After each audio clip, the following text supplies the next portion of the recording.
Oh.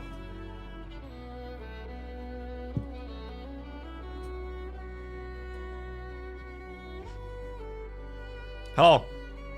I was only, I don't know, 5 minutes late. I was doing something. Technically, I'm starting earlier still than I normally would. Because pretty much, I think our goal today is actually just reading the entire event. I think. I believe so. Because in theory, it's possible. It might just take 6 hours. I think it should take... If we go around the same speed as we did for Unrealized Realities, it would be like 6 hours, I think. Because this one's a little shorter than Nasty Event was. So it's possible to do. Because if I don't do it all today, I'd have to find some like weird spot then to do like the little bit that's left. So it might just be better to just try and do the whole thing today.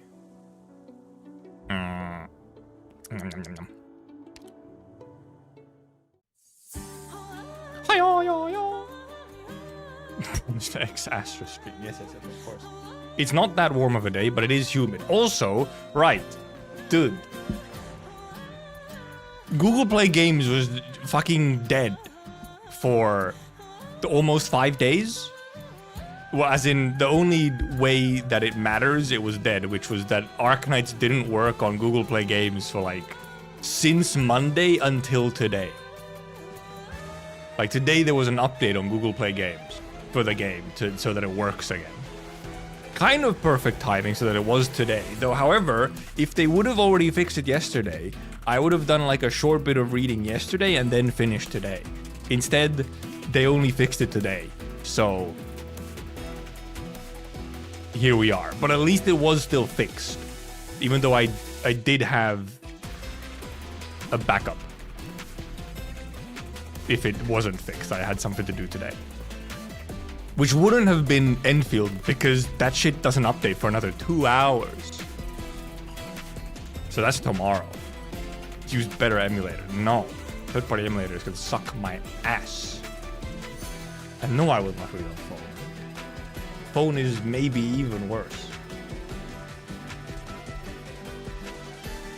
Phone hater. Hey there, Burscarp. Also, I didn't realize the lobby music starts fucking popping off after like 2 minutes. Google Play Games is technically an emulator, I think. It's just an official one, essentially. Like, so it has some like extra bits maybe at the back end, which is like less of an emulator. It doesn't have to emulate everything. It only emulates the game part instead of an entire Android. And yeah, the PC client can come soon enough. However, it's actually coming, it seems. That's the thing. So that's kind of crazy. I mean, actually, I did believe it was gonna arrive, but the fact that it seems to be maybe arriving, like, on the event that it's supposed to arrive on, that it did on CN, that part is shocking. Also, yes, in the end, I do have to go and import my controls again. Thank you.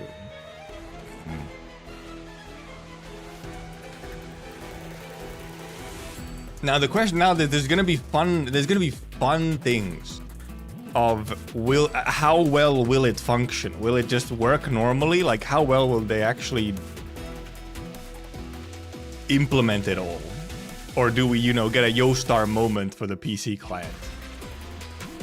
Right click back for just like in Endgame. Yeah, right click back would go crazy as well. Or maybe you can even just adjust it and put it in there. I don't know, maybe it is already, I think. I also love the 13-hour gap between global and Asia. Especially when Arknights also has that gap between JP and EN. But it's 8 hours. Just finished watching Endgame. Brainworm. But yeah, the server gap on OG Arknights is like 8 hours. It's fucking 13 for Enfield. What? Huh? And I think I asked friends on how long is the gap again in like some of the other games like HSR and stuff. It's also like 8 or 7 hours in there as well. Enfield is 13.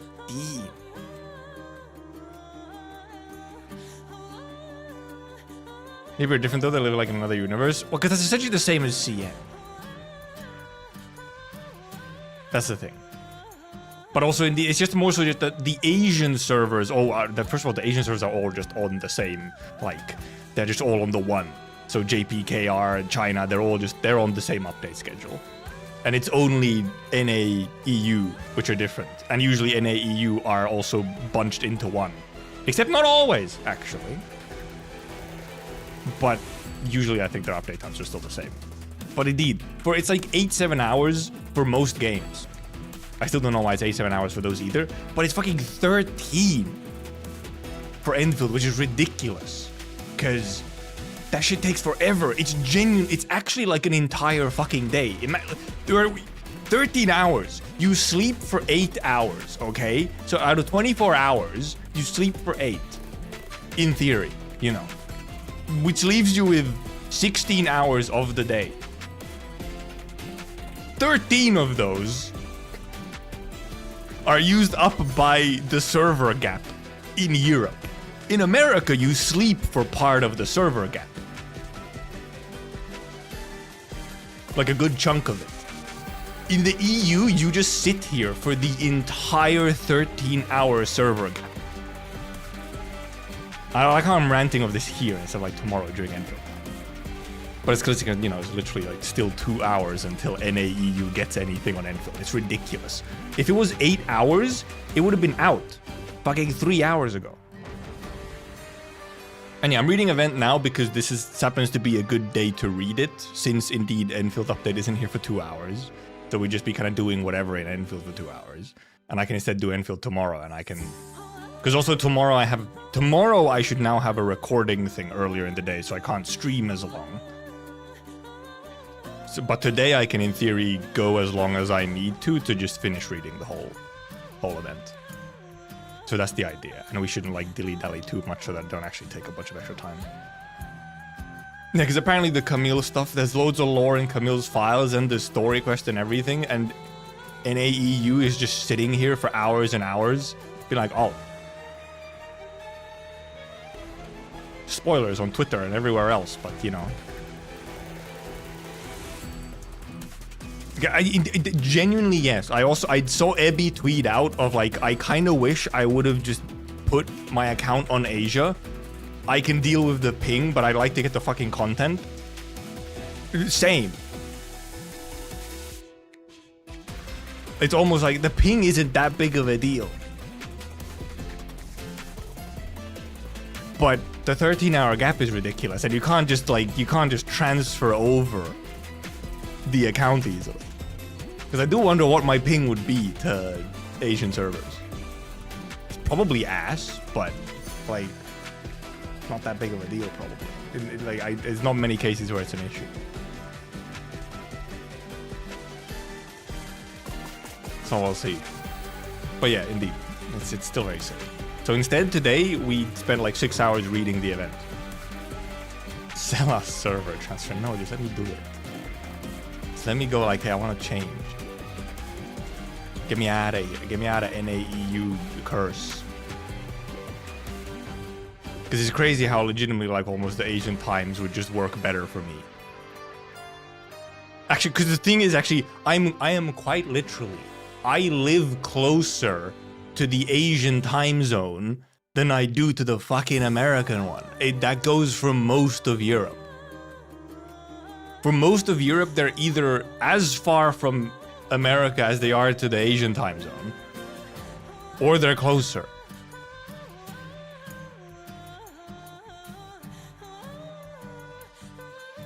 Whole of Europe does? Not actually whole of Europe, because Asian time is +8.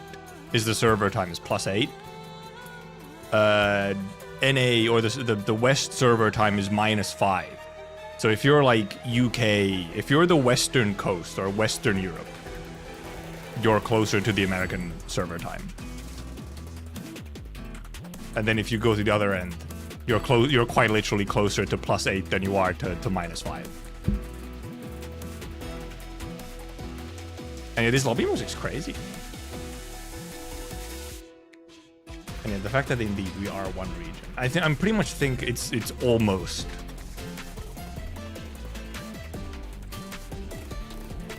It's almost always NA and Europe are in one time zone. It's just that usually the time gap isn't so big. It's usually less. If the time gap was 8 hours, I'd be like, okay, sure, that's fine enough. Because then it would have been out 3 hours ago, and it's like, okay, cool. That's like afternoon Europe time, which is like, okay, reasonable. Then the update is out when you get off work or something. So it's like, okay, fair enough. I look closer to Japan than to UK, let alone US, and ping on Asian servers is higher. That's funny. Wait, are you Australia or something? That might just be Australia moment. If you're like Oceania or something.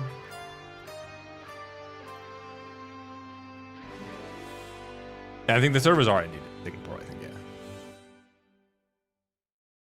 Like I have very good ping to because the thing is they clearly have servers in Europe. They clearly have servers in Europe, considering I have like 30 ping or 20, 30 ping. There's clearly actual physical servers in Europe. But time zone wise, not though. A little funny. So I don't know. Maybe they'll actually get enough complaints, because I will be at least complaining it in surveys and stuff, and maybe elsewhere. Also, today I came to an idea that I might do on Twitter. Which is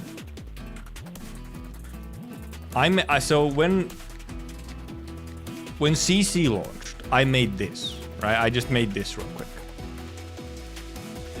Because it's very true. And then I realized today when I was, once again it was happening, I was like, what if I just start quote retweeting this same tweet every time there's an update? And Europe and America is waiting 13 hours again. Just imagine I edited blank into it now. And I just keep doing that. It's just like an endless set of quote retweets of my own meme. Daily Enfield, but it's daily Europe feeling. It's gonna be like weekly though. If they do a content update every week or something, every time I just put this in. Obviously, higher effort would be to actually edit it each time, and just like quote retweet the previous edit, and just make this like eternal. Just make this fucking rabbit hole of quote retweets of how the 13-hour server gap feels. I think it might be a very funny idea. Remember to tag him? I should actually just at Enfield. Because look, at least lower the gap, man. Seemingly, there's clearly a reason the gap exists, even if I don't agree with it. At least fucking lower it, man. It's ridiculous. 13 hours is stupid.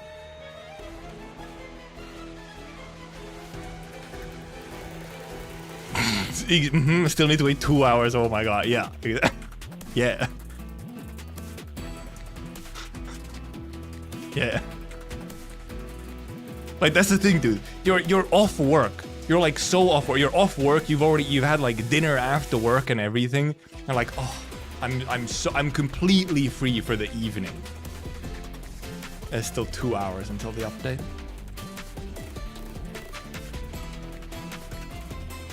What? It's ow! My table, ow. My desk.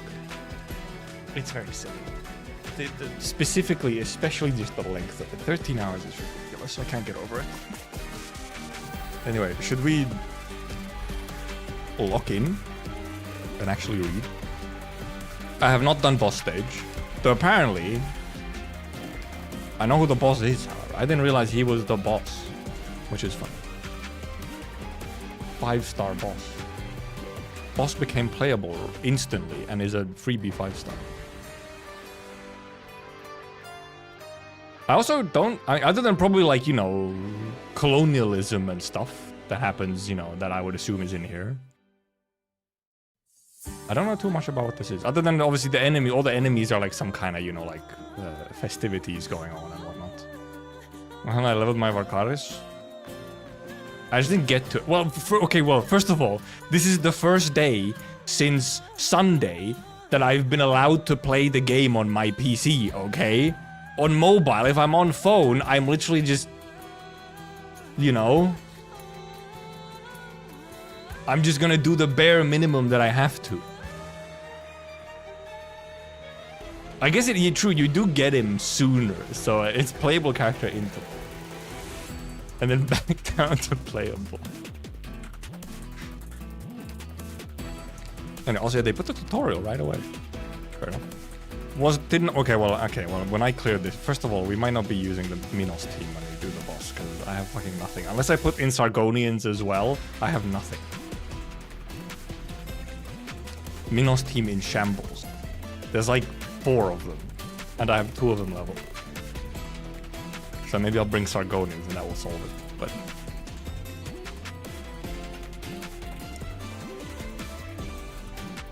Anyway. ST1, cross the flowing river. Maybe I'll try and remember to put...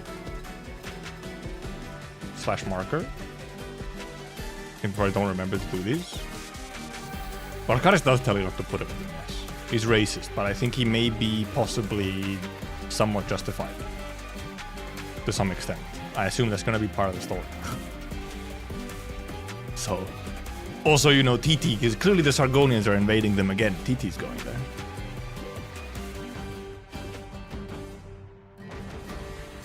Cross the flowing river. The river brings back memories from home and surprise visitors. Click, thank you. Oh yeah, I have my advanced text button. It's a very humid day. And so Keresera, the singer of epics, the gentlest hero of Agamemnon, hung her harp upon the branches of a laurel tree, its body made from the tallest furs. Is first a real word? I'm assuming it is. Tallest first atop Mount Himnoi, its strings made from the bravest bird and beast that roamed the Agnes plains. When it played, all things in the land of heroes sang together, riding upon the winds in freedom. Also, it doesn't like scroll the text, it just pops it. Now Keresera hangs her harp by the laurels. Keresera. The racism against our neighbors is very correct, says the Greek one. The Outlanders have come from afar, said Keresera, clutching her knife tightly. Okay, yeah, that somehow makes sense first. They trample our land, set fire to our homes, and let the rivers cease their peaceful flow. And they command all things to sing for them. This alone wrenches my heart. My harp sings only the tales of the heroes. Kerespereia. Let's see how many things I mispronounced this time. At least they're European things.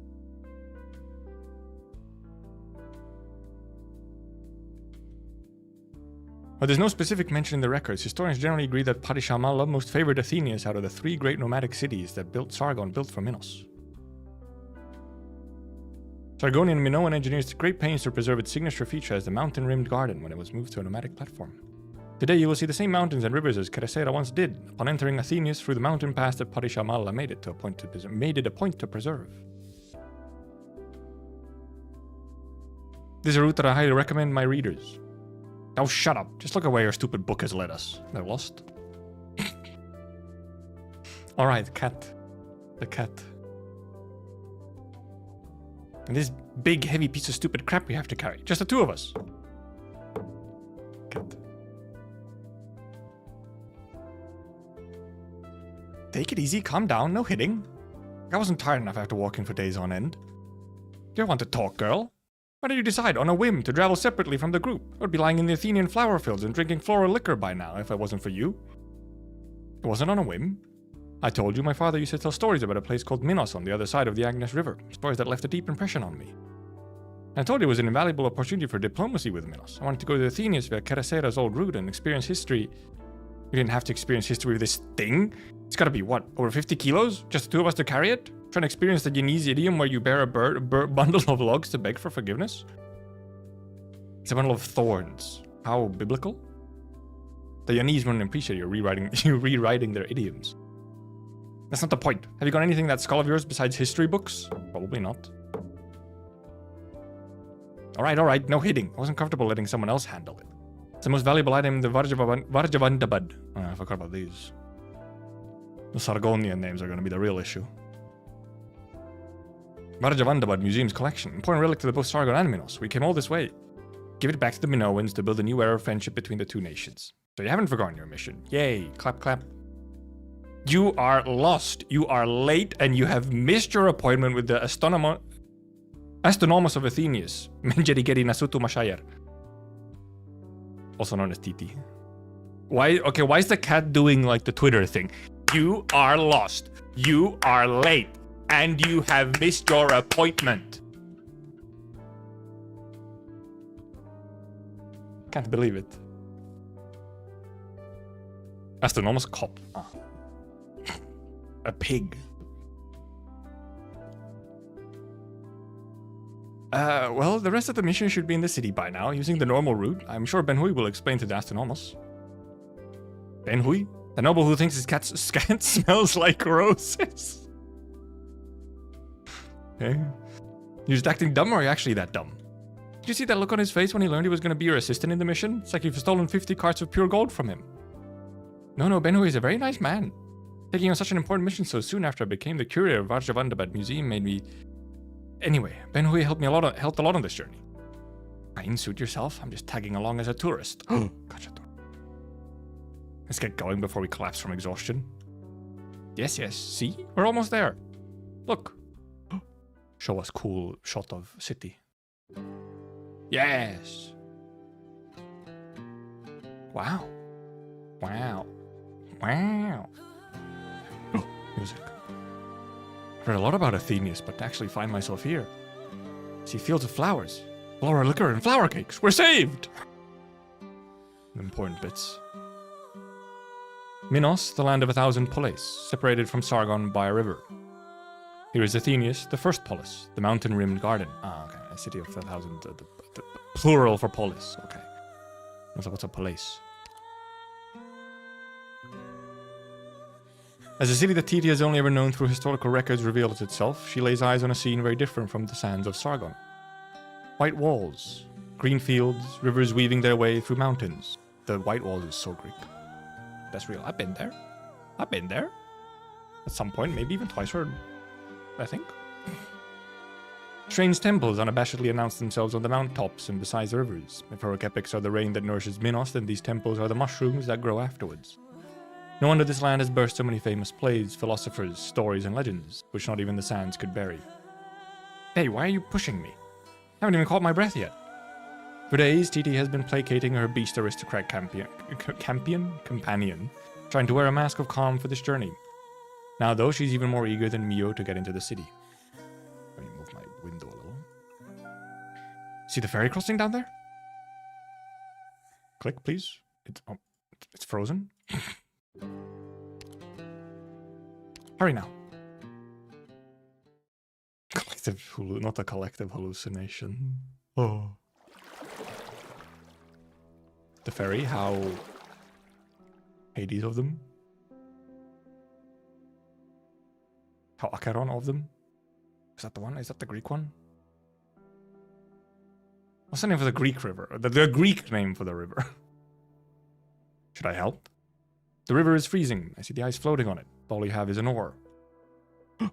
The boatman. Just sit tight, Ithacos. Big man. Not the Nile. No. The river of the dead. It's the river between life and death. The mystical river, which actually is also a real river, but, you know. My luggage is not heavy. I can walk on my own. Let me ferry you for a little bit. There's little else I can do for you. It's been 2 years since you experienced divine revelation since our meeting. The ferryman. Oh yeah, the sticks. The sticks. Is that the Greek name for it? Because, you know, with all the Greek stuff, there's like a Roman name and then there's a Greek name. And it's like, okay, which one's which? You taught us the knowledge you brought from the cities, built a village on the marsh that the Sargonians would bother with, farming the paddy fields and fending off the cold. We lived together. We were family. For the past 2 years, I've been trying to figure out why divine revelation led me here. Now I understand. Sargonians will appear on the riverbanks nearby. I can reach the place quickly by following this river out of the marshes. I see. You believe that the guerrillas can defeat the Sargonians? Even though we've been losing for a century? Nods. Haven't received any divine revelations, and I can't tell the future. Can't even leave with you. But I'll promise what I can. I'll protect our village, our houses, our farms, and flower beds. Perhaps we can go to Athenius, where you came from, once you're victorious. I'll still be a ferryman, ferrying you to your workplace at the temple on the other side of the city as the sun shines upon the Delphi Canal. I've been imagining the scene ever since you described it to me. Are you listening, Ithacos? Minos is in for a cold winter this year, brother. He rolls furiously. There are multiple rivers. I think like Styx and Acheron, I believe, refer to the same river, at least. Specifically the river of the dead.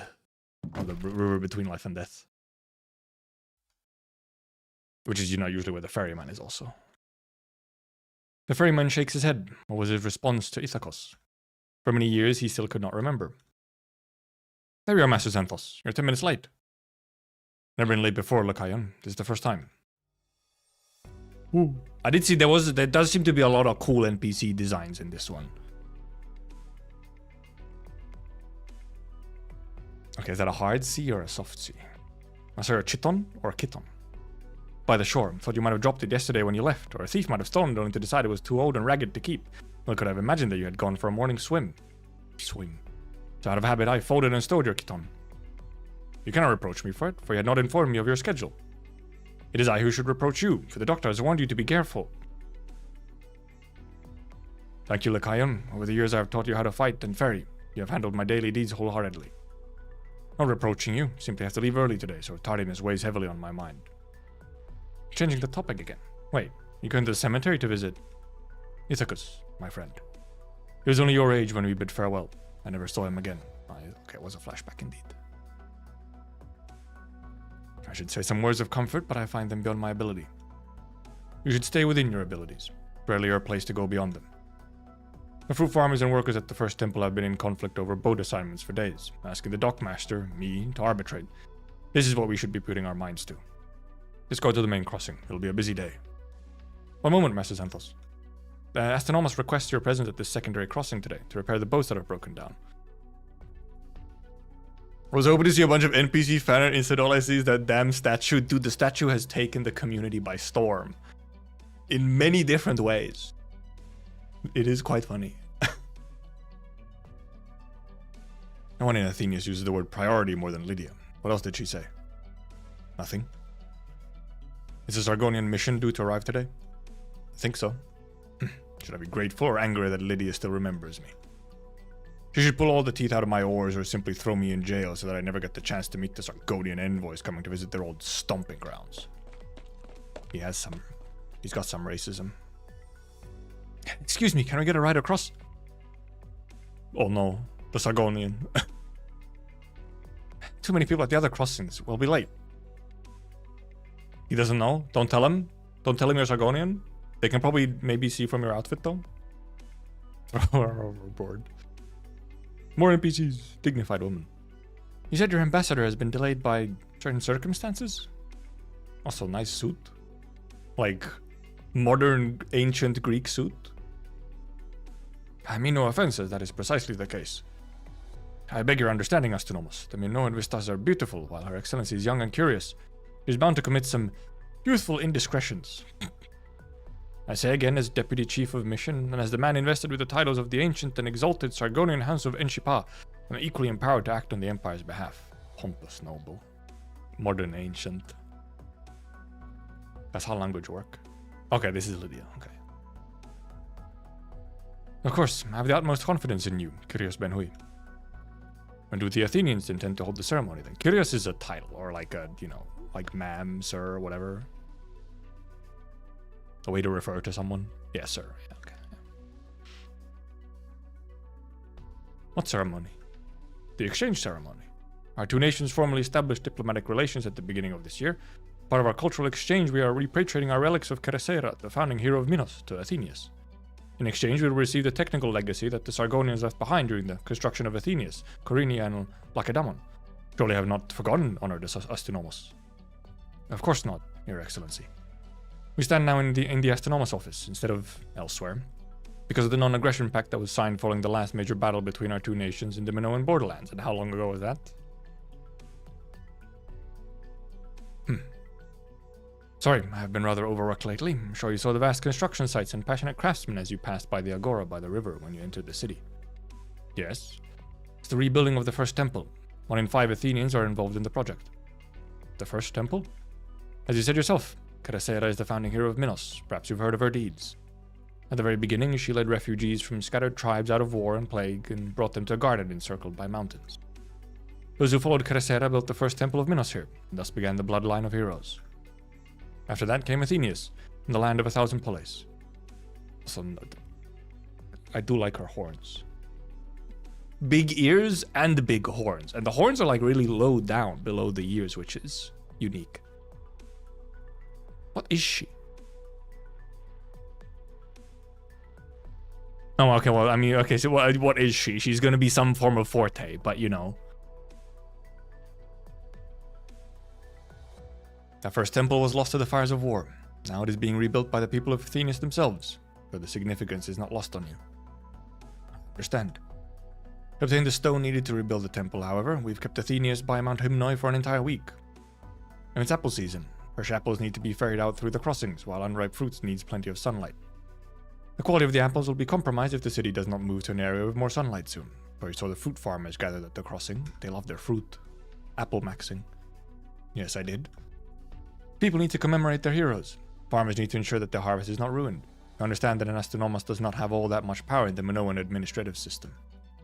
I need the priest's approval for everything. Oh yeah, the priests. Yes. Cat with goat heart. No, I think it's probably some kind of forte. Just that the ears are very pronounced this time. Usually they're a bit smaller.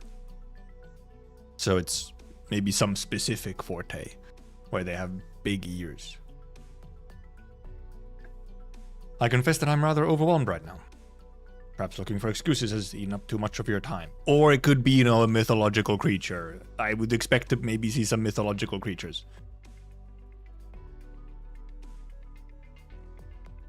Also, yeah, the tail is very fluffy as well, which is another thing, like, what kind of forte has a fluffy tail?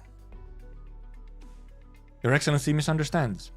I'm of the younger generation myself. At a time when all the Centrum powers are actively seeking change, I believe smaller nations like ours must keep up with the times. The exchange of Keresera's relics for the data from the 3 poleis has been at least 6 months in the making. It is an honor to play a small part in facilitating the new friendship between Sargon and Minos after years of conflict.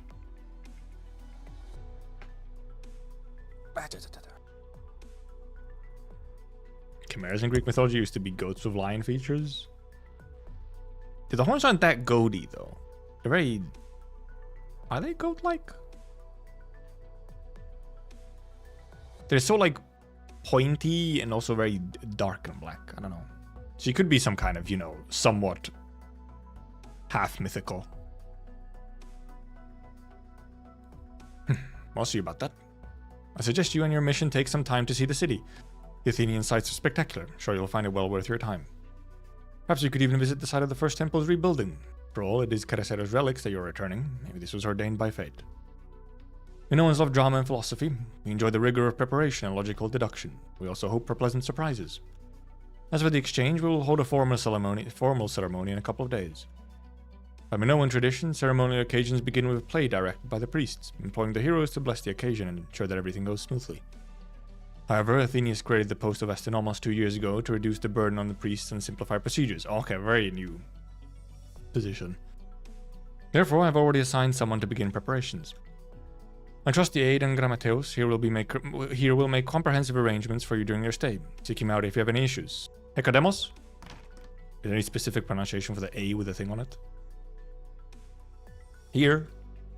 Hekademos, nobody of Minos. The blaring megaphone at your service during working hours. Based during working hours. I have no use for some pretty boy. I mean, it's been a long journey and I'm tired. I will wait at the hotel until the arrangements for the exchange ceremony are made. Shaking my head, just take the pretty boy. As for visiting the first temple rebuilding site, I will leave the opportunity to Her Excellency the Ambassador. She's a museologist, full of energy. I'm sure she'll be very interested. I see. I will have Hekademos speak to Ambassador Medjehtiqedti directly.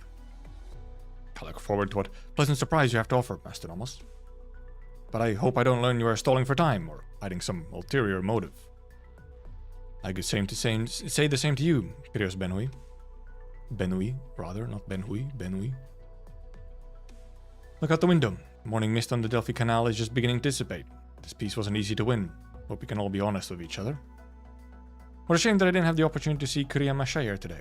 Young and promising, yet mercurial. What is she like? She has a very weird set of outfit, okay? Please understand. Don't be shocked when you see her. She looks kind of weird. Ugh. Oh, please. You've only just put one foot on the boat. Look at you. Okay, instantly boat sick. It's tipping. It's a boat. It's supposed to do that. Didn't you say you signed up for the yacht club when you studied in Max DC? The yacht club. I was too busy with my studies. Most of my time was spent either in the restoration room or at archaeological sites. I only ended up going there twice. So you're from Colombia. Thought by her garb that you were Master Santos? What? She's boat sick. A rare occurrence. I'm not. My legs are just tired from all the walking and buckled a little. What do we do? Take the luggage onto the boat. I'll go and get something. Take her into the cabin. The waves are not strong today and the boat should sail steady. Delphi Canal treats those with good intentions kindly. We'll go to the main crossing once we've delivered her, to see that Sargonian ambassador. Can't let the Astronomos heads up go to waste, can we? I'll come with you, Master Santos. I must keep an eye on you. Bring the passenger's luggage first. Fun reading Greek words in English because they're always not conjuncted as they should in context. Yeah, that makes sense, yeah. It's just like it's suddenly word. Because the conjunctions would not work when they're mixed with English. They weren't listening to me. You're missing the point. They've got a vendetta against you. It's not too late to switch your nationality Colombian. Don't quickly become American. Please be careful. This is very important. Oh, I gotta talk to the luggage. Hey, you. Forget it. Let's get on the boat. The cat is more chill with the boat. I guess it's both cats, but... So out on the fucking open ocean suddenly? Really heavy. What is it? It's... moving figurines from Rankwood that we're planning to sell here. We've even got ones from the latest hit, Lady Dupont. I know that one! I know Lady Dupont! But there are no cinemas in Athenius. That's the point. You want to sell shoes? You do in a country where everybody's barefoot. Did you say that Delphi Canal will treat those with good intentions kindly, Master Ferryman? Mm-hmm. The source of the Delphi River is on Mount Hymnoi, flowing through the plains between the Minoan Mountains, past the former sites of Athenius and Corinea, before they became nomadic cities. It helped our warriors fend off the iron hooves of the Sargonian raiders. It has been turned into a canal now, but it continues to nurture singers and debaters of the culture of Minos. Yes, the Delphi Canal will treat those with good intentions kindly, except Sargonians. Racism. Perhaps there are Sargonians who understand and love Minoan culture. The last Sargonian who introduced herself with those words was the sister of the Shanhansha, Malla, queen of the far shore. She burned every Minoan city but the 3 poleis to the ground, closed the temples, banned plays, imported Sargonians, and assimilated Minoan culture in every way possible. She brought the darkest age upon our country. She showed her understanding and love by bleeding the heroic blood of the Minoans dry. Was this ambassador from far away another shameless noble who seeks to be the next queen of the far shore by trampling Minos underfoot? Did it listen? Is it tipping again? They actually fall over. The Delphi River, it knows. Yeah, okay. I haven't seen the CG. She's fucking dead? Whoa. Help. Never mind all that. Have an apple. It'll settle your stomach. So I had gone to get an apple. Thanks. Keep your eyes closed and don't look at the water. You'll feel better that way. I'll be fine. I want to see it. As she pukes. Leaning against the side of the boat, TT forces her eyes open. The sun is hanging high above, the morning mist of the Delphi Canal in autumn has completely dissipated, and the last cool touch of the wind brushes against her cheeks. I know the Blade of Vengeance and the Decapitation of the Conqueror are core themes of Minoan drama, but I've seen more thought-provoking expressions as well. She's trying to talk the drama philosophy while she's vomiting over the side of a boat. I will see each and every one clearly with my own eyes. I came to Athenia's to... To what? Look there. Even though I feel like I'm gonna throw up all my internal organs, I still... This river and the city, they're so beautiful. I think I'll love this place. Blech. I'm honored to hear you say as much.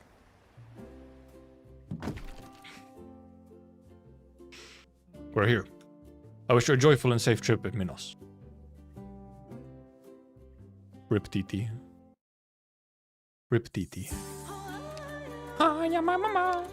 Work and hours. The temple is nearing completion. The priests are always busy while the morning linger in old dreams. Slash marker. ME1. Me? Me? Me IRL?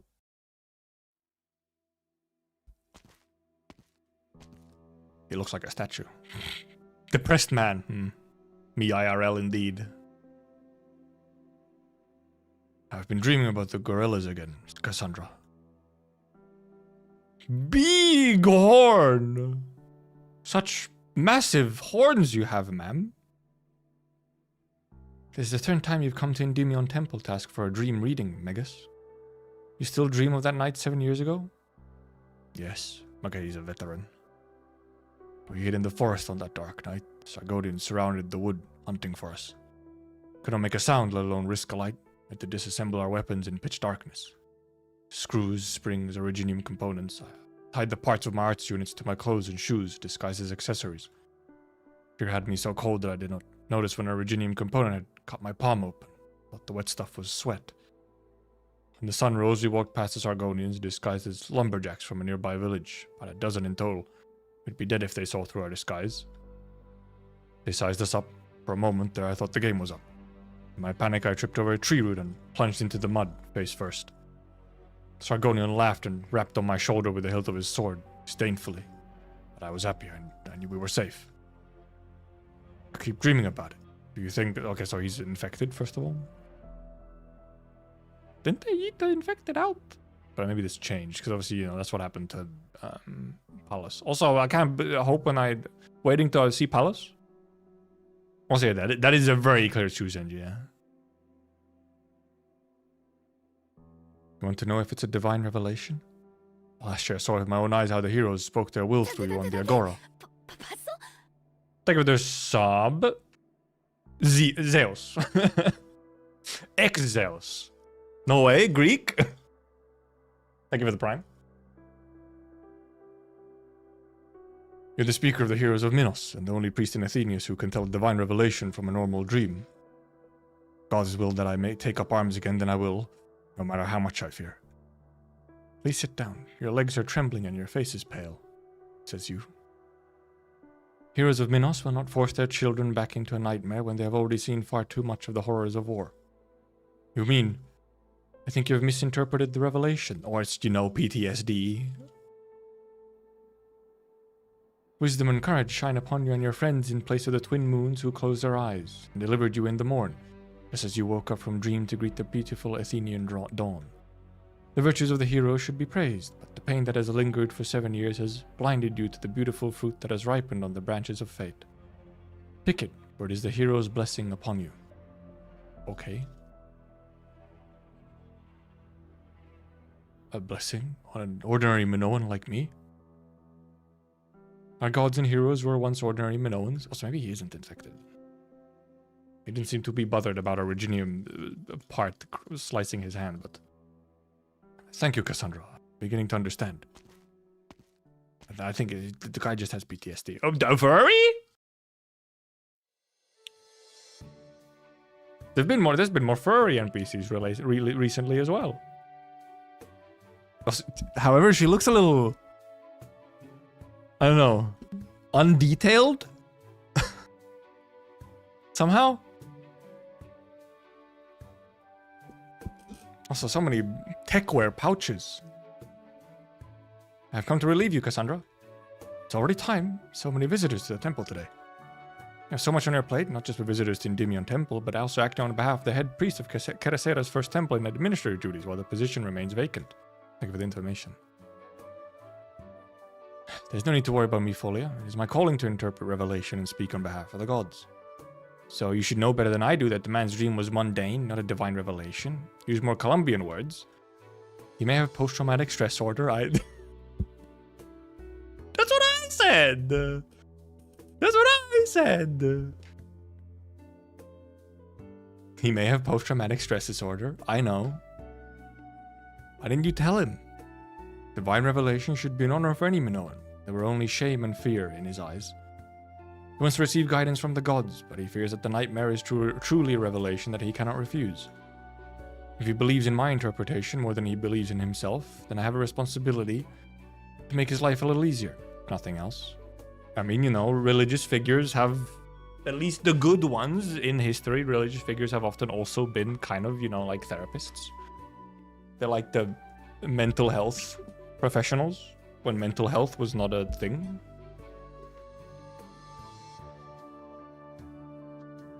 I'll prepare some herbal tea with a soothing effect for him and ask a doctor to follow up. You have the afternoon off, don't you? You should stop spending it on the temple and focus on yourself. Thank you, Folia. You take so much weight off my shoulders. Such big horns still.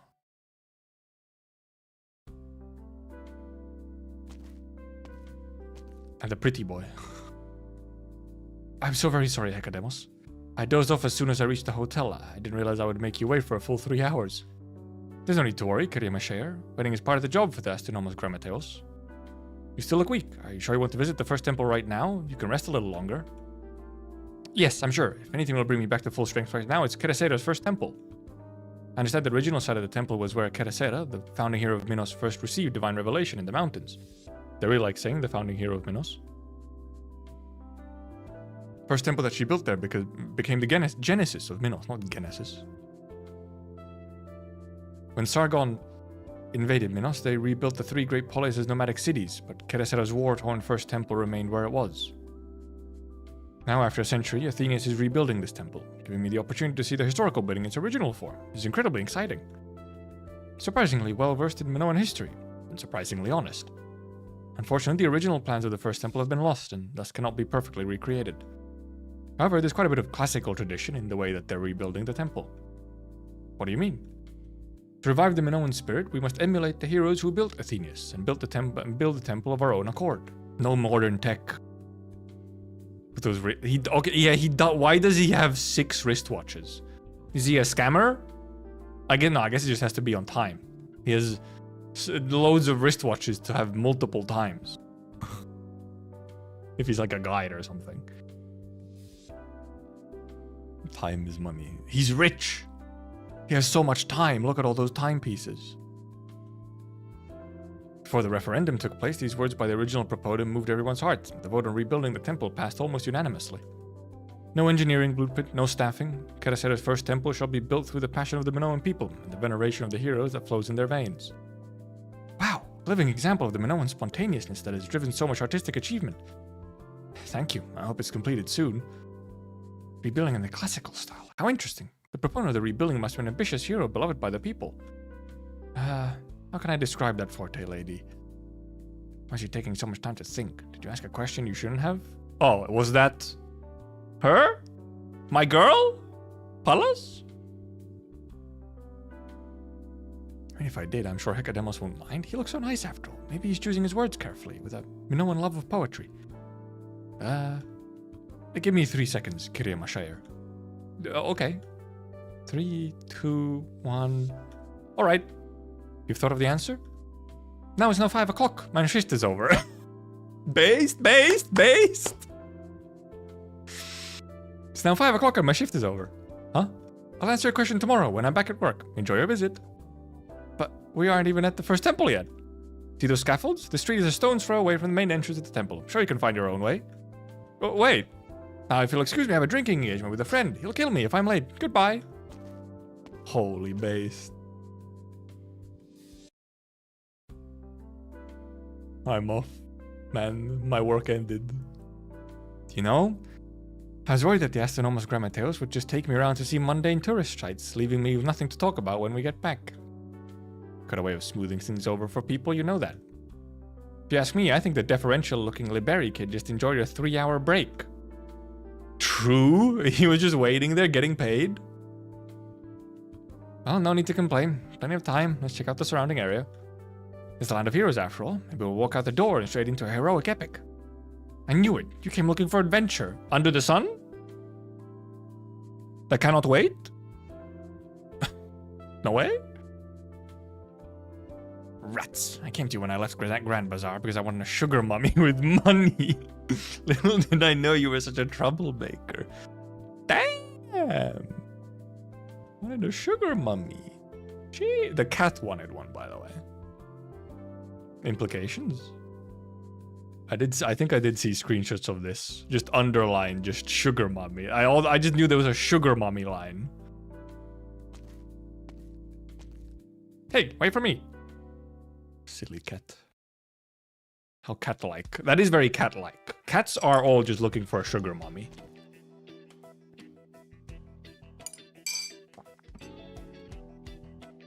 Got you. Oh, is this the drinking buddy?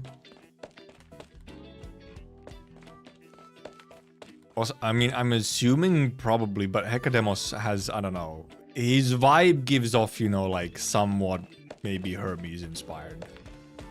Wings on the head. Seemingly kind of fast person, like running around, I don't know. If only I could see his boots. I need to see his feet. Does he have wings on his feet? So I guess it's actually laurels, but, you know, not the wings on his head. Keep your distance. That's not way to treat your old preschool classmate. I remember you were much more passionate back when we participated in debate competitions at Theros Temple. It is, okay, it is priest school, not preschool. Quiet down already, loudmouth. Looks like you know that I've come to debate you. Don't worry, if you lose, I'll sing your defeat through a megaphone in standard hexameter. Besides, you're the one who gave me the nickname Blaring Megaphone. In return, I called you... Dear. Eloquent Rock, Blaring Megaphone. Sober Craftsman. So glad the two great Athenian debaters are here, or saved. Come with me. Apple farmers are making a scene in the temple, saying that the construction workers are delaying the quarrying to ruin this year's harvest by keeping the apples from sunlight. What about Pallas? People may have chosen to build a temple of their own accord, but she was the initial proponent. Why don't you talk to her to resolve your disputes? Okay, well, it's Pallas also, yes. Pallas has been crazy busy lately. No one's seen her since last night. Someone else needed her. Okay, clearly, okay, the infected are now actually allowed back in if Pallas is in, so. People heard about it. They were all excited to emulate the heroes in building the temple, doing as much or as little work anyone had time for. Who could have thought that things would get so chaotic, even delaying the city's move to sunnier climes? Please, find a solution through debate, or at least find us a loser. Guess the two of us in a room naturally drives people to think of debate. Because yeah, that's how they solve things, is debates, philosophical debates. Except also it's just sometimes debates, except then we see the word debate and we're like... Oh no. That's why I said, keep your distance and keep quiet. What was I supposed to know? Just because you're smart doesn't mean you should skip the explanation and go straight to the conclusion. Actually, no, that's not right. I did come to debate you. Everything works out. I'm busy. Always the same excuse after all these years. How in terror did you win that debate championship with such a bland tongue? Thank you. Amazing how far technology has gone. HG managed to make it feel hot while reading this story, but isn't 38C a bit too hot? It's chill over here, what can I say? HG, their technology hasn't made it over here. You won't muddle your way out of this. For years you've been running before I can finish the word debate. Don't forget that there's still a competition we haven't settled. Come on, who are you arguing for? The fruit farmers or the temple workers? You've known me long enough to know that I don't lie. I'm going to the new oropathy clinic to get medicine. Can you move? Oh, okay, he's also... Oh, never mind, he might need it for someone, not for himself, I guess. What? Aripathy? Ah! Aripathy medicine? Didn't he pick up some last Wednesday? Is he getting worse? Okay, no, it is him. I need to find out. Follow him. Stalk him.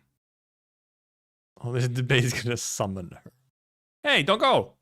Fruit farmers and our guys are about to come to blows. Who's gonna solve our problem? We could just pull some random soul off the street. Maybe you can, though. Also, why can't you debate yourselves? Why do you need debaters? Pick my head. I guess maybe they need, like, impartial debaters. Okay, that's fair. Never mind. Yeah. Look, Mio. So many people here in the temple. Looks like the Athenians are really excited to rebuild it. I feel like joining in myself. Excuse me, sir. Are you looking for someone to help? Well, actually...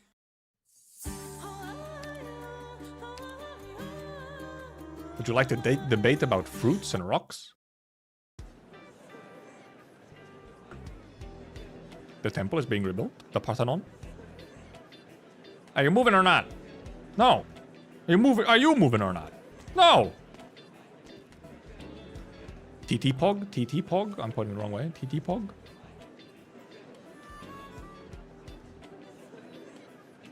What a passionate debate. I can feel the heroic blood in their voices. But they're not actually saying anything. They're just yelling at the top of their lungs. I don't even know what they're saying. The dispute over Athenius' route has been brewing between the fruit farmers and the temple builders for ages. Embarrassing, really, to make a random tourist off the street try to solve our dispute. Heck, even I couldn't tell half of what they're saying.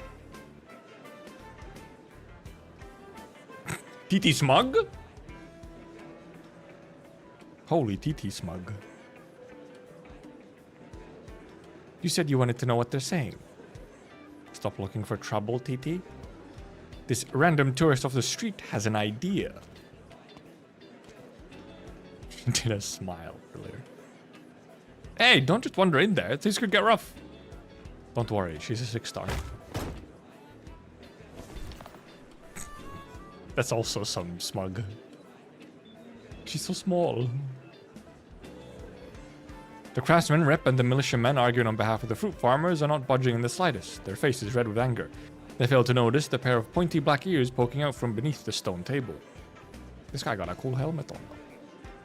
She do be doing the colon 3. Tiny feline girl leaps out and grabs her hands with a grin, bringing them together in a handshake. Caught off guard, the two reps lose their balance and topple onto the stone table, staring at the jolly intruder. Jolly intruder.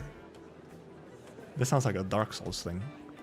It's not jolly cooperation, it's jolly intruder. Hey, who brought this girl to the temple? This is no place for children. See, you're so unreasonable. Even an outlander is embarrassed. You're a disgrace to Athenius. Stop adding fuel to the fire. Listen, girl, this is Minoan business. We don't need some foreigner telling us how to make up. Who said anything about making up? Huh? The only way to solve a problem is to face it directly. How long do you think the peace would last, even if you made up here and now? Besides, when in Minos, do as the Minoans do. The heroic epics and fantastical stories of Minos are full of ancient wisdom. You don't need to tell me need me to tell you how to solve your problems. They say the mere mention of Heracles, not Heracles.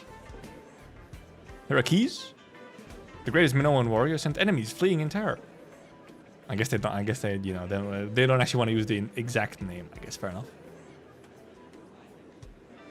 But he never raised a hand against his fellow Minoans. Someone insulted him, he would challenge them to arm wrestling. Settle with a contest of strength, eh? Sounds good. Spares us a sore throat. I'm not done yet. There's another legend about a silent hero who was once a bold and passionate youth surrounded by flowers and adoration. As fate would have it, he learned a forbidden secret, knowledge that no one should possess, so he kept silent for 30 years. Wait, we know the legend of Heracles, but who's this silent hero? Did you just make him up on the spot? No, it's a Minoan tale that my father used to tell me. It's rather obscure, but it's a really good parable. Anyway, I propose that you follow in the footsteps of ancient Minoans and settle this with an arm wrestling match. With one extra condition. You only get to talk if you win, no matter how pissed you might be. Never heard that rule before. Are you poor with words or weak of limb? Enough talk, let's do it. Alright, the inaugural First Temple Arm Wrestling Tournament is on. Ready, set, go! How diplomatic of her. She's actually solving their issues. By using their own whatever else. My mouse was there the whole time. Well, well, well, the militia man looks lean, but he's got skill, and he takes round one when the big guy loses focus for a second. You... Shut it. Loser doesn't get to talk. Look at this guy. Holy mo... How does he see anything? What the heck? That's quite the outfit. Meanwhile, this guy's, you know, almost shirtless. Also, wait, this is the fruit farmer. But well, okay, remember, it's fruit farmer rep, but he's militia. Okay, fair enough. I was like, that's a fruit farmer? Yeah, and the night vision goggles? As well? The hell? New apples can't get out with all the stone piled up at the crossing. The orchards are all in the mountain shadow, and the apples that haven't ripened yet don't get any sun. The whole harvest gonna go to the dumps at this rate. 1-0, round 2. Hey, all those muscles ain't for nothing. Looks like hauling marble is good exercise. We can't move the stone until the apples are out of the way. Besides, the building of the first temple was inspired by the Minoan heroes. Who's gonna take responsibility if the work's delayed? You? 1-1. Next. Apple harvesting and hauling stone. I see. Minoans sure are fun to watch, but things will get less interesting when they start getting tired. They have so many people, it's fine. Hey, why did they stop? They realize the arm wrestling isn't about determining a victor, but giving them an opportunity to hear each other out. They got played. When you're angry, your ears stop working. Angy. I actually just said angy. When you're angry. My R's, where are they? When you're angry, your ears stop working, and even simple things become complicated, much less long-standing disputes. You're more thoughtful than you look. How do you solve the core problem now that you've gotten emotion out of the way? Looks like a draw. Young lady. Call me TT. It's not like we screwed the fruit farmers on purpose, TT. He's got a lot of hand in the rebuilding, but they only quarry stone when they please, where they please. I brought 15 tons of marble down the mountain by myself yesterday. I still farm from enough. That's a lot of fucking marble. Look, we understand, but the apples don't care. Increasing quarrying efficiency while getting enough sun for the apples. Why don't we meet in the middle then? What do you mean? Just remove the peak that's blocking the sunlight.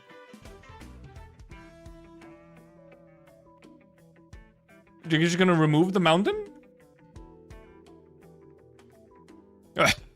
Some middle. That's the craziest thing I've ever heard. It is intriguing, though. Out of personal curiosity, I studied the urban planning and natural environment of Athenius on my way here.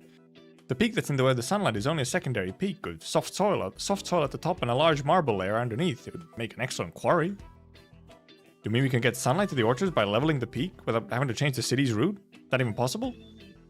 The fruit farmers must join the quarriers. Adding more hands is the quickest way to increase efficiency. We'll also need to get the craftsmen scattered across the mountains together. You can carry 15 tons of marble a day all by yourself, then leveling the peak is not impossible. Okay, they're actually just gonna... Okay, let's just remove a part of a mountain. Okay. What if the mountain looks cool? What if it looks lame after this? Rebuilding of the temple was the collective decision of the citizens of Athenius. We certainly won't complain if we can solve the sunlight problem at the same time. I'll go talk to the farmers.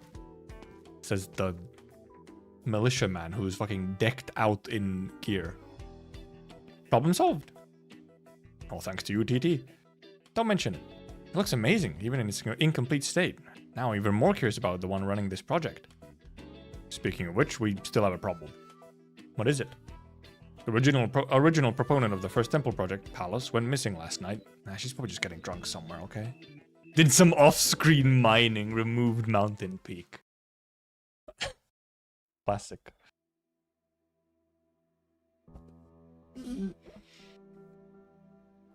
Our joy was for both of us, but now eternal peace is yours alone. The breeze in the mountains of Hera and the rivers of Agnes Plain shall shine in your eyes no more. Neither shall my heart know the tranquility of night and the leisure of day again. It's been 7 years, Ithacos, old friend. 7? The tall warrior places the cyclamen flowers before the white grave marker. His movements are light and gentle, but several white petals still fall upon the ground.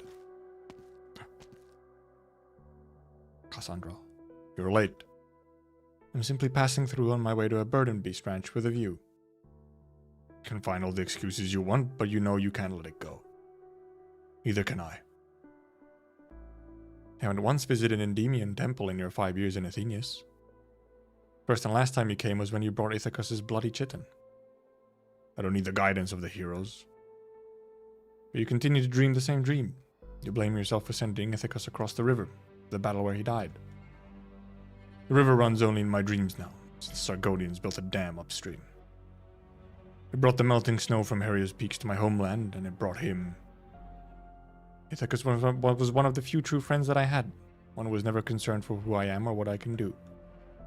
His family was tormented by the fires of war, and his father lived most of his life as a broken man, but he would not accept the same fate. His eyes were bright and eager when he received divine revelation. Whatever the outcome, he found a friend and brother in you. Did he ever visit you in your dreams, telling you not to mourn him anymore? It's your place to interpret dreams, and mine to mourn and remember. I will soothe my rage in my own way. The war is over. Sargon has signed a non-aggression pact with us, and this visit by the Sargonian mission is a symbol of our new relationship. I know that Lydia made a point to put me in my place. The first astronomos is an Athenian history elected by popular vote, empowered to handle diplomatic matters and certain public issues independent of the council and the priests. She caused you a fair share of trouble, hasn't she? Endymion Temple has not been affected yet, but some fringe clerics and the roles of their temples are being marginalized. Besides, Kerasera's first temple is nearing completion. There should be a ceremonial play organized by the priest to call the spirit of Kerasera into the temple and grant Minos her protection. Now, the play is being organized by the Astronomos office. The Astronomos purported the assent when I discussed this matter with her a few days ago. It was evasive when it came to the program we choose. To her, the priests and their ceremonies are just props to promote Minoan tourism. Her insistence on using canonized classical drama will only be seen as an act of aggression by the priesthood. I understand that reform is inevitable, but some things will not and cannot change. Lydia's little power plays on the administrative side are none of my business, but I won't stand idly by if the Sargonian visitors have ill intent. I'm no hero, just an ordinary infected, and I don't need the guidance of divine revelation. But I still dream. Okay, though he's the infected. And yet Tryzyn, out of nowhere. If I tell you that I dreamt of a Rinner running red with blood, as Ithacus did 9 years ago, how would you interpret it? Xanthos. Excuse me, I've work to do at the crossing, an apprentice waiting for me. Him and his big paddle. Apparently a paddle. Quite the paddle. With sawtooth on it.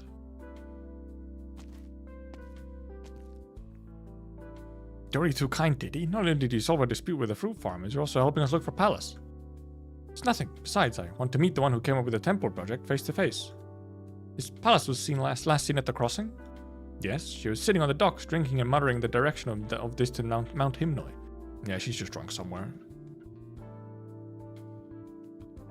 She's helped us with so many things since the rebuilding of the temple began, although she doesn't hold any position in the temples of Athenius, and Cassandra from Endymion Temple is the one in charge of responsibilities that are above board. Pallas was the one who took care of everything behind the scenes, from the division of labor to procurement to smoothing things over with the right people. Pearly just like barely peeking out right now.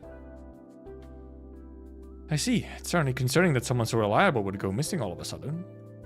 Ah, well, it's not the first time. Yeah. Pallas, I wouldn't use reliable as the first word to describe Pallas, you know? I almost forgot to ask, what does she look like?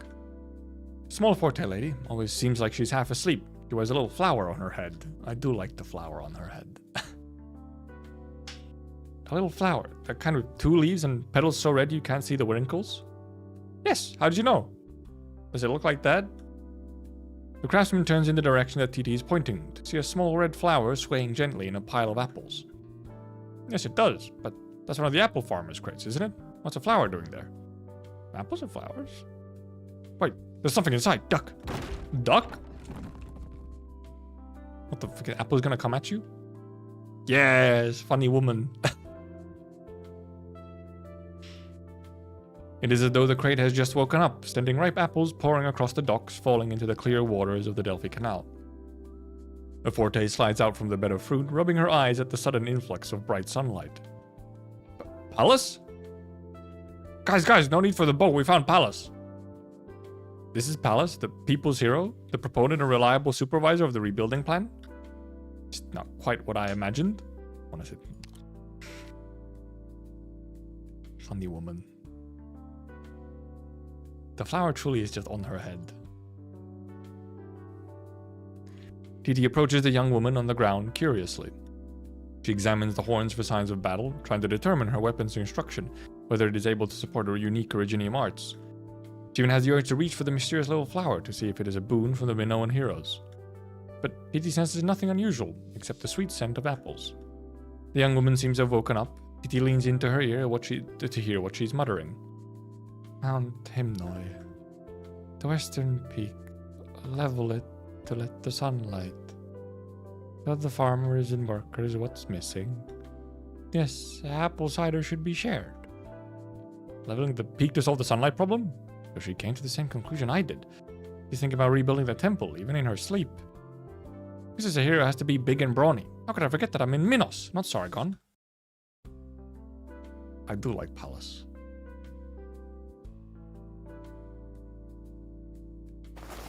Something about her. Look at this funny woman. Who are you? We meet at last, Pallas, first proponent of the rebuilding of Keresera's first temple. I'm Medjehtiqedti Bound, ambassador from Sargon. My friends call me Titi. She was like, I'm not pronouncing that, brother. Sister, I ain't pronouncing that. Give me a different name. Slash marker? ST2? No, not ST2. ME2? Destined end. One has to stop at some point, even on a path without end, but sometimes we do not even realize that we have reached the end. Interesting.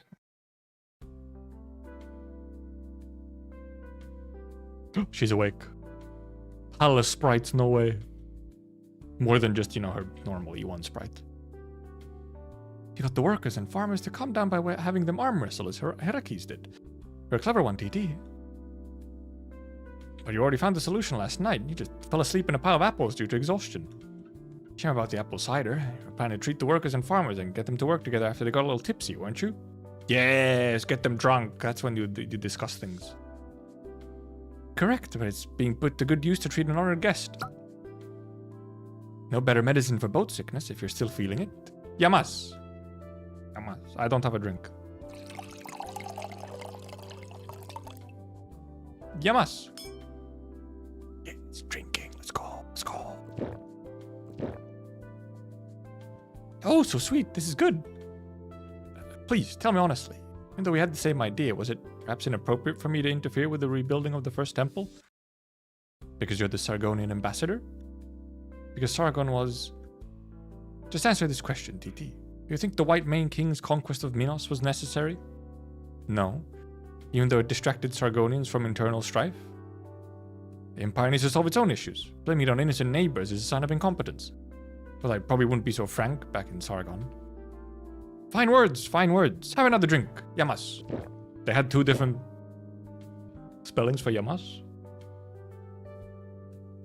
I didn't think a woman so carefree and whimsical would be so pointed when discussing history. Carefree and whimsical, says her.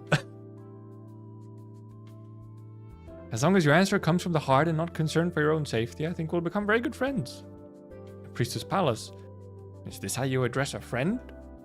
Then, just Pallas. I believe one must not forget oneself, no matter where one goes. Pepe, a friend of mine back in Sargon, says my train of thought is all over the place and I have no common sense, but that's another matter entirely.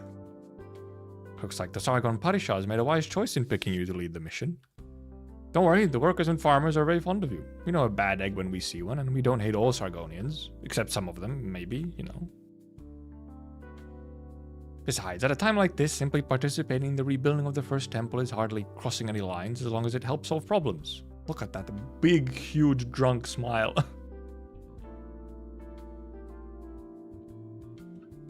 What do you mean? Look at the pillars, the reliefs, and decorations inside the temple. Most of the details are unfinished. Amphitheater outside. There's no slope for the audience seats. Going in behind the third row can't see what's going on in the center. And the Keresera statue that's supposed to be in the middle of the theater, still being polished by its perfectionist sculptor. That's a huge-ass problem. No need to weigh your words, not like we're writing poetry. Everyone knows that our progress has been way behind schedule. Have another drink. Oppa. Yes. Oppa is more recognizable to me. Now, there's no hard and fast deadline. Things will get done eventually, even if the pursuit of perfection keeps delaying things. But a lot of people will be affected if the delays continue.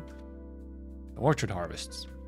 Yes, arm wrestling and cider might not solve things next time. Speaking of cider, you're going through it quickly. Want another cup? Please, I do have a question though. What is it? You help the craftsmen solve their problems and they rely on you. But you don't look concerned at all, even though you're supposed to be the project supervisor. No, I wasn't ever the supervisor. Say what now? Though tradition only calls for a priest, in this case Cassandra, to give the go-ahead. There's no supervisor for the project itself. It's not a job for an idle drunk like me, however. You look like a reasonable gal, and you catch on quick. She's getting her drunk so that she takes over the supervisor role? What did you say? I was distracted. No, nothing. You went through a whole bottle already? You sure can hold your drink. My brew's pretty strong, you know. Something's not right. Didn't you say the cider would help with my boat sickness? I only seem to get dizzier and dizzier. Hey, booze dizziness beats water dizziness, right? Drink until you pass out and everything will be fine when you wake up the next morning, including a bit of boat sickness. Based! Real! What? Never mind, she fucking crashed out? She passed out? Blackout drunk?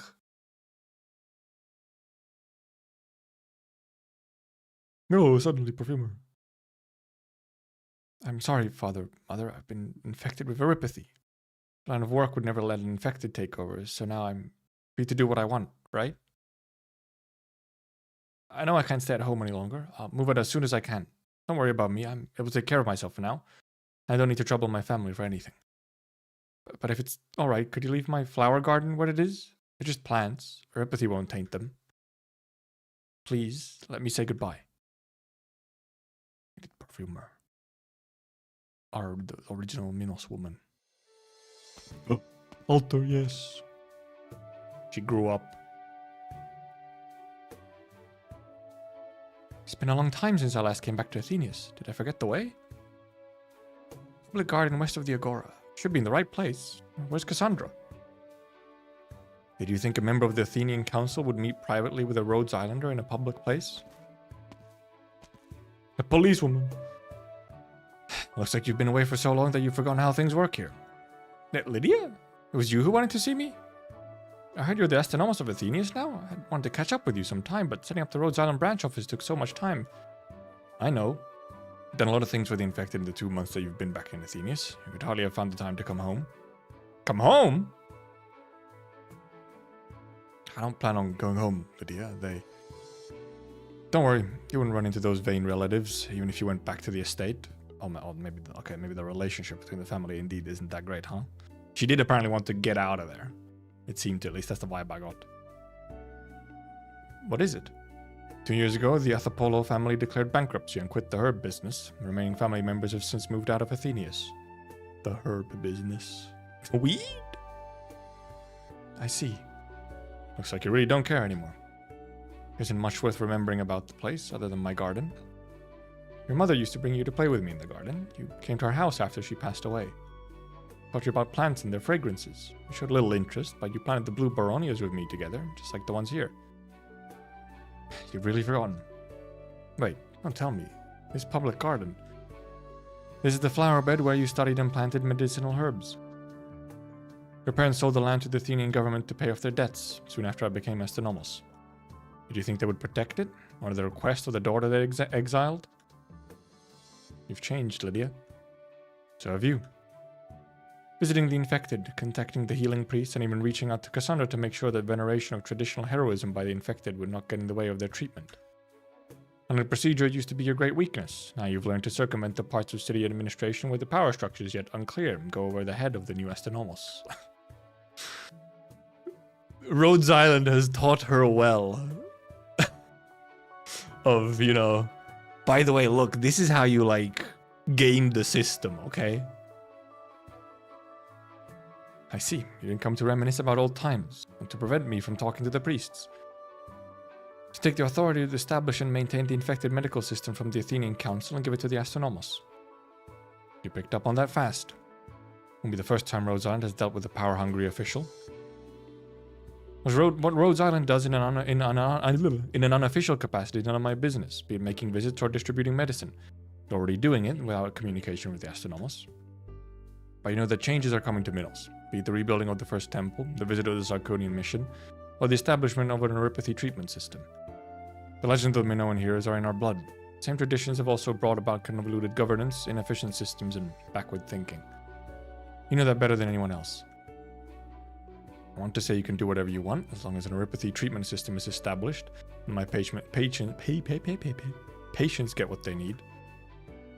But you're the only one in the family I still care about. And my sister, I don't want you to put yourself in danger. Okay, so she was! Well, at least some form of relative. Because I was like, wait, they were talking about family as if like, wait, related? And then I was like, oh, never mind, maybe not. But never mind.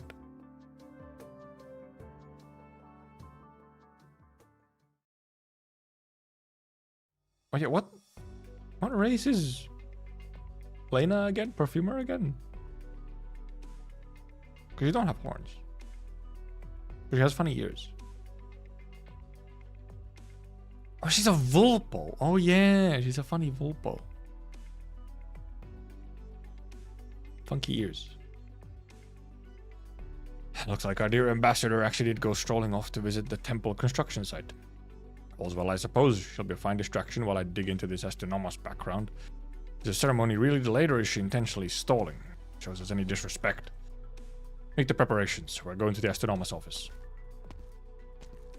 Funky horns. Stray tourist. What? Who's this girl? Guards. Who are you as well? Friendly tourist. Beg your pardon, Your Excellency. This is my traveling companion. We hail from Karinia and Lacedaemon, invited to attend the ceremony as guests. She's passionate about Sargonian culture and insisted on catching a glimpse of the ambassador upon hearing that the mission is lodging here. I couldn't stop her. Likely excuse. Ambassador, you have sharp eyes. You're invited to attend, though? Haven't heard anything from the Astronomos. I understand that the venue of the exchange ceremony has not been confirmed. I shouldn't have babbled then. Perhaps Lydia intended it to be a surprise. I am Periandros, priest of Karinia. We learned about the diplomatic mission to Athenia 6 months ago. 6 months? That long ago? Yes, the climate of Sargon is very different from that of Minos. Lydia asked me to procure Sargonian-made goods from Karinia in order to make you and the rest of the delegation feel at home. Hope you're enjoying your accommodations. Ah, so this was your handiwork.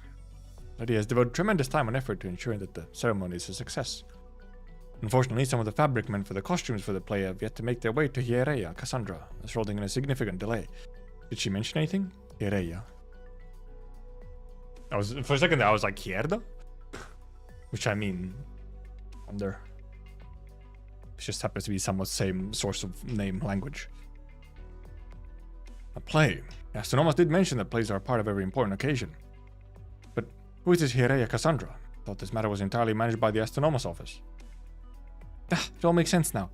Almost misunderstood what she meant. No wonder she left specific instructions not to use the traditional fabric for classical plays. I'm so grateful for the heads up. The cotton used for this event is a hybrid of Sargonian and Minoan species. They make a smooth and strong cloth that signifies the lasting peace between our two nations. That's why Lydia insisted on waiting. See, this is the reason she delayed the ceremony. Delayed? I'm so sorry about that. I really apologize for the trouble. I hope you will not take Lydia's best intentions the wrong way. How convenient, this guy, huh? Very well, it would be impolite to rush her. She's taking this ceremony so seriously. Thank you for bringing this to my attention. You're too kind. Please, make yourselves at home for a few days while preparations for the ceremony continue.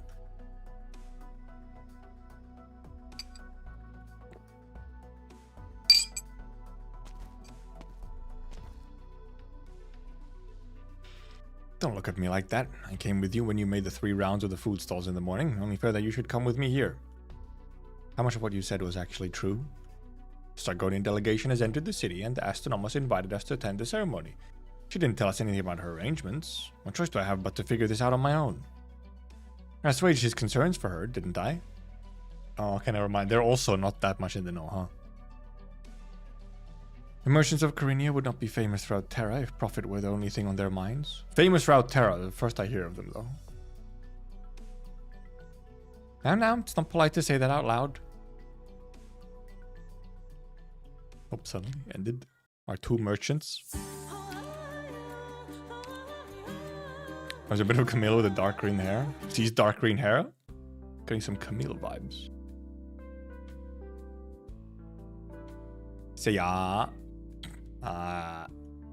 No issues with the respiratory tract or vocal cords. The crystals in the lungs have not spread.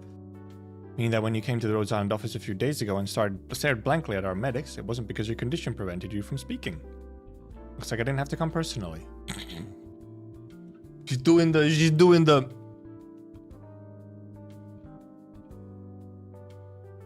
Damn! Hit them with the eyebrow raise. You've done a lot for the infected of Athenius, and Rhodes Island medicine is far more effective than what we had before. I'll appreciate what you've done. Won't take up any more of your time. Checkup alone isn't enough. Minoan policies are relatively lenient when it comes to the infected, with the exception of certain occupations like the priesthood. Oh yeah, that's what happened to Pallas. Yeah. He's gonna be a priest anymore, because everyday lives of the infected are usually not significantly affected. Many people still believe that Ripathy saps the Minoan heroic spirit, though. That's why many patients are indifferent about treatment, even trying to hide their conditions. How many fingers am I holding up? 4. Thank you for the concern, Kyriathopolo, but my condition is mild. The illness has not affected my vision. Then why did you visit the Rhodes Island office 4 times in the past 2 weeks? Not for himself. Well, you're no great liar. Besides, I saw Rhodes Island monitoring bracelet on Xanthos, your mentor. Have you been obtaining medication on his behalf? No, he's just playable, okay? That's why he has the bracelet, okay? Yes. He forgets his appointments because there's so many things on his plate. It's only reasonable that I should pick up his medicine for him. But I did not register his name with the office, which means there are no records of him having contracted Euripathy. He saved my life, taught me the lore of the water and the art of combat, and a good mentor to me. They want people to know. Lore of the water. To know that he couldn't be a hero? Visiting the Euripathy clinic may color how others view you and Xanthos, but it will not change the path that you chose for yourselves. I'm not Cassandra, and soothing the heart isn't my thing. I know that both you need proper treatment. You say that, Perfumer, but I think you're quite soothing on the heart and mind, overall. I'll move the 2 of you up the priority list and follow up closely on your conditions. You can prepare yourselves for a lot of nagging. You're more tenacious than you look. I wouldn't have to be if I could buy your cooperation with a few grains of corn like the foul beast perching on your bow. I didn't even notice. He does have a bird. He has a very round bird that also has laurels on its head. Sorry. Where's Xanthos anyway? If your recent reports were indeed his, then he's suffered significant fluctuations in internal reginium levels during this time. Needs rest, as I said. I told him, but don't tell me he went to the crossing again. Such a fat burb. I'm busy preparing boats for the fruit farmers and craftsmen. Make it quick, Hecademos. Why isn't Lycaon around to help? Never thought he would let you out of his sight. He took a day off. Home visit by a Rhodes Island doctor. Home visit? Did the medicine he picked up not work? Is he so sick he can't even walk? If you came to commune with Astonomus' suggestion, you're wasting your time. Tell her I deal with the problem at the crossing and there's no need for her to worry. Actually, she sent me to inform me that the problem has been resolved. Resolved? Pallas acted quickly this time. No, it wasn't her who came up with the solution. Who was it then? Did Cassandra calm the people down, or did the Astonomus pull another one of her little tricks? Neither. It was the Sargonian ambassador who resolved the dispute between the craftsmen and the fruit farmers. Small feline with dark skin and black ears. A black-eared feline. Oh no. That one? That stupid one? That Colombian I ferried at the secondary crossing that morning. She was the Sargonian ambassador? Don't know. Racism increasing. Racism rising. My statue? Ancient Minoans saw the beauty of marble and sculpted legends and epics of hammers and chisels. In the Keresperea, Keresera walked through the war and plague, wearing out 30 pairs of shoes before she arrived at the mountain-rimmed garden. At the side of the first temple, she saw a boulder split and received a revelation from the gods. Her gentle and wise visage reflected the Athenian morning sun. She protected refugees who followed her and drove the outlanders out with her sword and her harp. Sings only the tales of the heroes. Yes. I love my harp. Also, I mean, the statue's holding the harp. That's her, that's Keresereia. You're familiar with the Keresperea? I love it. I've read it so many times I could practically recite it from memory. Keresera gave me my first impressions of the heroes of Minos. A hero must be a paragon of justice and kindness. Is that one of her battle lines? Isn't that one of her battle lines? I think it is. It's a skill activation line or something. A hero must face fate bravely when it comes and carry their own burden. You weren't exaggerating when you said you could recite it. The reading words printed on a page doesn't compare to the experience of standing in front of Keresera's statue.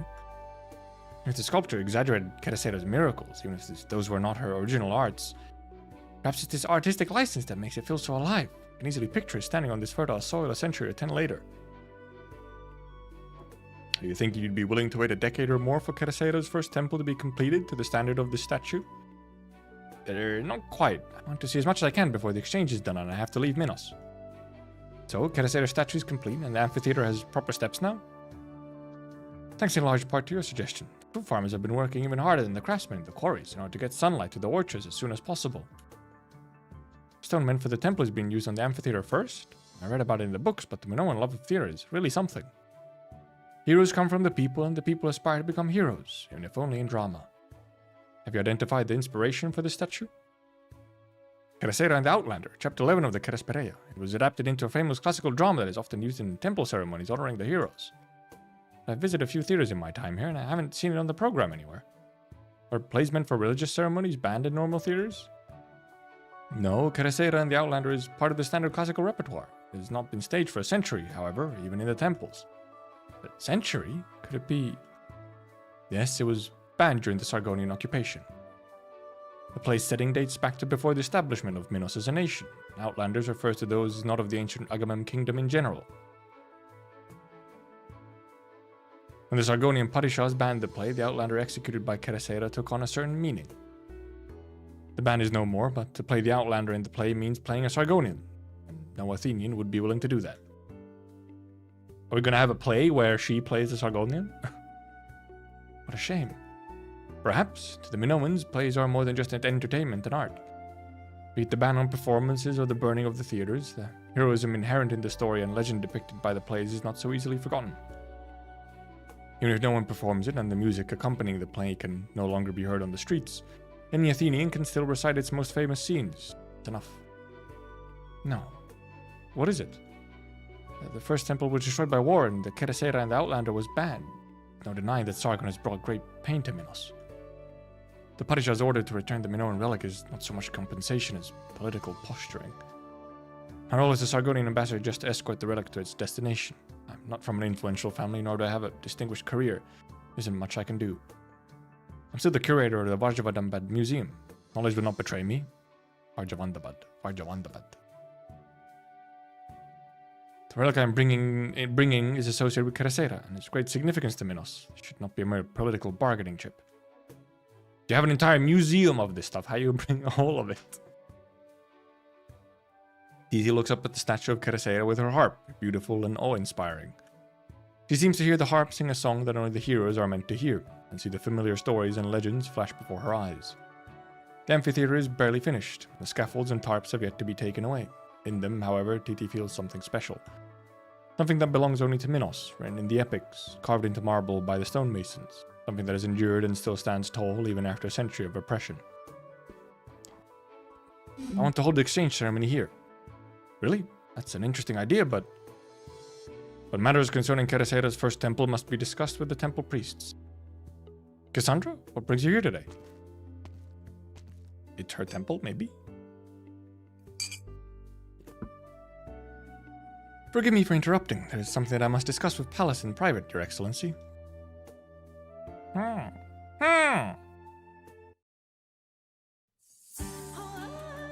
Was that after? It was, wasn't it?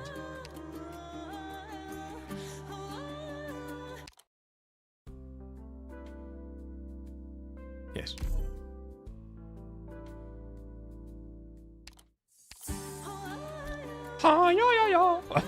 It is funny getting to the lobby every time and then woman starts going off. Riddle without answer. It lies in the road in dreams everywhere. It questions you, wakes you, makes you know who you are, and teaches you that beautiful dreams are no more than dreams.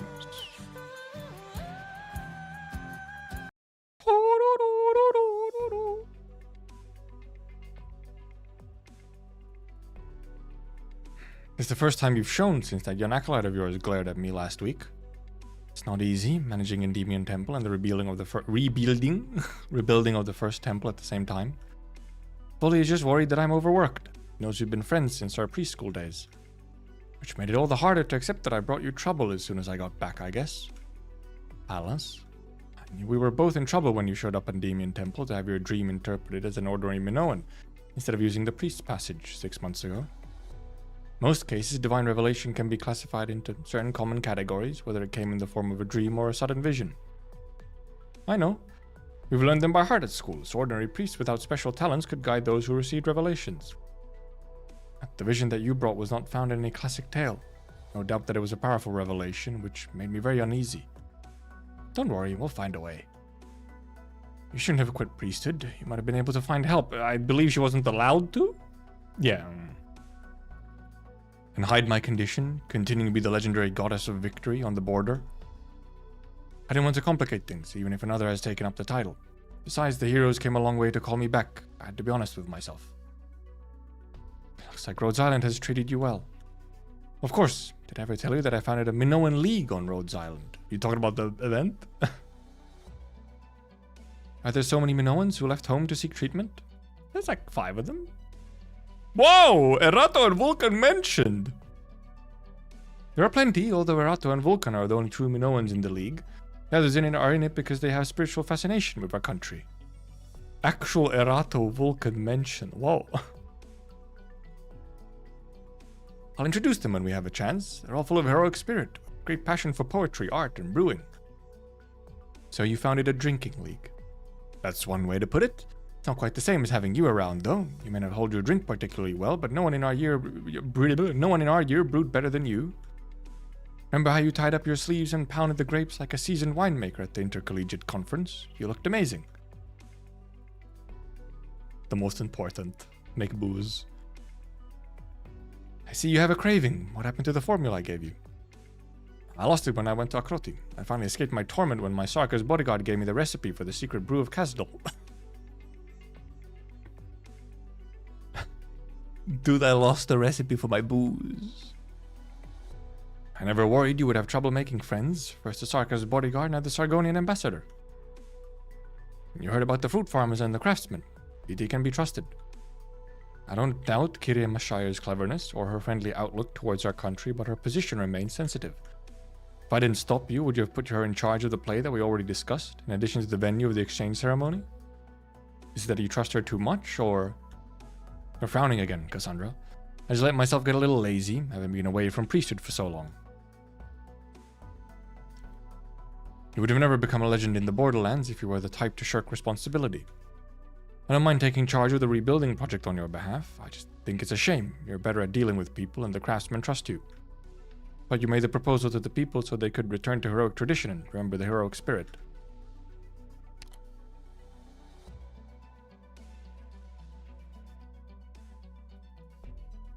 Just let myself get a little lazy.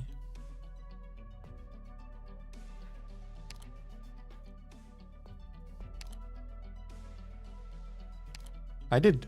The proposal for the temple, yes. Okay. I don't know why I had to like reread a bit there. And that's exactly why it doesn't matter who's in charge. Our people venerate the heroes, but they've gradually forgotten that Minoan prosperity was not only built by a few heroes. The heroes came for the people, from all walks of life. You could always read my mind. I know what you're trying to say, but the rebuilding of the temple entering its final stage is even more important than ever to have a supervisor. I think we'll have one soon. What is it? I saw Lydia headed to the temple square. What do you think this Astonomos, who has quietly been at odds with us from the beginning and is trying to take the play out of the priest's hands, is going there for? The damn cops. It seems to be a bit more than just a cop, though. Also, yeah, because somehow, indeed, well, she's like the newest position in the administrative arm. Makes sense that her outfit is like so modern compared to the others.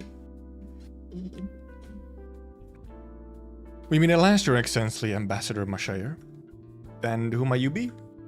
I'm the Astronomos of Athenius, called Lydia. I'm overseeing this relic exchange between our two nations. Oh, I'm so sorry, Astronomos. I should have visited you first thing when I got to Athenius. I didn't think... You came into Athenius by the ancient route to follow in Caracera's footsteps, didn't you? There's no need to apologize to a Minoan for your love of our epics, our culture. If anything, I should be thanking you for resolving the dispute between the fruit farmers and craftsmen. The rebuilding of the first temple could not have proceeded so smoothly without you. I simply did my part. I believe you've already met Benui. I take it that the venue and details of the exchange ceremony have not been confirmed. Correct. Rather than do it behind closed doors in a private room, what do you think of holding the ceremony beneath the statue of Caracera, be witnessed by her and all of Athenius? You want to hold the exchange ceremony at the first temple square? Yes, you're aware that I brought the most precious treasure of the Vajravantabad Museum, to be exchanged for technical data that the Sargonians left behind during the construction of the three poleis. It's a part of many heroic Minoan stories and closely linked to Caracera herself. You're just keeping a secret on what it is? What am I, stupid 2-meter long white fabric? True. Yeah, TT does have this. This here. It goes all the way down and like piles up on the floor because it's so long. Just so you can pull her. Seeing the completed statue on the square was an awe-inspiring experience. Her brave visage and the relic that I carry complement each other. Understand that the exchange ceremony is supposed to begin with a classical play in accordance with Minoan tradition. What better place to do it than the first temple's new amphitheater? Would that be a problem? Oh, Cassandra from Endymion Temple reminded me that any use of the first temple should be discussed with her. Cassandra. The Astronomos Office's responsibility to lighten the burden on the busy priests by handling trivial matters. I'll communicate with her. I was concerned about the lack of proper supervision in the rebuilding process because of the emulation of ancient methods, which has resulted in significant delays. But it might not be the most dignified of venues. Though I don't mind. However, all of our problems could be solved if you are officially made the supervisor of the rebuilding project. I fucking knew it. Pallas, you sneaky woman. Say what now? DD Pog? Rebuilding of the temple is entering its final stages. We've reached the point where decisiveness and efficiency are more important than careful planning. I'm sure you already have a fair idea of what is going on, having befriended the craftsmen and solved their issues. Besides, I understand you received an advanced education in museology in Columbia, including studies in architecture. Putting the finishing touches on the temple and readying it for opening shouldn't present too much difficulty, should it? I mean, it's true that I designed and supervised the expansion of my museum, but it's not nearly as big as this temple. Besides, is it really appropriate for a Sargonian ambassador to supervise the rebuilding of the first temple? Right? Your request that the exchange ceremony take place at the first temple is ample proof of your understanding of the relic and Minoan culture. I'm in full support of your proposal, and I'm sure the ever-considerate Cassandra won't object. But I didn't expect the ambassador to be such a polite and humble young lady. Periandros? Okay, yeah, his hair color is like the exact same as Camille's hair color, yes. And even a little bit of the same, it's shorter, but kind of the same shape on top as well. Greetings from Corinia, land of trade and merchants, Your Excellency Ambassador Mashayar of Sargon. I'm here as Corinia's representative to the exchange ceremony, at the Astronomos' request. I happened to overhear your conversation and couldn't help but stop to listen. The eyes are also red-ish, yes. May I ask you a question? Would you participate in the rebuilding of the first temple if your status were not a concern? Of course. It would be a great honor to participate in the restoration of such a wonderful example of Minoan architecture, not to mention the knowledge that could be gained. I'd be delighted just to hew one piece of marble for it. In that case, why trouble yourself unnecessarily? Trouble myself? What? I have a little suggestion that might solve our present problem. As I see it, the two of you are in full agreement, but for this little issue of Ambassador Mashaya's status. It's a sensitive issue, and Ambassador Mashaya's concerns are certainly well-founded. On the other hand, the Astronomos here is seeking a capable supervisor who has the support of the people in order to keep the temple project on track. What better way to resolve this than Minos' most ancient process? You mean a vote? Democracy! Remember, this is ancient democracy, so only educated men are allowed to vote.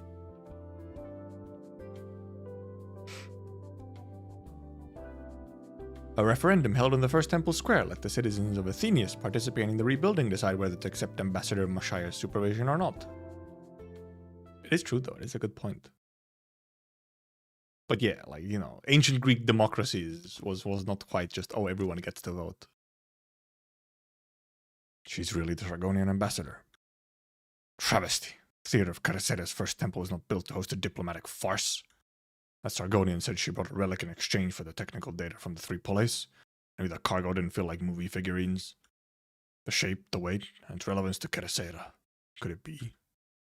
Oh, but it's yellow. The gall. You stole a Minoan treasure to buy Minoan trust. And if I have anything to say about it. That is indeed what the diplomats are trying to do, yes. But just not TT.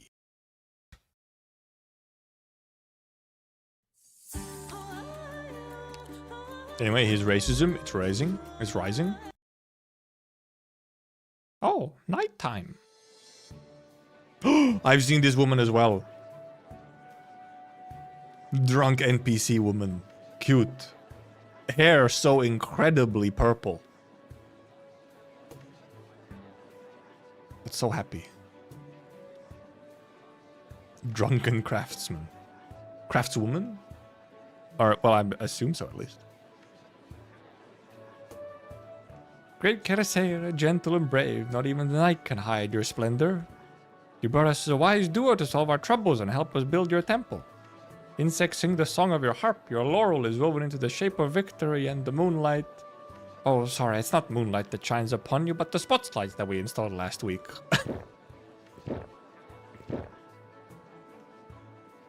Hearty drinking. Don't drink too much, we're here to vote, remember? You don't want to hurt your hand engraving your ostracon. Of course I remember. I'm here to vote for Titi. I almost fell when I was working on the statues by myself in the temple. I wouldn't be drinking here right now if Titi didn't save me with her arts. What even is Titi's arts? Obviously she does sleep in game, but... you don't believe me? Let me show you. I tripped over the statue's sash that trails on the floor and then... Whoa! Look out! Several white ribbons fly out the shadows towards the drunken Forte girl, helping her steady herself. Again. Drinking game. Drink every time they drink. True. They let her go once they are certain that she's unharmed, straightening her hair while patting her horns in reproach. I guess her arts is... mummy arts. She had like the ribbons, you know? She can make you into a mummy. See? Those ribbons saved my ass just like that. Oh, Titi, what are you doing here? Let's get a drink. I guess it's just the ribbons, I guess. Palace told me about a girl in the moving crew who's small but strong. She loves drinking and has a tendency to stumble. Didn't expect to see you stumble a dozen times in just 3 days, Kantia. Thanks, Titi. No. Mummy with a U, which is also how we're just British for mom, but like mummy as in the Egyptian thing. Which I get, you know, she looks quite Egyptian, so makes sense. She doesn't although drink any better than the average Minoan, which is to say she's supposed to drink in moderation. She has a drunkard's soul. Me? So true. Need a swig, Titi? Did I look that nervous? Also, what, apparently Minoans don't hold their liquor especially well. They just all really still like drinking. They get drunk easily, but like... Not on your face, but we've all figured out that your tail doesn't lie. Caught? Who's the guy under the scaffolds wearing a leaf-shaped ring on his grey tail?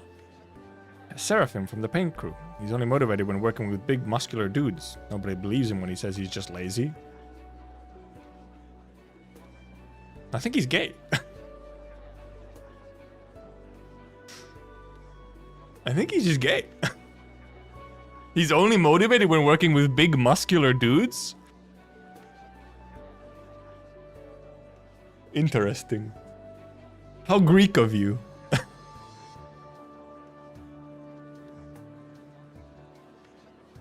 What about Delafia sitting in the corner, not talking to anyone? Lefteria from the sculpting crew. She always stays out of the sun. We've only talked to her a few times, but I know she's obsessive about her work. That's more than most of us know about her. Most of the craftsmen barely know she exists. I don't know about the others, TT, but to me, you're one of us.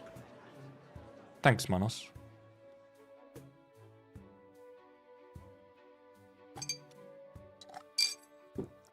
God, Palace, why you gotta be looking at me like that? Damn. Does something to me. Her facial expressions.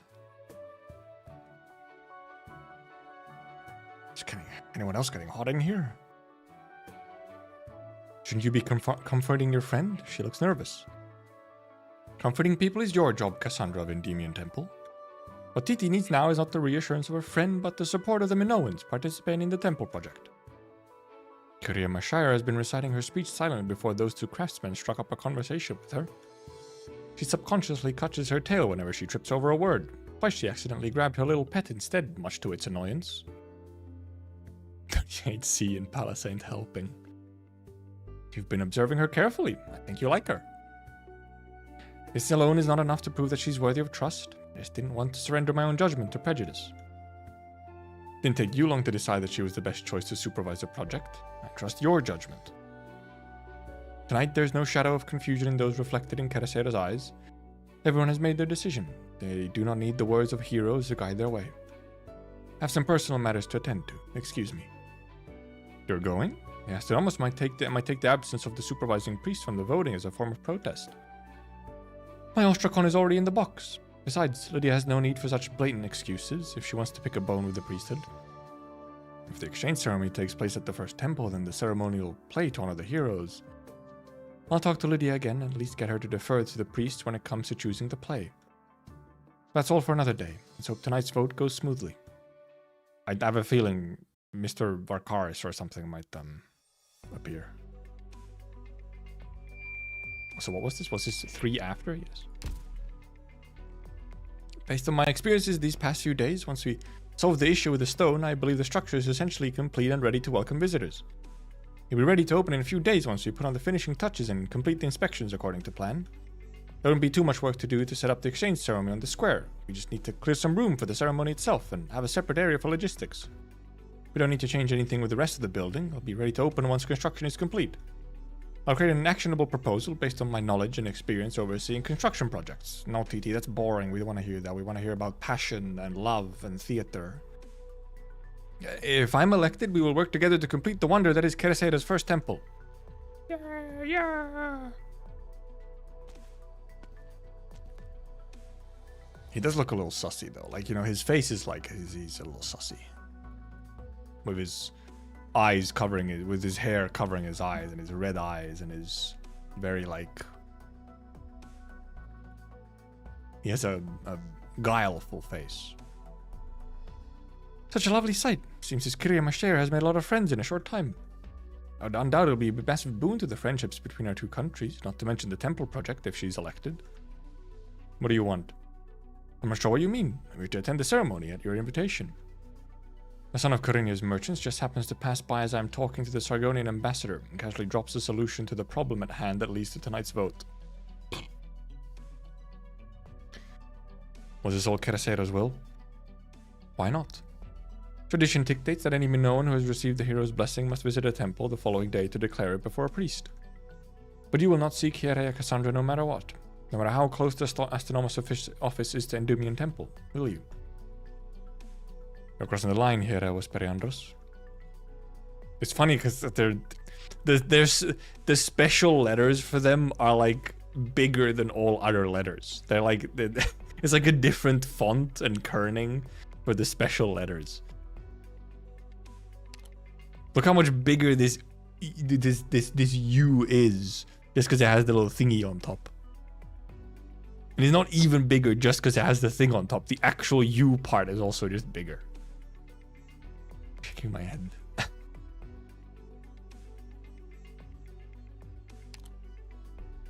You know as well as I do that the election of Kyria Mashire will be more than just a feather in your diplomat's cap. Your foremost concern will always be Minos itself, as it is for me. Speak your demands. You can spin all the words you want, but I will not assent before seeing the terms and conditions of the deal. Have patience, honored Astronomos. Reputation is the most important thing in business. I'll bring my business to you personally once the dust is settled. It's not that time yet. He's a businessman. Doing business things. In accordance with tradition, please etch yay or nay onto the Ostrakon you are holding. Then place it in the box face down. We will tally the results once everyone has cast their Ostraka. If more than half the votes are in favor, Titi, Kyria Mashire shall be named supervisor of the temple project until the exchange ceremony is completed. Begin. start carving. The crowd walks up one by one to place their ostraka. There's some distance between the box and the center of the square where TT is standing, but she can see the smiling faces of the friends she has made these past few days. They nod to TT as their gazes meet. Then actually none of them vote for her. She cannot see the words on their ostraka, but she knows what vote they cast. Who would have thought that she would be in charge of the construction of a Minoan temple? Would have been a tremendous honor even in Padishamala's time. The one who fucking destroyed Minos? How should she repay the kindness of the Athenians have shown her? What a joke. Oh, him. A voice interrupts TT's thoughts and causes the square to fall silent.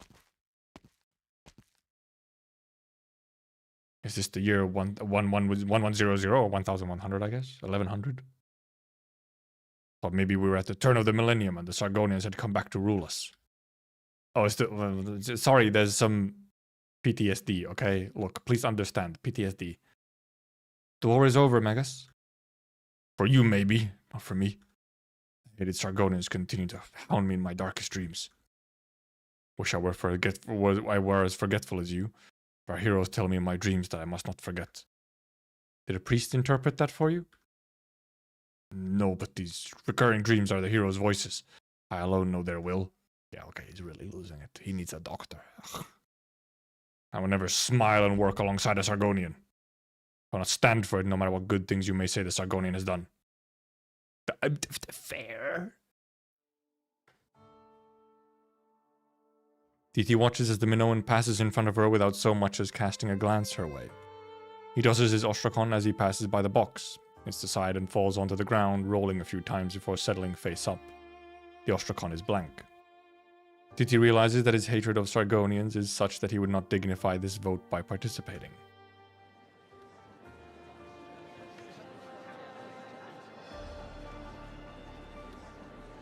Her cheeks burn as though she has been slapped in the face, but she trembles as she feels a chill run up her spine. Everything seems to grow distant. It is as though there's a thick screen separating her and the others, and all the sounds around her. In her daze, she seems to perceive Pallas stepping up, and the craftsman casting concerned glances at her. She wants to say that she's fine, she's alright, that she was prepared for such treatment, as an envoy of peace sent by the erstwhile invaders and oppressors. Erstwhile invaders and oppressors. Besides, it's not as though the Minoan has done anything to her. He simply said he did not want to work with her. This is fine. No one can be loved by everyone, after all. She wants to smile, that famous bright, carefree smile of Medjehtiqedti Nasutu Mashayers, which has charmed so many visitors to her museum. But she cannot find the words or her smile. No, they all left. Okay, even those three left. Or maybe this is how she sees it. The words of the Minoan who... My ears. Oh, they're actually like heavy breathing. The words of the Minoan who tossed the ostrakon echo in her mind. She recalls the ferryman who questioned her the day she arrived in Athenius. Oh, the fucking ringing and the heavy breathing. The time she spent with the temple craftsman meant something. They still trust her. But to the countless Minoan strangers out there, she's not TT, the curious lover of Minoan legend. She's a Sargonian.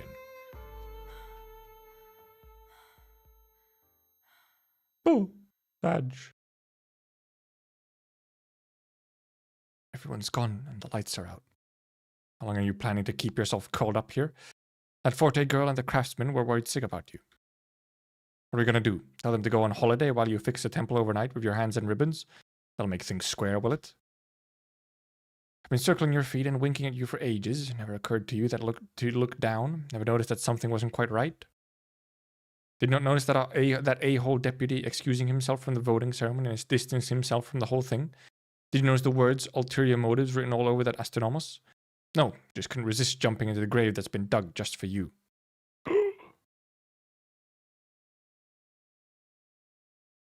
Now look where it's gotten you.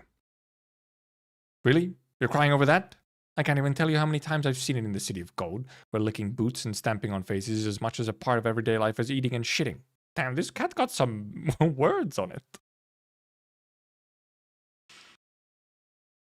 Besides, I doubt you're crying for the people who used you. I told you when you got the Padishah's assignment that it wasn't going to be a pleasant vacation.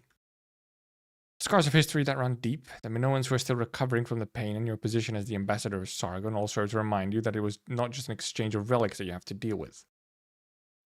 The proud creature tries to catch a glimpse of the young feline's face in a rare show of concern, but her head is bowed too low for it to see.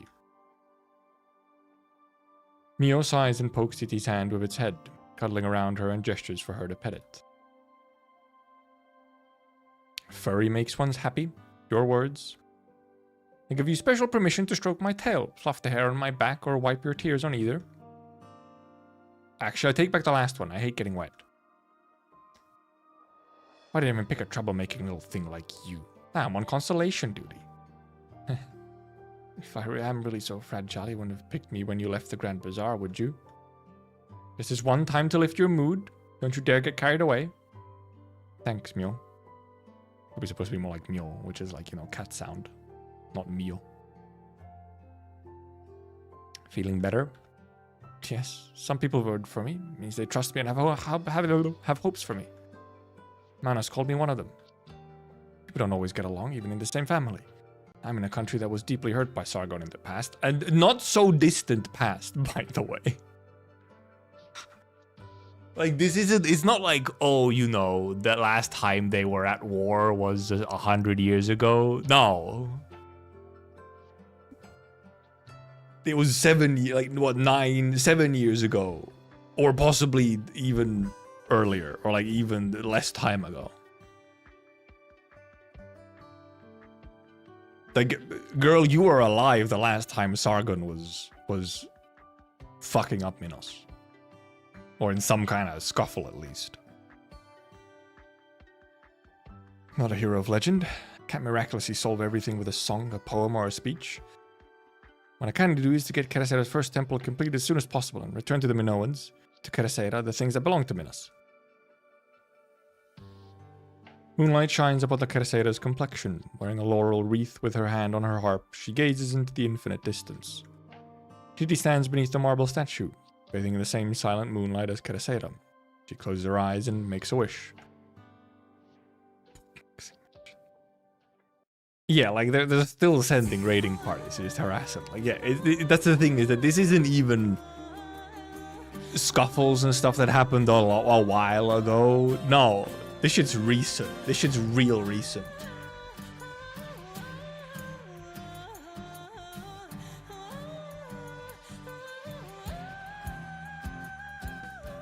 It's real recent.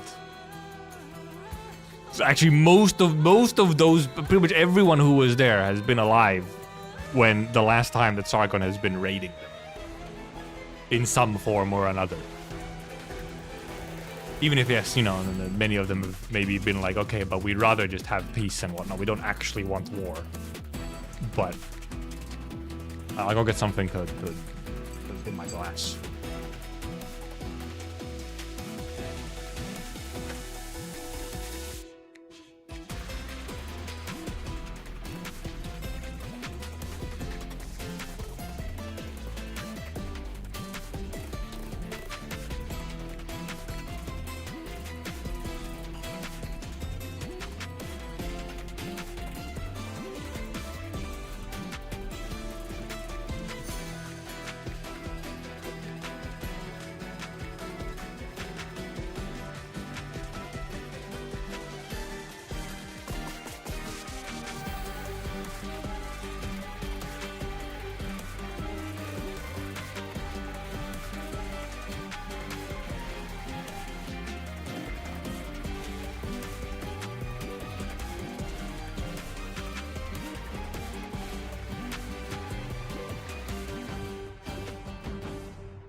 The lobby music does go crazy. It sounds like... It's almost like a battle music. You know? It sounds like this could be in the stages.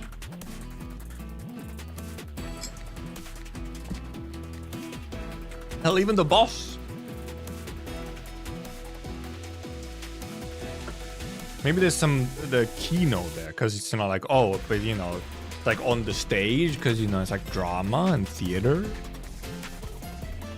But then it's on the lobby screen. Anyway, slash marker, ME4. Misstep. Burdens too heavy to bear have a tendency to drop when you can least afford to bear them.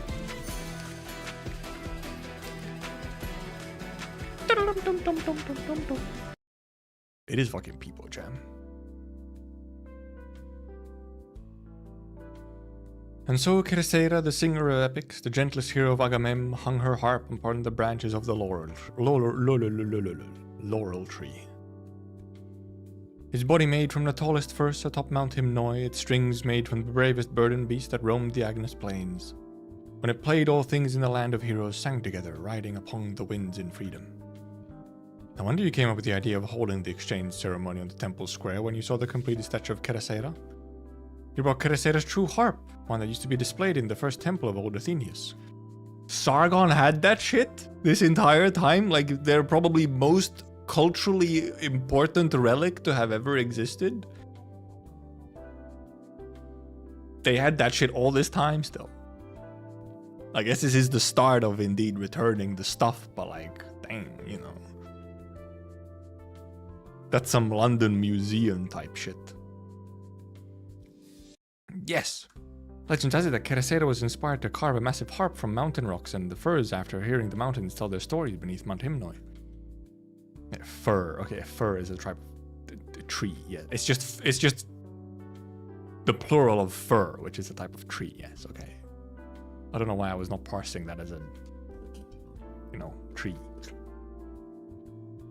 It was a blessed harp that only sang on important occasions or when played by a great hero like Cresseira, offering a song that touches the people's hearts. First temple was destroyed when the Sargonians invaded old Athenius. Grieving the tragedy, the harp sang no more, and afterwards went missing. Until Padishah Keri found it in his collection. Went missing!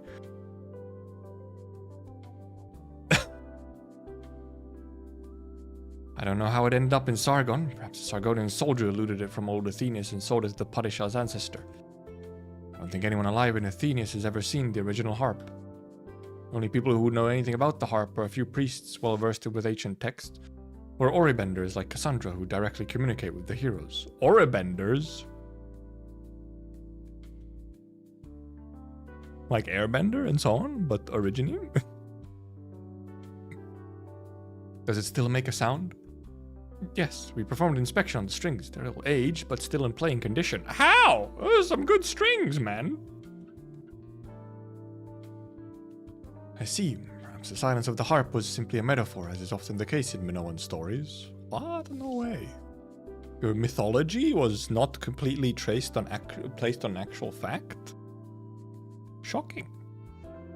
Where are the ferrymen? We paid these outrageous rents to be by the canal and get fresh fins.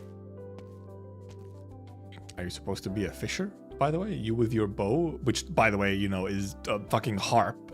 I guess Erata also has a bow. That's a harp. So, okay, fair enough. The goods are here, keeper. Finally, any more delays and we won't be ready for the diplomatic delegation. Should I unload the goods for you? Hey, why's the boat docked so far today? We'll be falling into the water trying to unload stuff. Bring the boat closer, please. As close to the kitchen as you can. Okay. Thank you. Am I the one delivering today, by the way? It's usually Xanthos who does it. I apologize, Master Xanthos had business. No, it's no problem, as long as the food gets here and the kitchen can get to work. You've been with Xanthos for a few years, haven't you? Must have his reasons for planning it this way. Not concerned at all. Now, Xanthos has probably fucking disappeared. Sorry, Pallas. Everyone in the temple has their hands full today. I simply can't free up anyone from the moving crew. I wanted to get the harp into the first temple ahead of time to see how it fits Cresseira's statue. Should have had someone bring it strong to help with carrying the harp, though. It's just the two of us. Could I say I was not particularly tall according to historical records? People took particular note of the contrast when she stood next to her harp. Maybe I could even do it myself. She's trying her best, okay? Ugh, it's heavy. Is it a box full of lead or something? One funny face. Funny face on Palace. I love that we get more Palace sprites.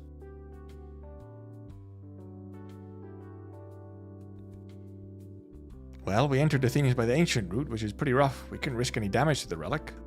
Had the museum staff prepare a packaging that's fireproof, waterproof, shockproof, and impactproof, which unfortunately added a ton of weight to it. On the other hand, it wouldn't get a scratch on it, even if an earthquake suddenly shook a whole house down onto it. I can see you take a great care of your museum and collection. I went to Columbia to study museology because I was curious about everything, and ended up working in a museum when I went back to Sargon. Funny that Columbia apparently has, a museology degree. Columbia of all places. But my father died young and my family's a far cry from its past glory. Honestly, I'm not sure why the putty shop picked me to lead the diplomatic mission. It's my job now, and I want to do it right. Did I ever tell you that you... Ooh. Oh, alarmed Palace. What happened? Everything okay, TD? Oh, it might be him. Don't worry, the harp's unharmed. I was asking about you. Speaking of earthquakes, good thing the relic is well protected. What's all the commotion downstairs? Looks like a boat rammed straight into the hotel kitchen. The face of... Oh, this is slightly bothersome. A boat has rammed into the kitchen. I wonder why.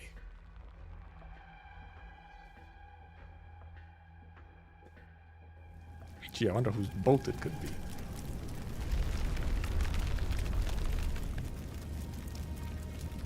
Lamenting male voice. It's over. It's all over. What kind of ferryman are you? Full sails from 5 meters away? On a windy day like this? You know your boat would go even faster than Hermes the messenger. Oh, okay, actually just Hermes mentioned. Okay. Why did the boat as close to the kitchen as possible? Oh, that was the calm male voice, sorry. I didn't mean inside the kitchen.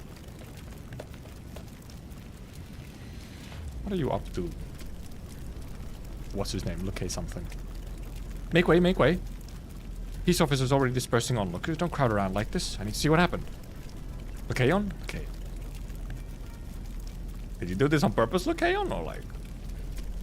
Are you just that dumb? You'll uphold justice, won't you, Grammateus? I just wanted the boat bringing the ingredients to be closer to the kitchen, but this kid rammed it right into the place. I'm sorry. Don't know how to operate a boat.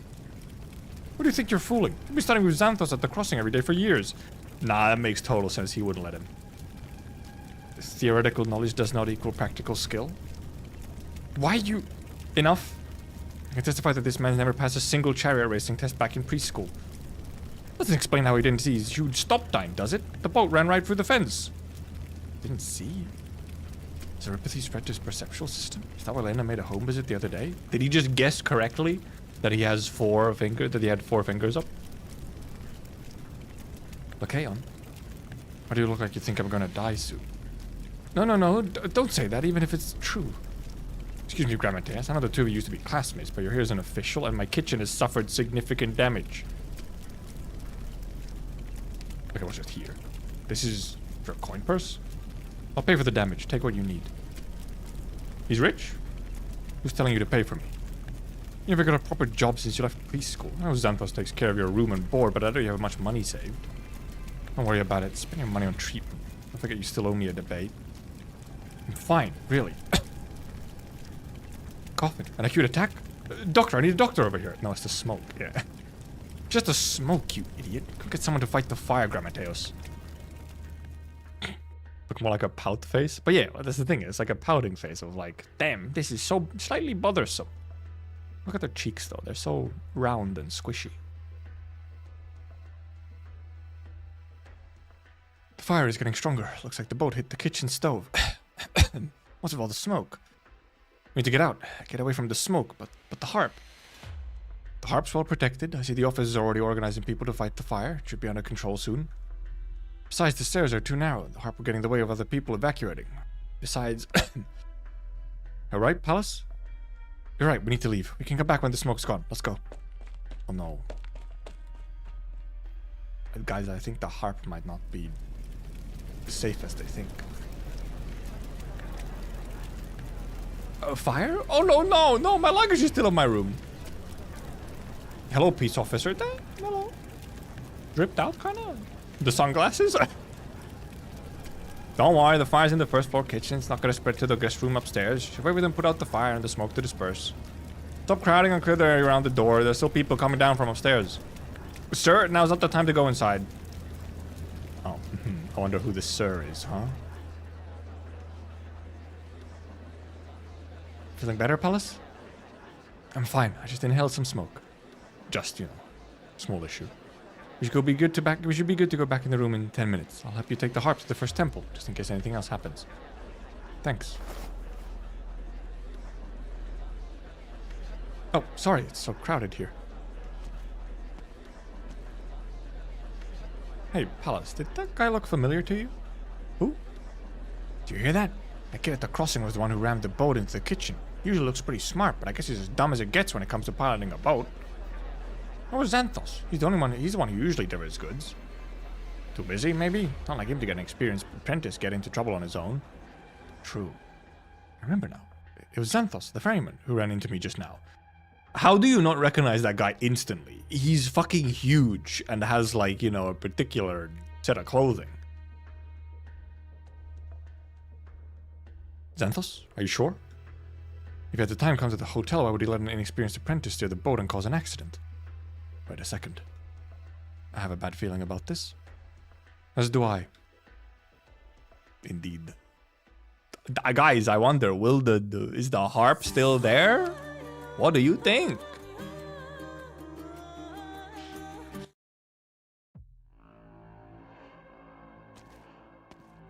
Like, look, how do you not recognize this guy instantly? Look at him. He's quite recognizable, I would say.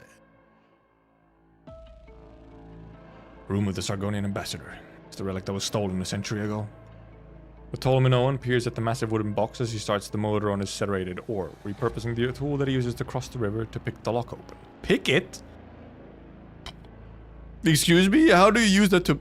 I think it's pick the lock. He carefully lifts the cover of the box.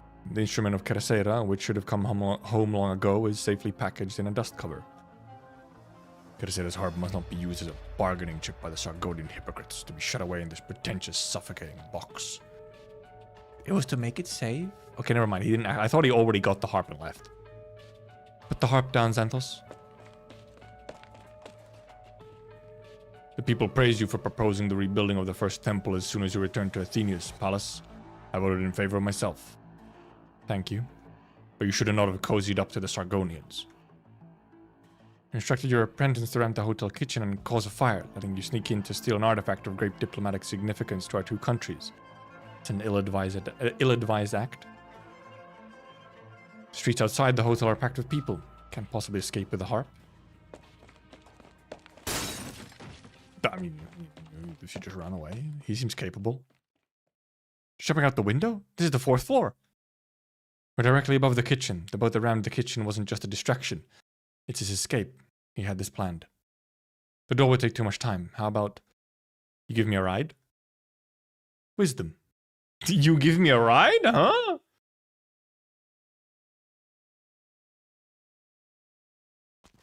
On what? Is it on her shoulders?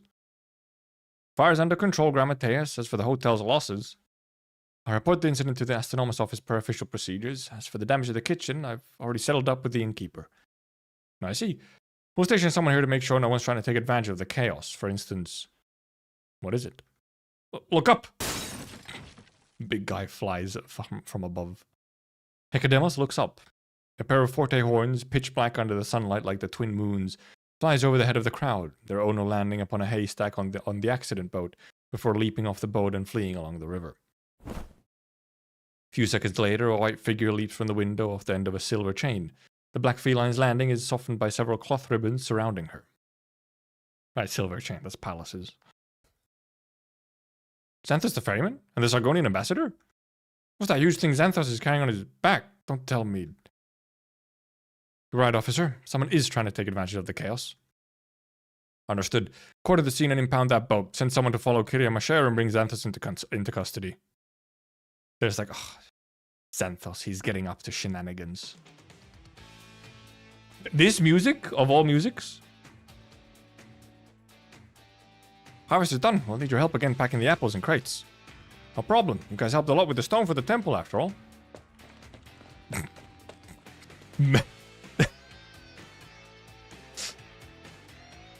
Arrow pointing. Menacing Xanthos in the background.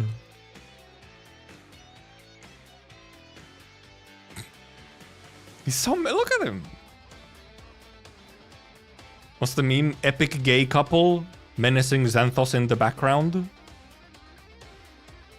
I guess we don't know if this is a guy, but you know. Excuse me. Whoa, whoa.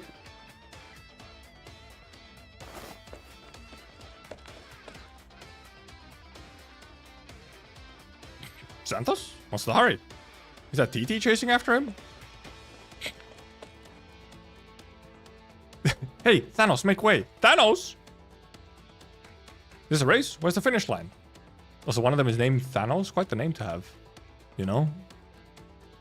Go, TT, go. You can't lose to Xanthos when he has so much stuff on his back, right? No, I can't. Do we know her to be fast? She's a museum nerd. Careful with the apples.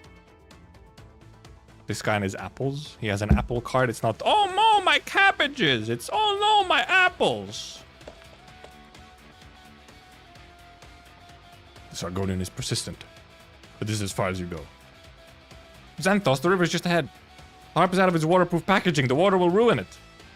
I don't need Sargonian to remind me, not when your people have ruined countless Minoan treasures. Fair.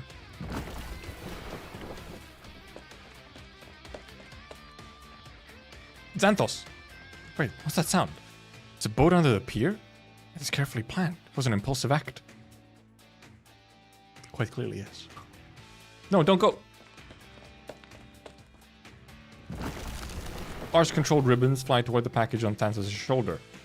The Forte instinctively jumps back, placing the harp at the stern of the ship.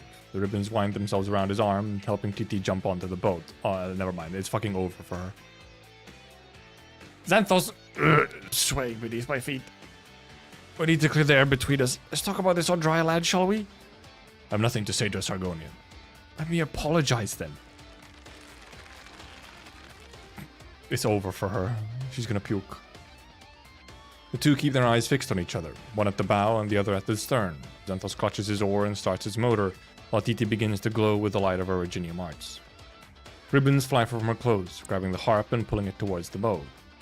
Xanthos cuts the ribbons, only to find that TT has closed the distance with the harp. He runs to the bow, causing the boat to tip violently, throwing TT off balance and interrupting her arts. Both of them reach out desperately. The dust cover on the relic is removed, revealing the legendary lost harp in all its glory. Every Minoan has heard the story of Caracera and her harp, but precious few have seen it with their own eyes. It remains proud and glorious, despite the passage of 1,000 years. Sunlight falls on the metallic leaves decorating its pedestal, surrounding it with a gentle glow. The pair fighting over the harp has no time to admire. They watch the harp's trajectory change less than a second before it hits the ground. That is a panicked TT. Medjehtiqedti has never thought of herself as lucky. The glory of her noble house had long faded away by her father's generation. Her father was obsessed with literature, while her mother, still clinging to old aristocratic habits, showed little interest in spending time with her daughter. TT spent most of her free time in her father's library, alone. The knowledge she learned there was basic, shallow, but it nevertheless expanded her horizons, and instilled in her a strong sense of curiosity for everything. That was why she saved money to pay for her own studies in museology in Colombia. She was excited, but nervous, when Parisha Kere appointed her to be the ambassador to Sargon. On one hand, she was drawn to the wonders of Minoan culture and the stories of heroes. On the other hand, she was acutely aware of the challenges that the burden of history presented. The joy that she gained from working with the temple craftsmen, the last vestige of fantasy and daydream in her mind, would be shattered with the falling harp in less than a second.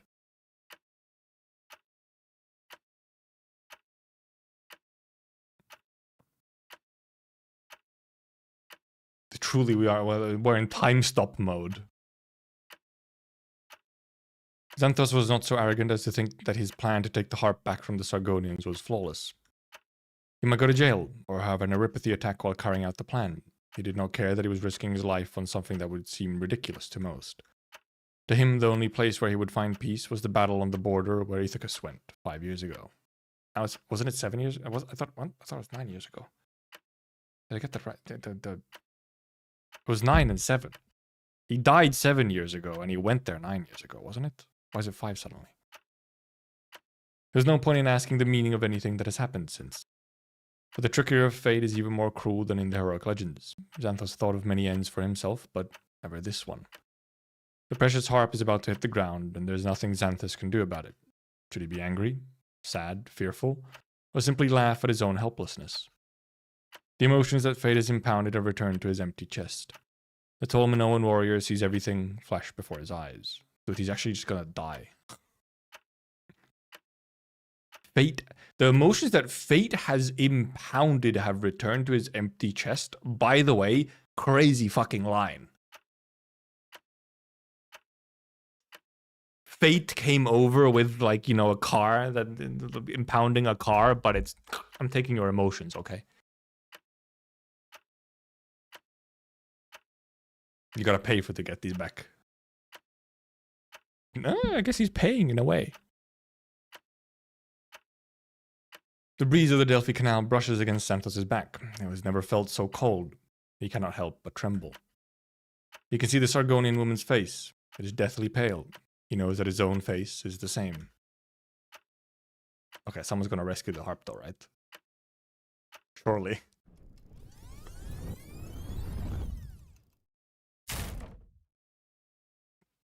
Oh, no. Oh, fuck. Oh shit, no, that was the sound of it hitting. Also the fucking time sound, the rewind sound. Or I guess time beginning to move sound.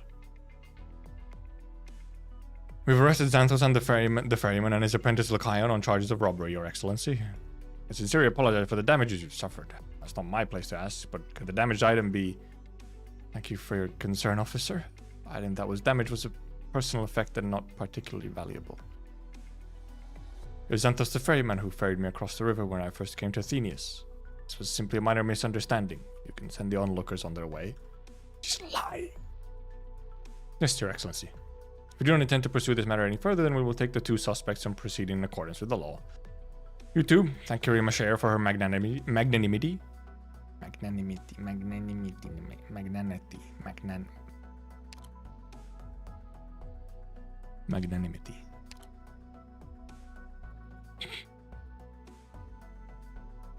You don't know how to steer a boat. Chromates Academos can testify to that. You could have gone off easily. Why put yourself in this situation with me, Lycaon?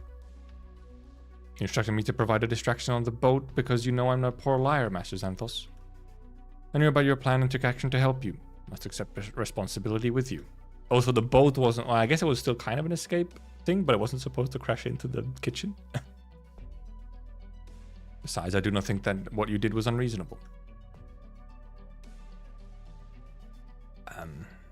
Small issue. A personal effect? As if the officer believed that. She saw your courtesy as a way out, so she wouldn't have to prosecute her own people. Right, that is at the center of the first cultural exchange between Sargon and Minos. The establishment of diplomatic relations was stolen and damaged during its retrieval. There'd be more than enough to start a war if we were in Leithanion or Syracuse. I checked the harp. The damage was minor, only a crack on the pedestal. It can be easily repaired by filling and painting over the crack. In normal circumstances, I would have kept it untouched, but these are what we call extenuating. You can fix it so nothing looks out of place for the exchange ceremony in a few days. Maybe descended from Sargon nobility, but you've inherited none of your ancestors' political acumen. The Minoans are entirely at fault here. The perfect chance to punish the offenders severely, establish Sargon's authority and prestige, and...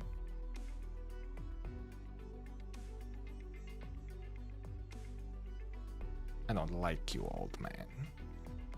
I don't like you, old man. I know you're proud of your family's military exploits in Minos, Benoy Effendi, and to you this is like revisiting old stomping grounds, in a sense. Times have changed. Padishah Keri appointed us to visit Minos with Kereseda's harp, not to show off Sargonian glory, but to repair the relationship between our two nations. As emissaries of Sargon, our priority is to carry out the exchange ceremony successfully, not our own obsessions and interests. Am I wrong? He tried to instantly, the first chance he had. Wait, was that after?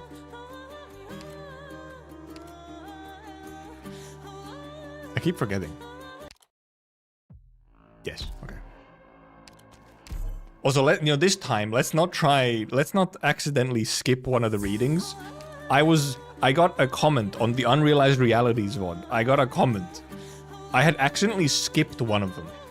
I'd skipped one, like an after reading on one of the nodes. I went back and read it after. But yeah, I'd actually skipped one. And yeah, it was like a 5-minute node. But it was specifically like it connected like a couple of events. So like, oh, how did we get from here to here?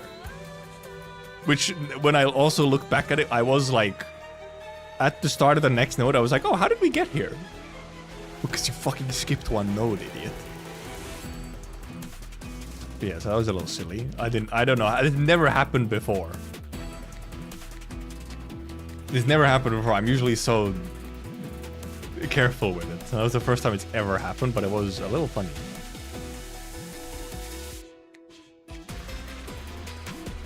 Anyway, ME5, convergence. As people come and go, the situation inevitably spins out of control.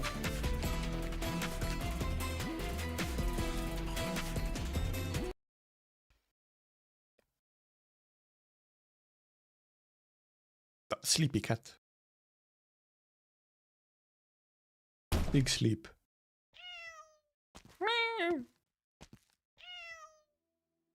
Medjehtiqedti. As if it wasn't enough that you went off by yourself first thing in the morning, now you're slamming doors and disturbing my nap. Have you repaired the harp, or have you been enjoying Athenia so much you forgot about your job? There's no use trying to repair the harp. Giving up so soon? You can't fix a tiny crack like that? What were you doing in all those classes you took in Columbia? Filling in the crack and painting over it isn't hard, but it's not just the harp that was damaged. It's also your fragile, bleeding heart. There's also Sargon's reputation. Don't worry, they don't have much of a reputation in the fucking first place. Or at least in Minos, look, you can't get much worse with their reputation. Kereseda's harp was one of the best preserved relics I've ever seen. Wooden instruments are highly sensitive. The slightest blemish on the body could change its sound. That's why we were very careful during the appraisal process and avoided any destructive tests. I've heard it a million times at the museum. The ornaments, string materials, and lacquer are typical of the Minoan style. Historical records indicated that it very likely belonged to Kereseda herself. Something didn't feel right when I was repairing it last night. The wood chips that fell from the crack indicated the material was mountain firs, the kind that ancient Minoans often used, but something was off with the cross-section texture. Weapons of the heroes are made from ancient trees. They'll have some pretty deep texture. No, it didn't look like the natural texture of wood, reminiscent of a certain moisture retention technique developed in Sargon. Read about it in old books about instrument making. Minoan plants are rich in moisture while the climate in Sargon is generally dry. Wood important from Minos had to be specially treated to prevent them from cracking due to dryness. Cross-section I saw showed signs of such treatment. You mean this was not Kereseda's original harp, but a replica made by Sargonians using Minoan wood? Sure you're not overthinking it? Well, I mean, if they brought the harp over from Minos to Sargon where it's dry, you may have to treat it, but maybe. I didn't want to believe it, but I just took the wood chips to a lab.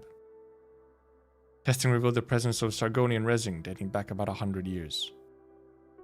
Oof. Okay, well, yes, I probably wasn't... Well, maybe it was stolen 100 years ago, but... The harp looked perfect. It's virtually impossible to tell that it was a replica without destructive testing. How Padishah Keri knew anything. I have to tell the Astronomos. We can't give the Minoans a fake harp under the eyes of Kereseda's statue. The exchange ceremony must be stopped. Ambassador Medjehtiqedti's mission was to carry out the exchange ceremony. Binoy Effendi. We made an oath to the Padishah before we set out. How can you continue to call yourself the ambassador of Sargon if you fail to retrieve the engineering data from the construction of the 3 poleis? Yes, I have my duties as ambassador. As an archaeologist, however, I can't overlook such a mistake, much less intentionally participate in a lie. That's why I say you have no political acumen. You see yourself as a museum curator, not a diplomatic envoy.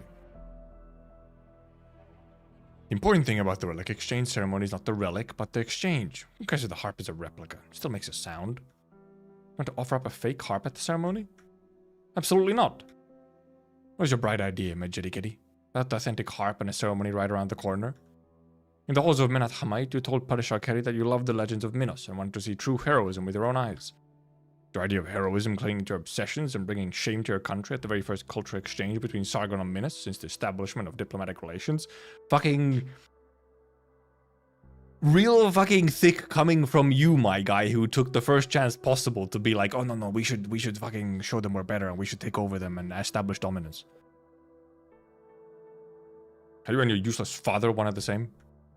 You and your family turned the name Nasutu Mashire into a high society joke. In his obsession with literature, he abandoned his duties, even his duty to his daughter, forcing her to chase the shadows of heroes in books, failing to find any heroism in her father. This has nothing to do with him. I only have Minoan stories because, as emissaries of Sargon, our priority is to carry out the exchange ceremony successfully, not our own obsessions and interests. Your words, verbatim. Find a way before the ceremony, no matter what it takes. Can't let a fake. Okay, but can you really say it's to carry out the ceremony successfully if indeed it's a fake? I wouldn't say that's a successful ceremony. Obstinate fool.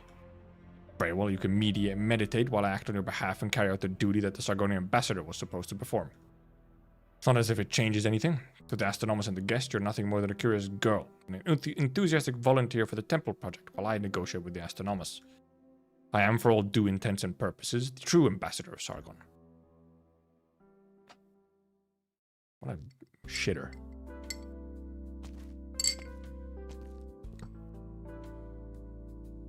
Hello, maybe you don't remember me, but I've visited this ranch quite a lot lately. The herder Melita knows me. Please stop leaning on the fence and let me through.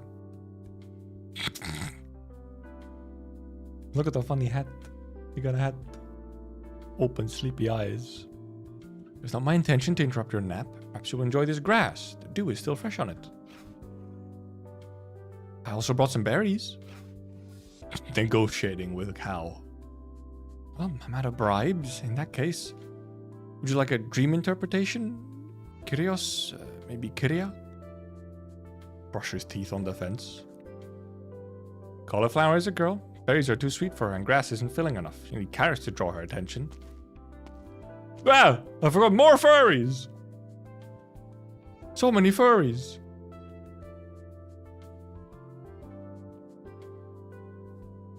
Two new furries in one event. This one has a bit more, slightly less NPC. This is an important NPC design. The first one was like NPC. If you find a bird and beast has a fever and not even its favorite food can coax it to move, just scoop some water with a leaf and spray it on its horn to cool it down. Do we know your bird and beast, Melita? Didn't know there were so many tricks to getting a bird and beast to move. Of course, they're not like beck beasts, which are used to taking commands. Herder needs 100 tricks to coax bird and beast into doing what you need them to. It's this understanding that builds a bond between bird and beast and herder. Also heard, like, wand or whatever that is, it has a paw on it. This understanding that builds a bond between the bird and beast and herder. Am I right, cauliflower?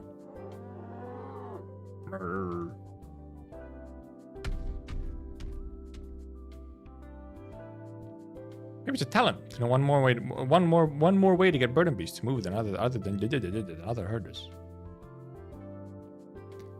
Maybe it's a talent to know one more way to get bird and beasts to move than other herders. Okay, right.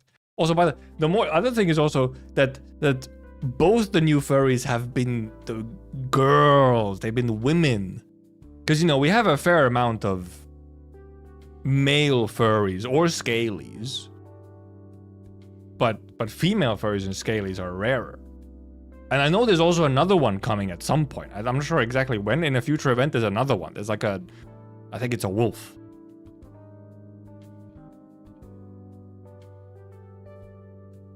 So truly, thanks for getting cauliflower to move, Melita. No problem. The pieces of Endymion Temple gracing us with their presence means that this place is blessed by the heroes. We couldn't be happier. As long as it doesn't cause any trouble for you. Well, she also has like similar chains that Pallas has. Because that makes sense. Probably somewhat of a priesty thing that they have. They have chains. Of course not. All you do is admire the sights and look at the fence. A little while back, I was concerned that a foal could slip through the cracks in the fences. A few days later, you filled the gaps with strong threads. Just doing my part. Very kind deed. Won't disturb you anymore. I have a few hooves to trim.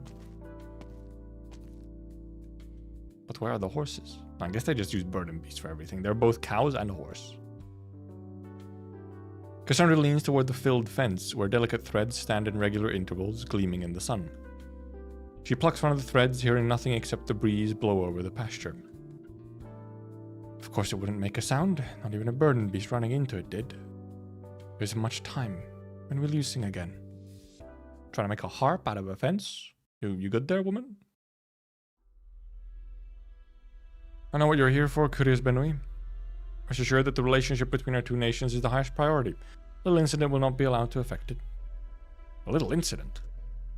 Dantos came to Athenius 5 years ago, working as ferryman and manager of the crossing. Took an apprentice, Lycaon, former preschool student. Oh, okay, that's why it was 5 years ago. That's when he came to Athenius. Okay, fair. Okay, right. They're accused of attempting to steal from the room of Ambassador Medjehtiqedti. They're being held in custody, pending trial in accordance with the law. Since the ambassador has elected not to press charges, justification to comfort ignorant people by a naive girl moonlighting as supervisor of the rebuilding of the first temple, not the decision of the honored ambassador of Sargon. I see your views differ from Kyria Mashire's. I will of course take full responsibility for this matter at Astynomos. However, I would ask that the two of you come to an agreement as to how to deal with it. Do what I mean, Astynomos. My view is that of the Sargonian delegation. This tragedy, the theft and destruction of the harp, would never have happened if the exchange ceremony was not repeatedly delayed. I have reason to suspect that you have intentions other than promoting the relationship between our two nations. They have intentionally delayed the ceremony, and everything that took place did so on your orders. As the position of Astynomos was newly created following the administrative reform of Athenius, you were rewarded with a role because of your contributions to said reforms. Something goes wrong with the first cultural exchange between our two nations since the establishment of diplomatic relations. Then I congratulate you on being the only Astynomos who the people of Athenians will never forget.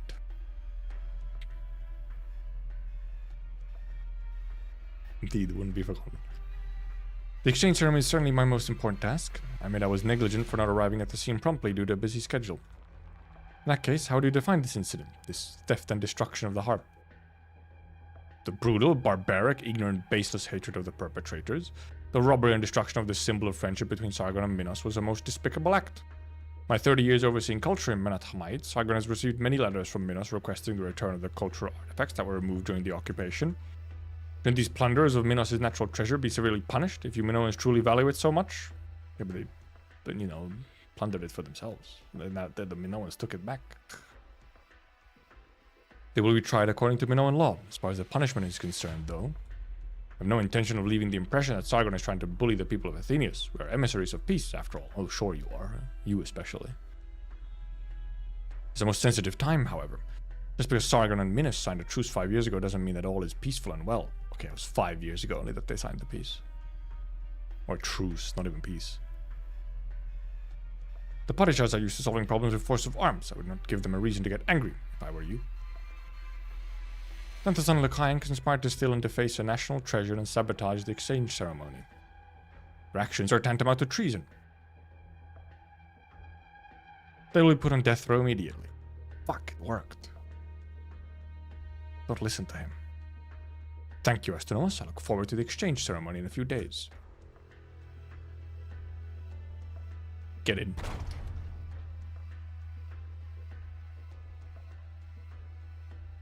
What's going on? It's not normal to transfer prisoners so suddenly before we're officially sentenced.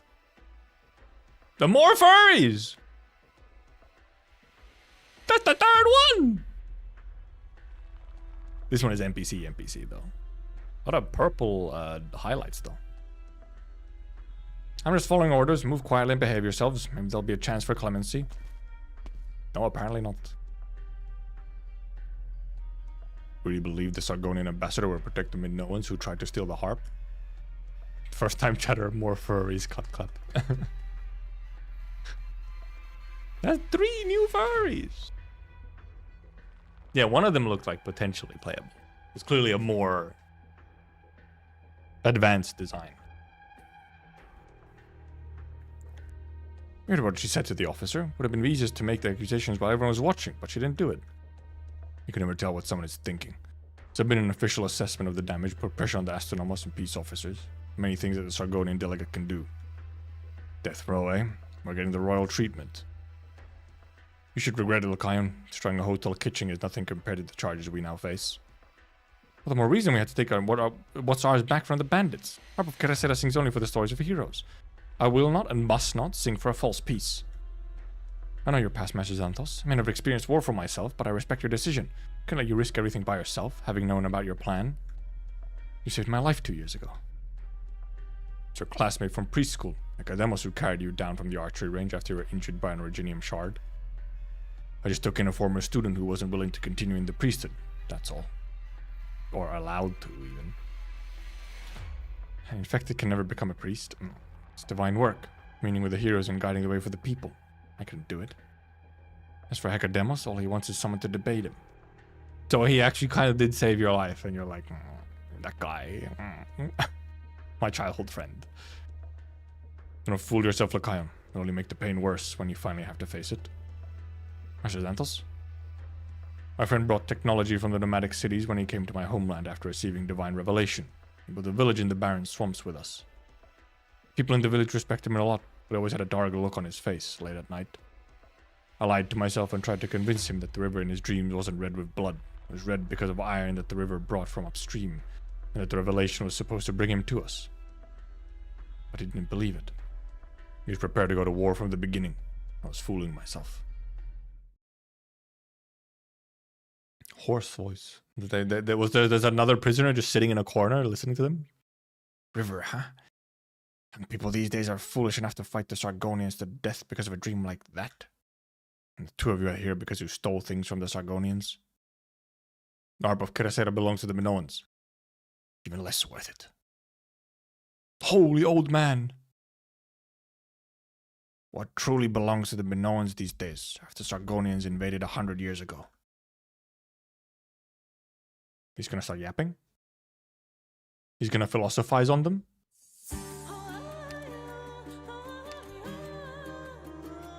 Old woman? Old woman. Old man. Socrates himself?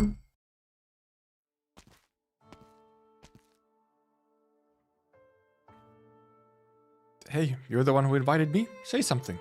I skipped the banquet celebrating the completion of the first temple for you, you know? You're a big part of getting the work across the finish line the day before the exchange ceremony. Tryzyn calls for a full day of celebration. Craftsmen have began drinking and reciting poetry in broad daylight.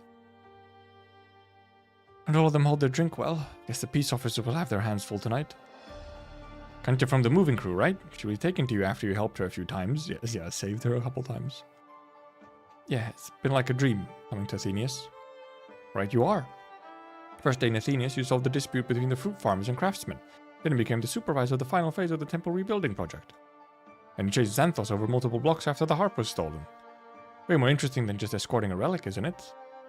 One way to put it. She got an adventure. Yeah. And my job was to ensure that the exchange ceremony goes smoothly and promote the friendship between our two nations. What's the matter, Titi? This isn't like you. Alice. The harp of Kerasera we brought. It's a replica. What? I would have never known if the harp wasn't damaged during my scuffle with Xanthos. Now my deputy Benui wants to fulfill the Padishah's mission by handing over the fake harp in the exchange ceremony. I know that's not right. The ceremony's tomorrow. Do you have a solution? It's no good way to do this. We need a miracle. Read through every relevant book I could borrow from the Bibliotheca of Athenius. I learned that the harp of Kerasera was lost to war a long time ago and it hasn't been seen since. It's likely that the Sargonian craftsman who made this replica had only seen the blueprints, not the harp itself. Could the true harp still be Minos, or was destroyed by the fires of war long ago? I'm sorry. There's no need for you to apologize. What do you plan to do? The true harp is nowhere to be found. I can't publicly announce in my capacity as Sargonian ambassador that we brought a fake harp. It's more likely to lead to conflict than to reveal the truth. Very reasonable concern. So I'll have to stop the ceremony in my personal capacity. What do you mean? Wait. I'm getting rid of the fake harp before the ceremony can start. She's going off on her own. I wonder if we will actually find the harp, though. It's like, oh, it was there all along, under our noses. Can't go in. Look, I know a special visitor's permit is required to visit and deliver supplies. I just forgot. Can't you accommodate me this once? My old classmate went in a couple of days ago, all of a sudden. His family asked me to bring him some stuff. Alright, to tell you the truth, he's pretty sick. Athenian jail has a doctor in basic medicine, but it's not as effective as the Rhodes Island stuff. He could have an attack while in custody if he doesn't get proper treatment. Save your breath, it's no use. Alright, I didn't want to do this. Here's my pass. Hecademus, Grammateus to the Astronomus. I'm authorized to enter into detention facilities, even bring in suspects for questioning. Open the door. This is an order. I'll file the necessary paperwork later. You want to see the 2 thieves who came in a few days ago? Lycaon is not a... Never mind. Yes. You can't. But why not? We're authorized to see prisoners held at the jail, but the 2 you're looking for aren't here anymore. Were they transferred? It's unusual. Has Kyriathopoulos' oripathy treatment system been implemented already? Where were they transferred? Don't bother, Hecademos. I don't know who they are to you, but not even the Grammateus to the Astronomos is authorized to see inmates on death row. Death row? The whoopsie, surprise! Surprise! Death row! More furries! Is their entire police force made out of furries?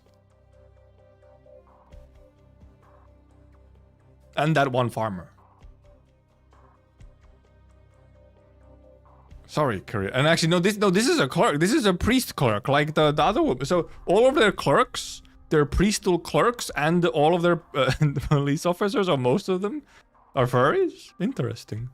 He's like a schnauzer. Look at that face and that mustache of kind. Sorry, Kyria Athapolo. Does Lydia, does the Astronomos really not have the time? I heard that Xanthos and his apprentice were arrested for theft. They're my patients and in a key stage of treatment. The Rhodes Island Clinic already reported. Xanthos' blood originium crystal density is particularly high, which could potentially lead to an acute attack of neuropathy. I'd like to deliver medicine to them. Look, I don't understand any of the medical jargon you're throwing around. We're all very grateful to you for returning to Athenius, bringing back medical knowledge that you learned abroad and establishing a neuropathy clinic, but I shouldn't talk too much. But you're a good doctor and Astronomos' sister. You really should keep your distance from her for a few days at least, if only for the sake of your relationship. Why? Official line says the crime was theft, but the Sargonian ambassador came here a few days ago and said the thing that was stolen wasn't the ambassador's personal item, but an important relic for the exchange ceremony. You put a lot of pressure on Lydia. Probably going to be publicly charged with treason once the ceremony is over. Treason? But according to Minoan law, most of the issues is the Astronomos faces cannot be solved through legal procedures. She wants a new modern Minos, and she's willing to give everything for it. That's why we're willing to work for her. Never mind, he is part of the Astronomos, not the priests. I thought it was a clerk, because there was that other clerk who was part of the priests. Perhaps you're not aware, but she gave up her family inheritance, even chasing her other family out of Athenius after taking office. She gave up her inheritance? I thought the business failed. This exchange of relics is an important part of her administration. There must be no mistake, at least not on the surface, even if it means sacrificing 2 lives. Not like they're innocent, after all. Pout. Perfumer pout. I'm sorry, I have to get back to work. Shouldn't have told that to a Rhodes Island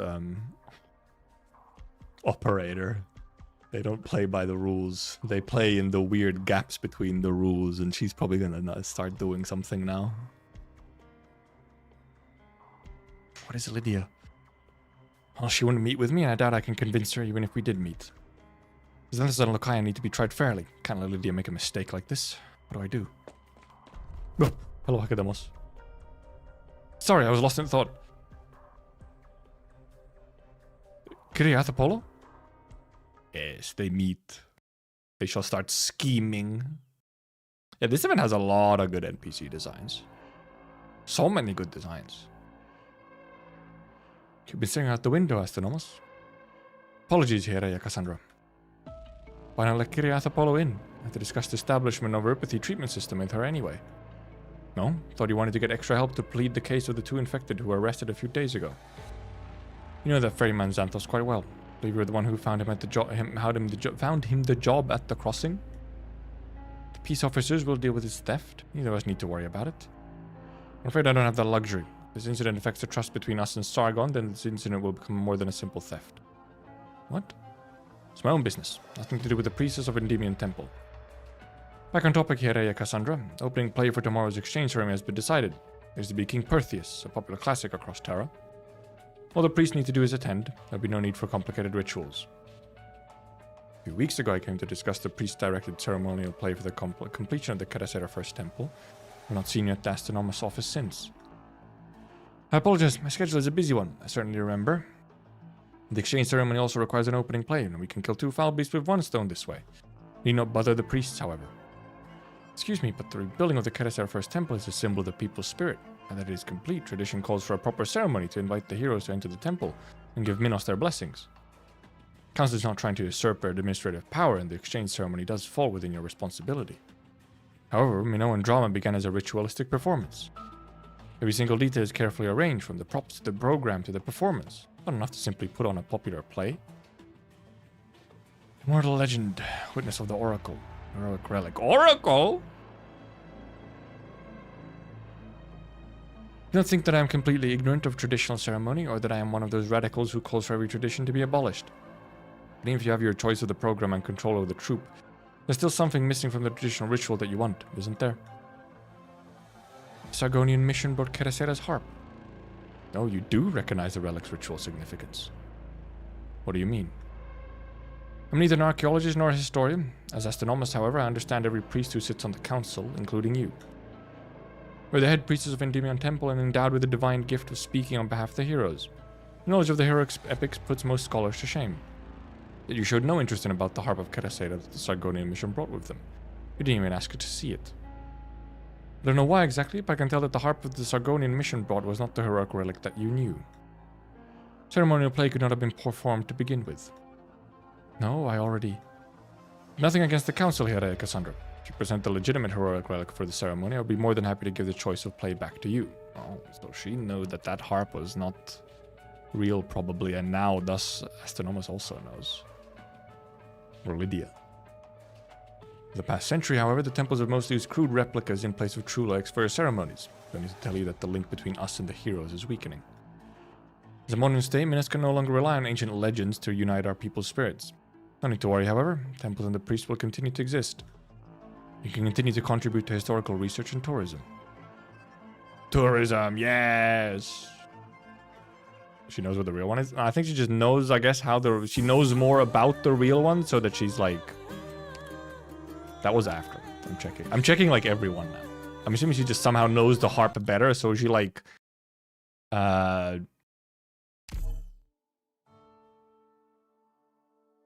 vibe checked the harp to be like... Nah, this ain't it.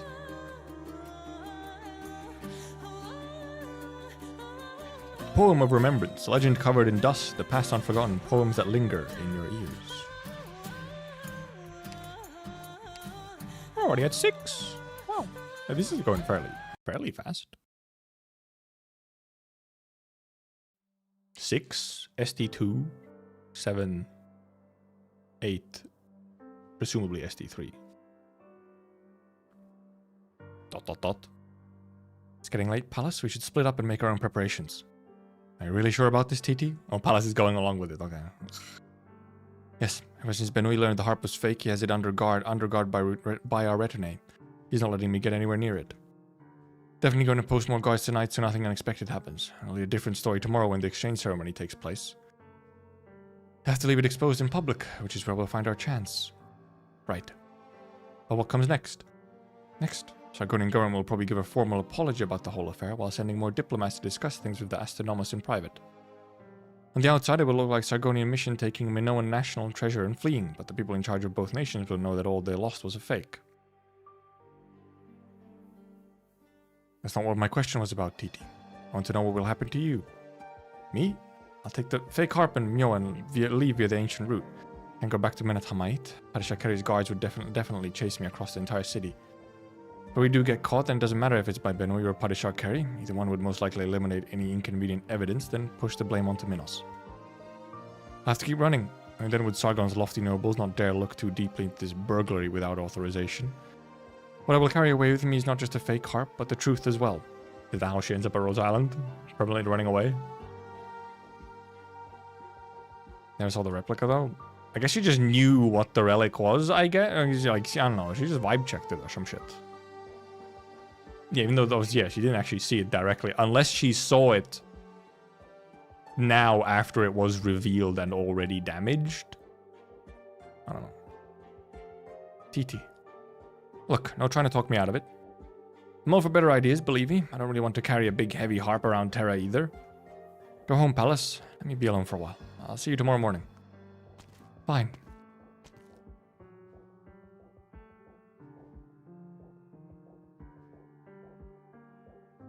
Titi leans against the back of his seat in the plaza and looks up. The night sky is always perfectly clear in Minos, a great boon to stargazers. It's this heavenly advantage that caused the ancient Minoans to associate their heroes with the positions of the stars. When she was young, Titi's father would look up at the stars and tell her the stories of these heroes. Some you can find in the history books. As for those with no source, perhaps they were simply cooked up by her underachieving bookworm of a father. The illness took him from this land prematurely, Titi still remembers clearly every story he told her. Within those tales of Minos, will she find one of an exiled hero carrying a fake harp? Countless stars sparkle silently in the dark sky. Titi does not find her answer.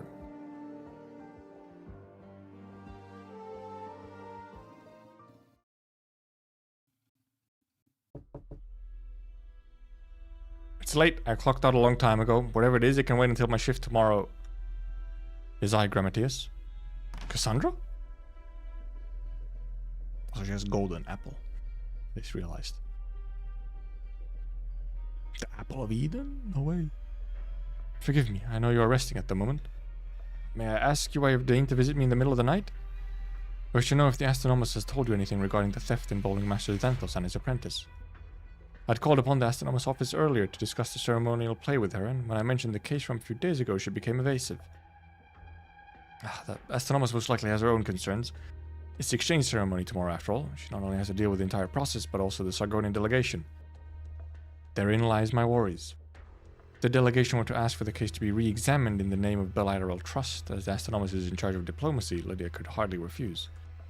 I could tell she was a little tense while we were talking, and her side desk had piles of Minoan law codices and incident investigation reports.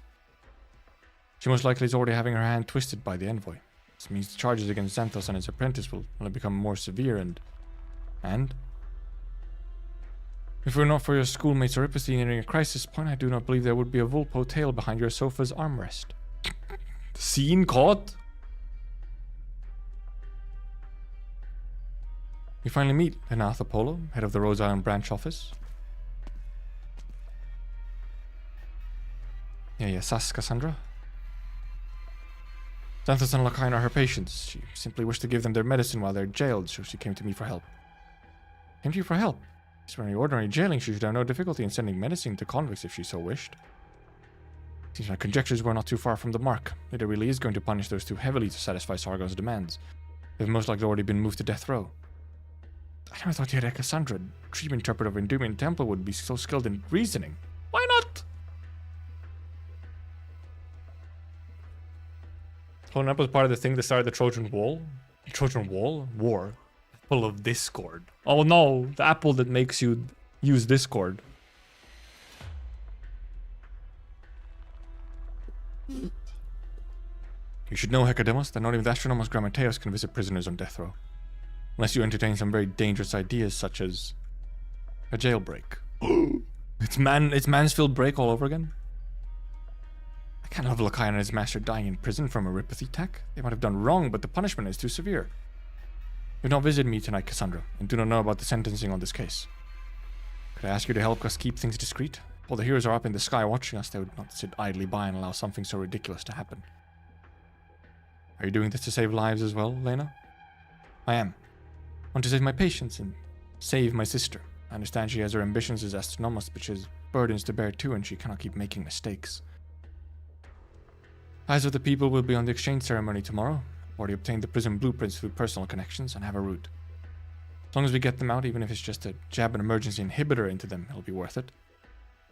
A route is not enough. I need someone to buy you time at both the astronomos office and the prison. I'll go find Lydia. As for the prison, I can help you. She's in on it. She's part of the jailbreak.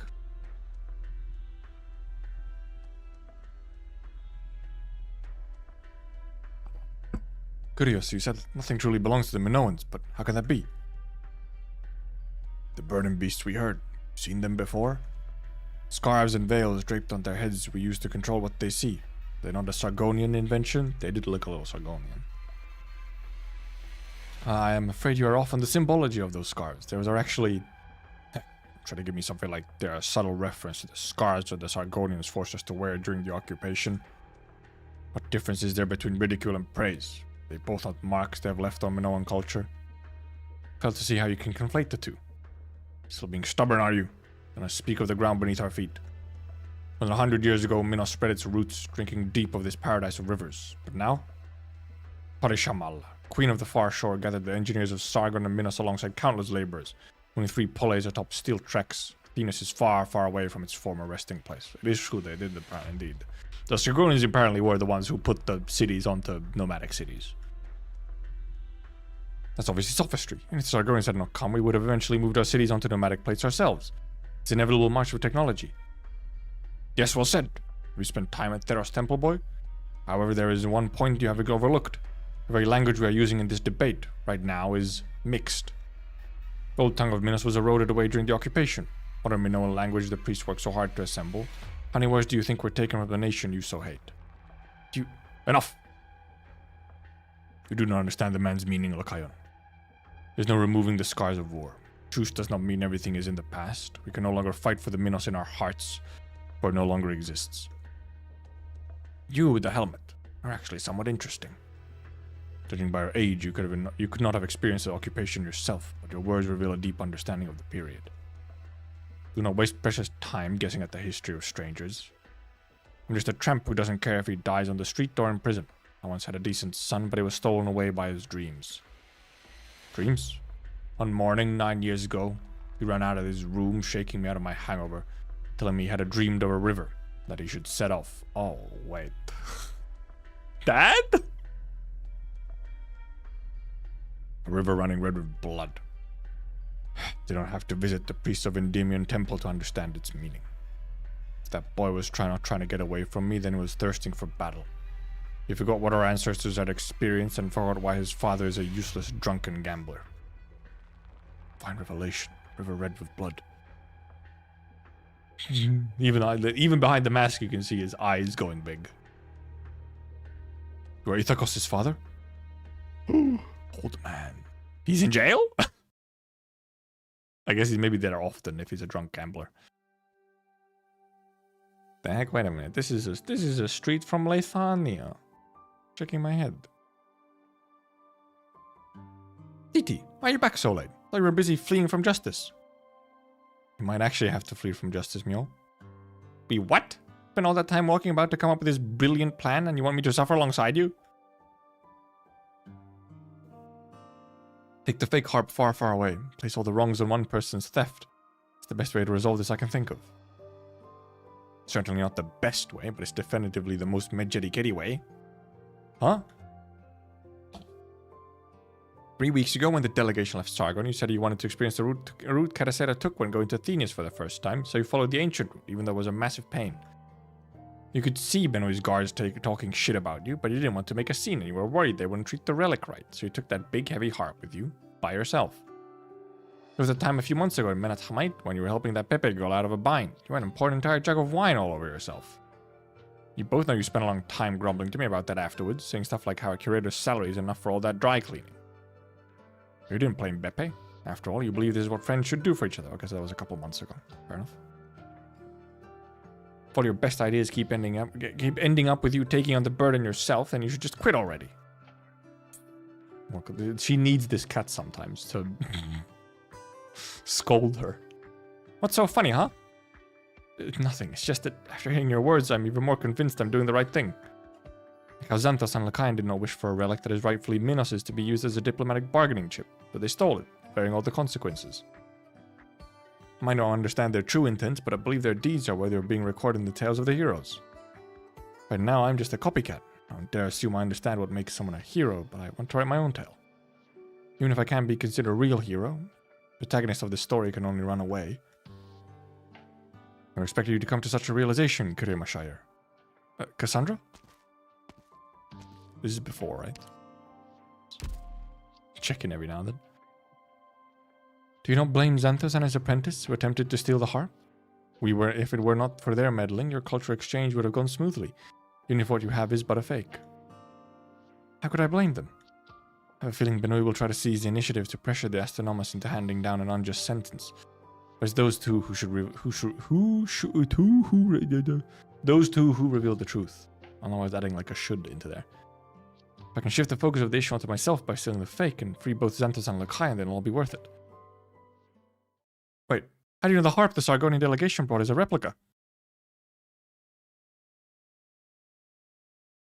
Never mind. She might indeed know where it is. Please come with me, Kiriama Shire.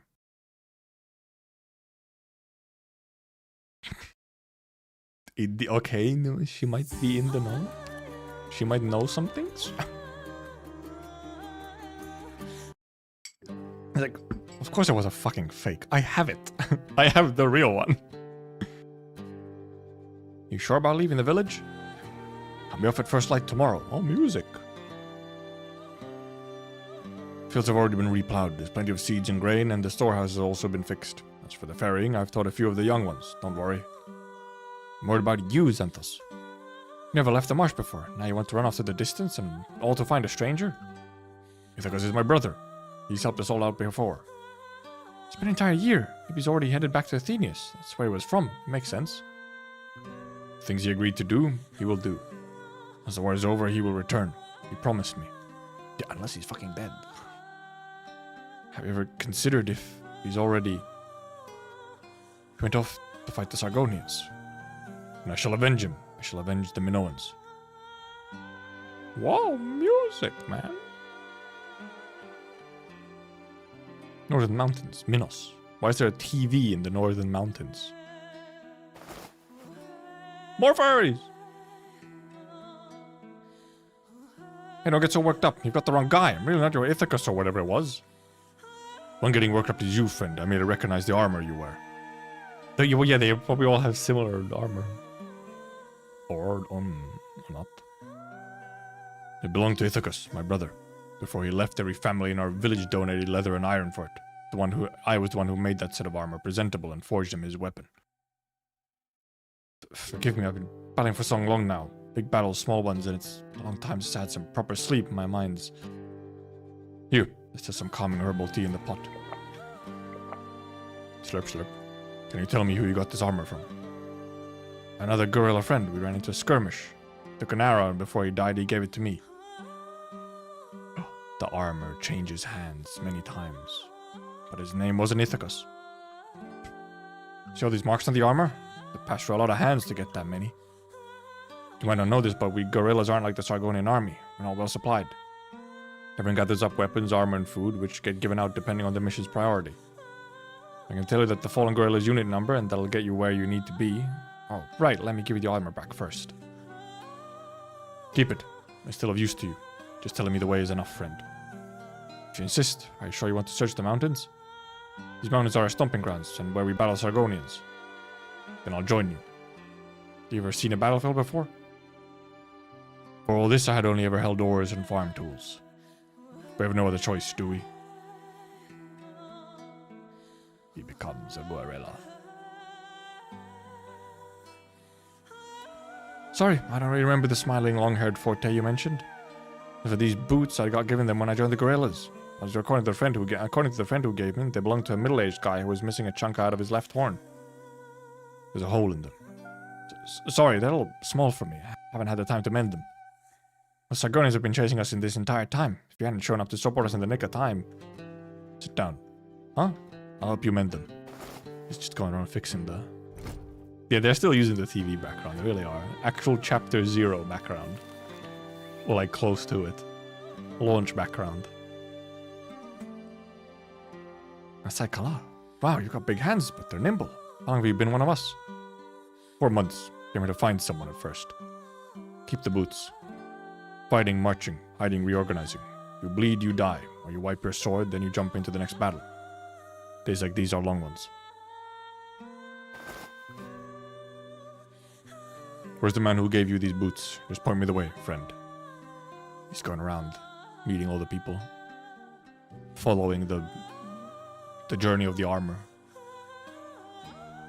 You're a gorilla squad member?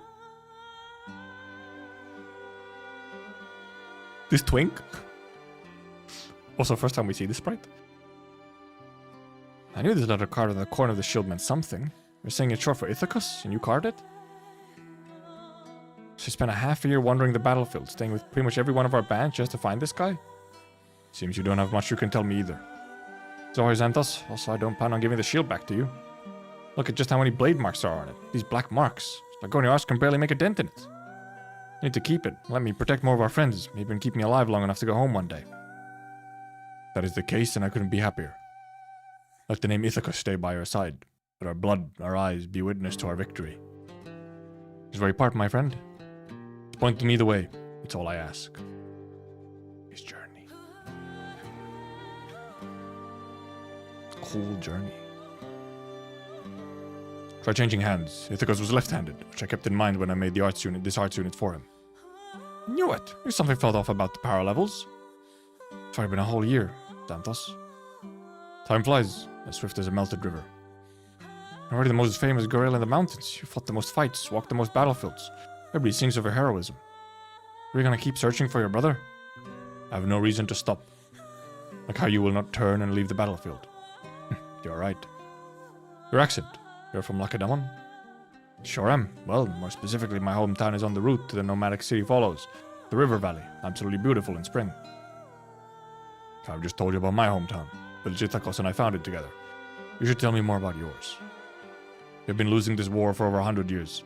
We don't know how it will end. We should remember each other's hometowns. We should remember each other. I'll be more than happy to, my friend.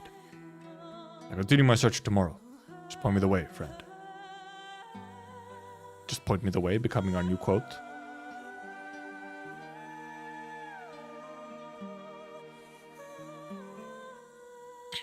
Why must I suffer the indignity of being tied to this tree, Minoan? Like I said, answer my question. Ithacus, Ithacus, Ithacus. Always about Ithacus. Fine, to speak. I've had enough. 2 years ago, my troops met with Minoan gorillas near here. They were escorting some wounded. Remember their ensign? Matches the unit you mentioned. We wiped them out. And Ithacus you keep talking about should have been one of them. You happy now? Seriously set up an ambush for the sake of a battle 2 years ago? So you could capture me and have your revenge? You're mad, Minoan. Absolute lunatic. You might not believe me, but this is all just a coincidence. Before today, I was not thinking of finding Ithacus or killing his enemies. Before today? This battle is no different to the ones of the past year. No, the past century. You invaded land that doesn't belong to you, Sargonian. We have no choice but to defend our home. I've simply become accustomed to asking everyone I meet, have you seen Ithacus? Have you seen that smiling, long-haired Forte? He's from Athenius, but he has a South Country accent. Such a thing truly does mean I am, as you say, mad. Also, he's been so long that he's just been like... He barely even remembers he's searching for the guy, but he's still asking it. Just as a routine. I found his armor, his boots, his shield, his arts unit. Everything he left behind on this wooded mountain, I have found. I have found him. I've never once thought you invaders would remember the name of every Minoan you met. Your Padishahs hardly care about what every line in your books of merit actually means, do they? That said, Ithacus. Remember this name. It is our passion, our love, and your crime, your punishment. The real Ithacus was the friends we made along the way? Now tell me, where was that battle exactly? Which of these furs was watered with the blood of Minos?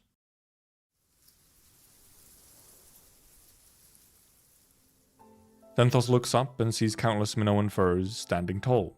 The wind blows and the entire forest rustles. This land, these woods, they remember many things, but they do not speak. His brother, his friend, the youth who followed his revelation and left home. He died here, somewhere, everywhere. Ithacus, countless Ithacuses, have left not even bones, more for the sake of the land beneath their feet. Xanthos lifts a giant oar in his hand. After an entire year, he has forgotten the river's burble. Now all that can wet it is the blood of his enemy.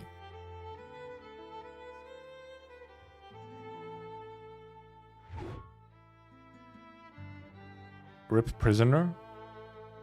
We don't have Geneva conventions and shit. We don't have to worry about prisoner of war problems. Did you avenge Ithacus? No. Just as I was about to smash in the head of that Sargonian with my weapon, my friend stopped me. Other bugles cried out. Never mind, he didn't smash him. Never told me the campaign you experienced was A final battle before Minos and Sargon signed a ceasefire.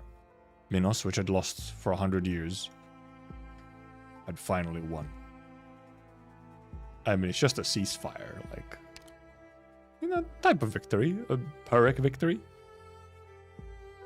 A friend of mine desperately held back my hand. He had a broken leg, yet he could still bring such strength to bear to rein me in. I turned and saw his face full of tears, his eyes full of fear.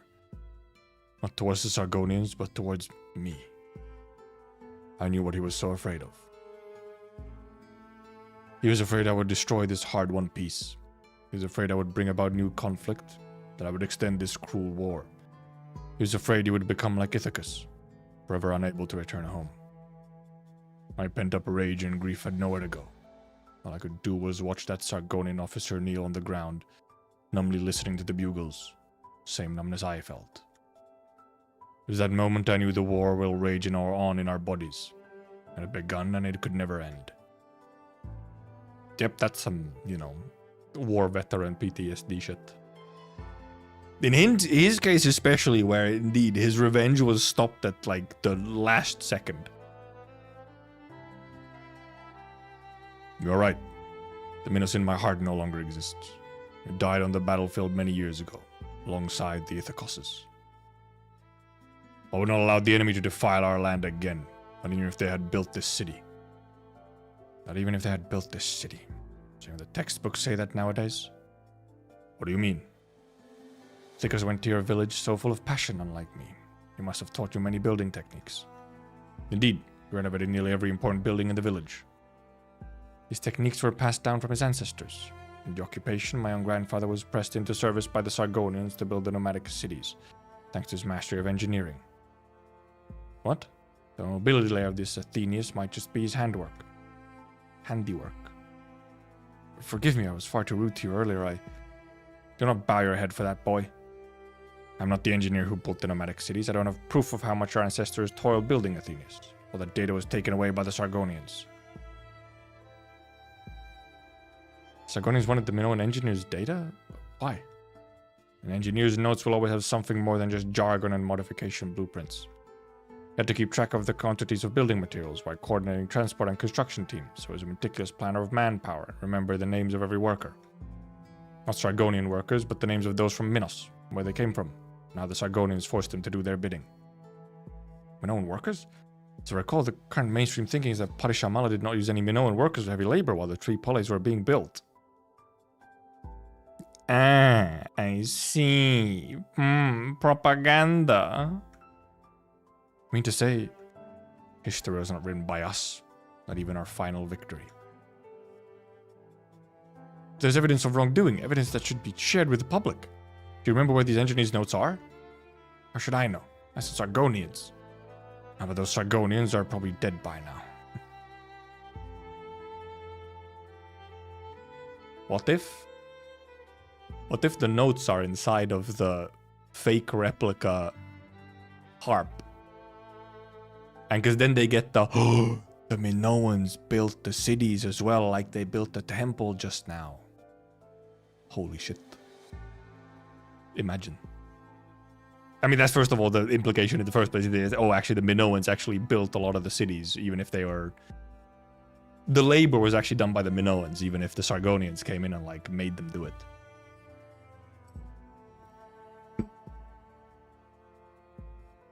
Ask the Sargonians, the construction of the three polis. No. What is it, Master? Sargonian mission is not using the exchange to obtain technical data, but rather the notes detailing proof of the Sargonian sins. Oh. Because I was wondering, like, oh, is this related to the data that they were apparently, like, exchanging for? But that was, like, a different kind of data, I guess. But, no, it was still the polis data, but I thought it would be, like, some other data. Okay, yeah, no, that makes sense, yeah, right, where... Okay, I don't know why I didn't go there first, of, like, oh, wait, is the data that they're trying to exchange for, does it actually have, like, you know, secret coded messages in there, and, you know... And it's just been sitting here for 100 years and they didn't, you know, realize. So truly, indeed, the ceremony must be stopped. ST2?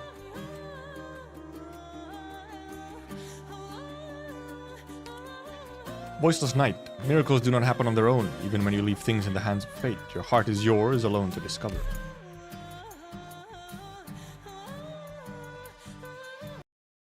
Music popping off again. It's the farm, the furry.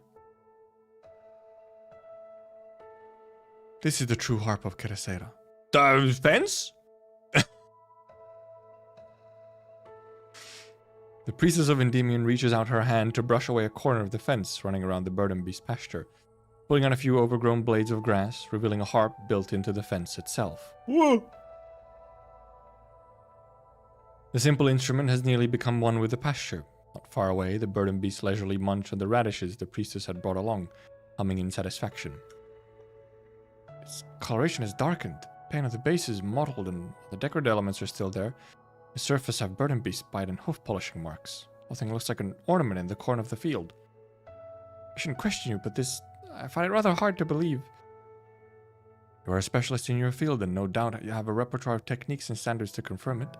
You may examine it in detail. You say so. The wood used for the harp's body is definitely from the firs that grow near the site of Old Thenius. Such design, it's simpler than the one I brought. The strings are far too new, though. These are metal strings, only popularized in the last few years. The original strings snapped a long time ago. I replaced them recently. When she was out indeed repairing the fence or whatever.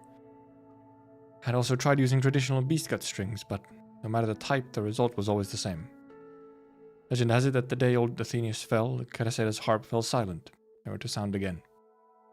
Metal beast gut. Once a month I would come here to try and play it, but I could never make it sing again. However you put it, it's the harp that Keresera used. Assuming what you say is true, the Sargonians aren't occupying Minos anymore. Why keep it hidden in a field? Why, when I suggested holding a ceremony at the first temple? No, even before that, when the astronomers agreed to conduct the exchange for this relic. You're a priestess, you must have known. Why didn't you bring it out earlier? A harp that doesn't sing is merely a beautiful piece of wood. It can be a fence in a field, or a toy for the burden beasts. But what it cannot be is a centerpiece around which to gather everyone together for a ceremony, celebrating the completion of a temple. This makes no sense, even if the fake we brought plays notes that remove the soul. Exactly. Which is why it's merely a fake. As for the harp before us, if you don't believe me, try it for yourself. You may touch it, no need for reverence, I understand your hesitation. If you can make it sing, if you can create a miracle, then you may consider it the harp you brought along, and use it to complete your trade. Make you this promise as the current keeper of the harp. Sorry, but I've got one more question. Why me? Sure, I need the real harp, but the first temple also needs it. I'm a priestess of Endymion Temple, Kuriamashire. We're the hierophants of revelation, the people we interpret dreams, decipher visions, and divine the future. Hierophant the green? Kakyoin? Noway? Sometimes we will offer some comforts of our own accord, but most times we will be passive, referring to established facts and heroic wills. Words flow from my lips, but they are beyond my control. Like how the things appearing before my eyes are not necessarily a pleasure to see.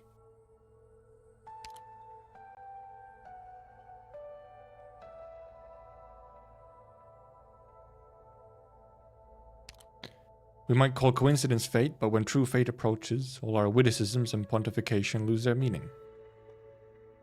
Do I have the power to allow the sun to shine, the rivers to flow, to dictate all from high to low?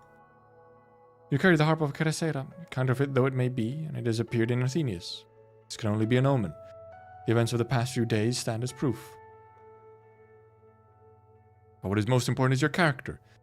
It is because it is you, and not your fellow countrymen, that I expect your spirit to resonate with the harp. First, try singing heroic odes to it. Try playing it. Give your heart to it, and speak to it. Then perhaps you really will be able to make it sing and bring about a miracle. Even before it actually works. It's finally going. Finally gone, then all that mysterious claptrap. Sheesh. What, ready to play already? Really believe her? She's a priestess of Minos and Pallas's friend. Now she lied to me about this. Also, if we really can bring the real harp to the ceremony at the first temple, I'll sure be running all over Terra with a fake harp strapped to my back. True. Doesn't really matter if this is the true fate the priestess speak of, or if it's some kind of test from the Minoan people. I have to give it a try. How are you going to do that? Will that give your heart to it? Bring about a miracle, baloney? What's your methodology here? Start by playing it. Blim blim blom. No, never mind, not blim blim blom. Holy shit, that sounds terrible. this cat's vocabulary, man. This cat keeps swearing, using words like baloney.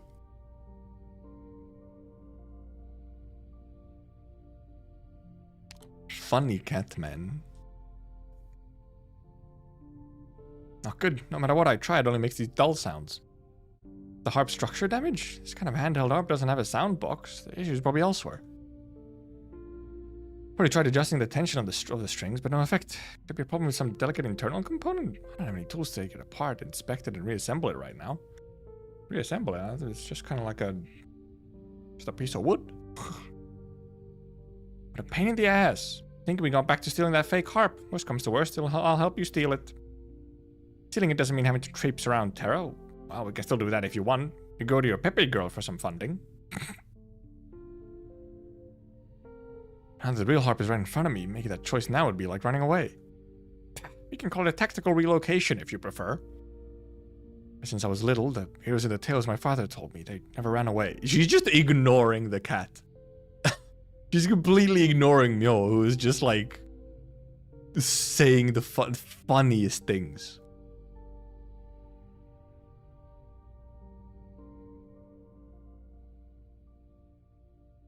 Impatient noble. Just my bad luck how to take part in this worthless funeral. Useless idiot who squandered every chance the Padishah gave him. This mongrel destroyed our family's reputation. Hey, not in front of the girl. What does it matter? Well, I said that all to the man himself. All he did was smile. Didn't even have the courage to talk back. Couldn't fight worth a damn. Had zero skill in managing the family estates. Said he could appraise things, but he couldn't tell good gems from bad. All he ever did was buy a pile of ancient Minoan books. Who knows if that was even worth anything? All I did was think about useless things like that. Maybe he had the sort of romantic soul the poets sing of. Romantic? Save it. Would you rather have romance or jewels? Asking me? It's not like I'm a poet myself. To me, a giant jewel is an expression of romance. They love their jewels. The day my father was buried, the nobles of the city spoke ill of him in front of me and my mother. Mother said we were an ancient Sargonian family and that we had to maintain perfect decorum. All I could do was maintain an appropriate expression on my face. I knew what they said may have been right, because he was a people pleaser through and through, someone who amounted to absolutely nothing. But I still didn't want to hear them judge him as they pleased.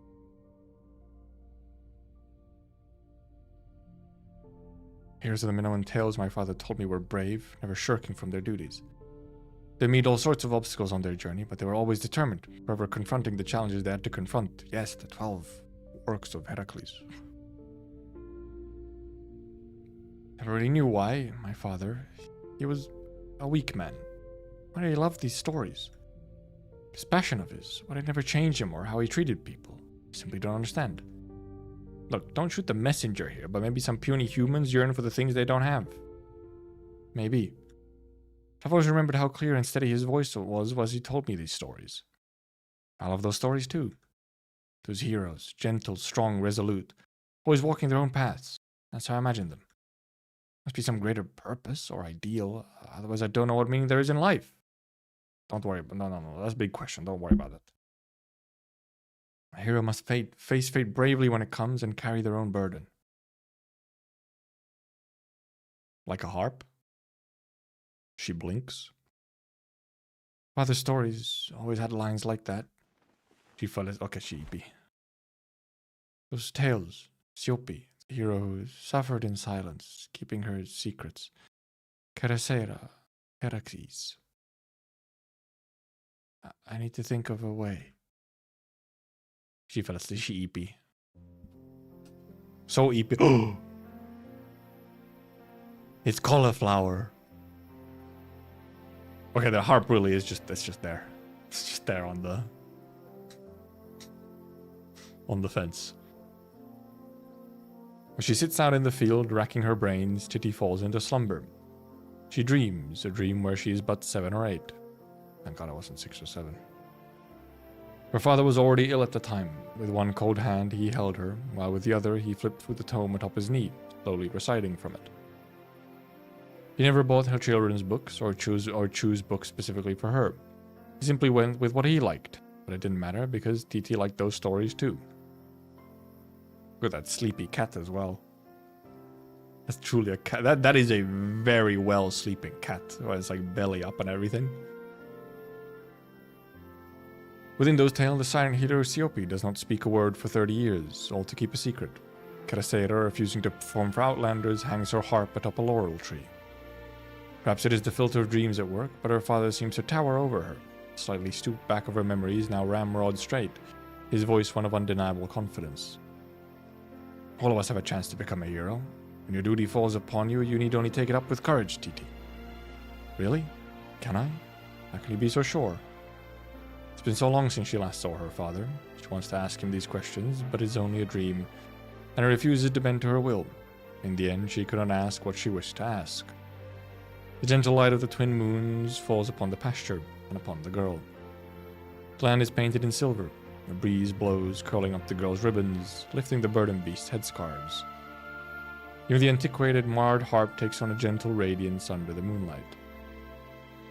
A teardrop slowly falls from the corner of TT's eyes. It rolls into the bushes, soon gone from sight. Also her and her funny staff. Falling asleep after all that yammering. She didn't even wake me up. Feh. Seems the little girlie needs her beauty sleep too.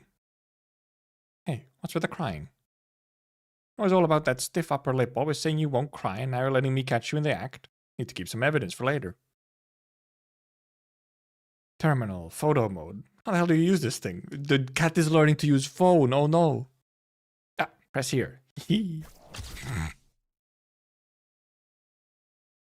Nothing interesting about a crying girl. Forget it. I'll help you cry, baby. Call it payback for the free meals these past few days. Payback. Wanted a miracle, right? Easy as proverbial pie. Moo? Cauliflower. I don't know what the cat up to. What our beast aristocrat up to. Some real nice weather we got today.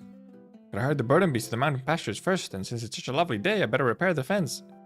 What the? Burden beasts? How'd all the burden beasts get out? Oh no. Sorry, it was the cat. I swear, it was the cat.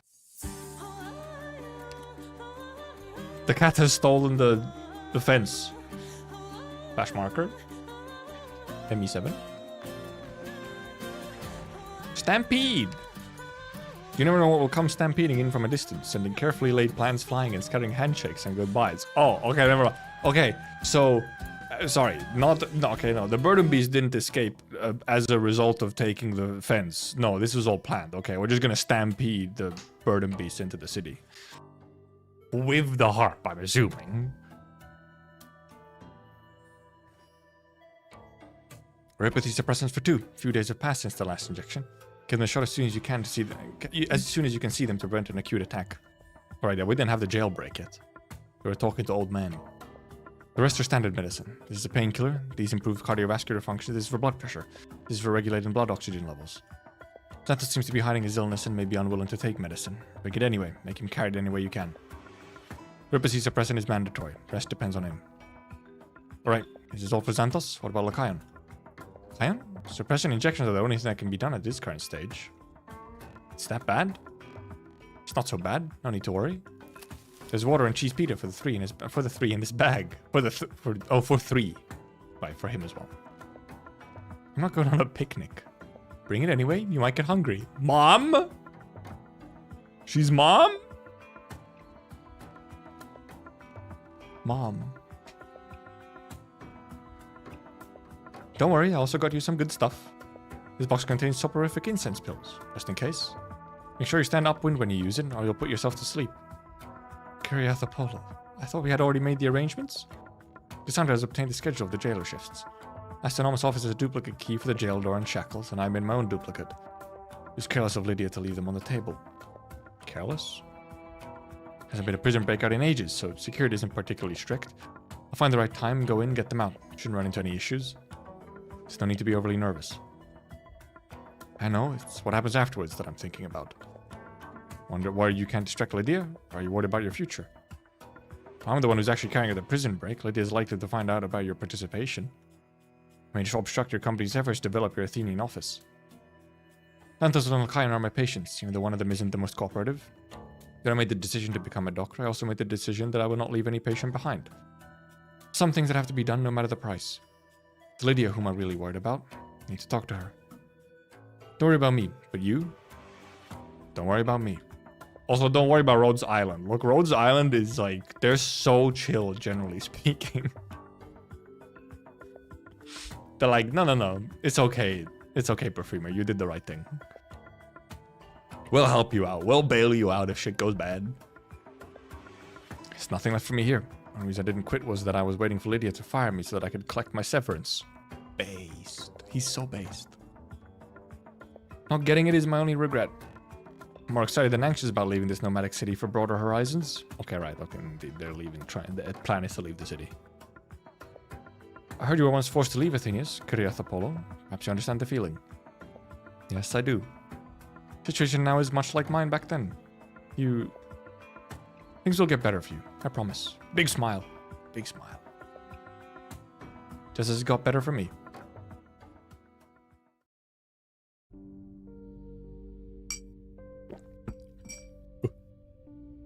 We need to find a way to get out of here.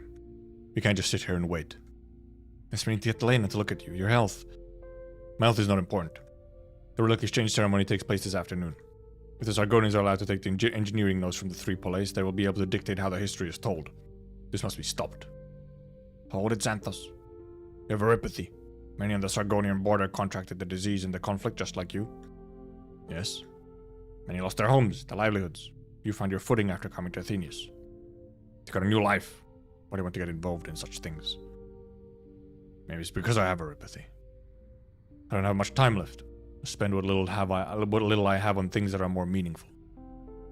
Then you're just another Minoan bound by the heroic dream. I don't think about those things. Eurypathy saps the heroic spirit. I've not had the heroic dream ever since I left my homeland. Is that so? Who could have imagined? Ithacus found a good friend out on the borderlands. Guards change shifts in 15 minutes. That's your opportunity to get out. Go out the door and turn left and take the second right turn. Go right every time you see a crossroads after that. Shouldn't see any guards if you get out within 5 minutes. Is that easy? They can just leave this jail cell? Also, this guy knows, huh? You'll eventually find yourselves in the kitchen, which should be empty at this hour. You could get out from there. Oh, right. Shackles. Come over. I'll unlock them. This guy knows. Holy, he's done this before. Why? Why don't I leave? Well, my situation is a little different. Not everyone in this prison is scheduled for the death sentence. Some need to be locked up until the day they die. Like me. Because he knows. I don't know. Would that be it? Why should I leave? When I don't have to worry about room and board. What difference is there anywhere on Terra? Or did you want to ask why I made these preparations? Came in useful right now, didn't it? Old-based old man. There. Finally, a good old man. Usually the old men are the villains. Thank you. You're welcome. I don't know what you're planning when you get out, but I doubt there'll be a place for you in this city anymore, so don't suppose we'll meet again. Ithacus died for his heroic dream. Divine revelation had shown his future. None of us could stop it. But you're not the same. You haven't received your divine revelation yet. Perhaps in the distant future. Until then, live well. Grass. All this stone, these incomplete statues and those scaffolds. Why are they still here? Your people are lazy, but I didn't expect you to be so shockingly inefficient. Where's that astronomos of yours? She's the one who should be receiving me here. We've already discussed the ceremony with TT. The space has been cleared for the ceremony. The speakers and spotlights have been set up and signs have been placed around the audience seats. We've completed all the necessary preparations. The things that you noted are not. Medjehtiqedti? She's nowhere to be seen.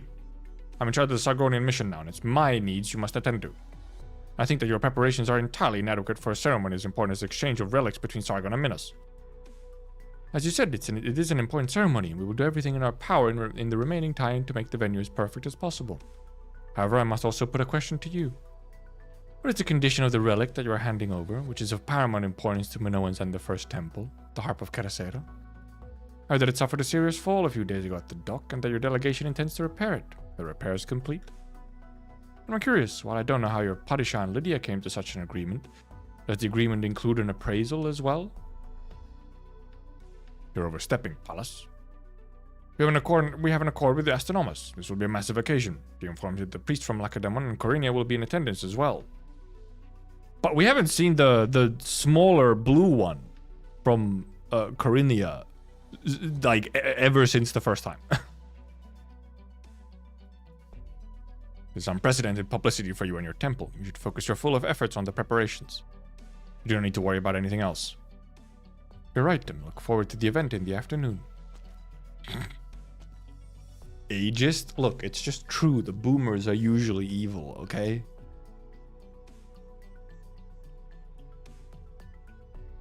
That Sargonian sure has his nose in the air, doesn't he? Surprised you didn't punch him. Or are your plans in motion and you're just watching the clown make a fool of himself? Clown? You're talking about yourself?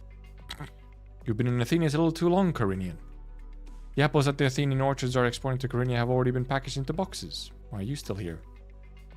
I'm a priest of Corinia. It's my job to attend to certain important occasions, in addition to business dealings. I'm here at your Astronomus' invitation.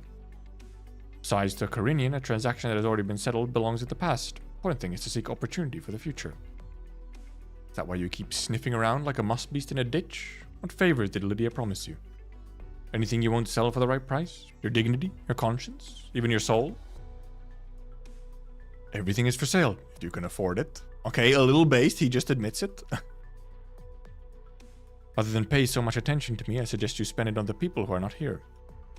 I mean the Astronomus. It's true that she and her Grammatea should be here, but neither are. Perhaps they've been sidetracked by private matters. Someone else whom I'm talking about. As the Sargonian said, the Astronomus has invited priests from other polis. The guest from Corinia is standing in front of you, but where's the priestess from Lacedaemon? Think about it. Lacedaemonian, stubborn, obstinate, serious barbarian, for whom violence is the only answer to any problem. Well, that's what they're like. As far as I know, this particular Lacedaemonian was born in Athenius, but she was taken to Lacedaemon from a young age, for reasons unknown, and grew up in a temple there. She was certain elements of Athenius, perhaps as a kind of memento, but she was brought up with an orthodox Lacedaemonian temple education. Three-time reigning champion of the Lacedaemon Pancration, and the youngest priest in the city's history, having graduated top of her class. I'm curious, how would such a remarkable figure react if she saw an unexpected scene of chaos? This is the real reason why I stayed. Wait.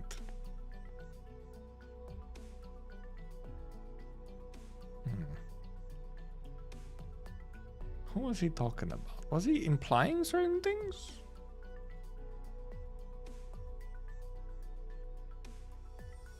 Surely Pallas was just always in Athenius. Because it almost seemed like he was, you know, talking directly to Pallas, like... I know. That type of vibe, but...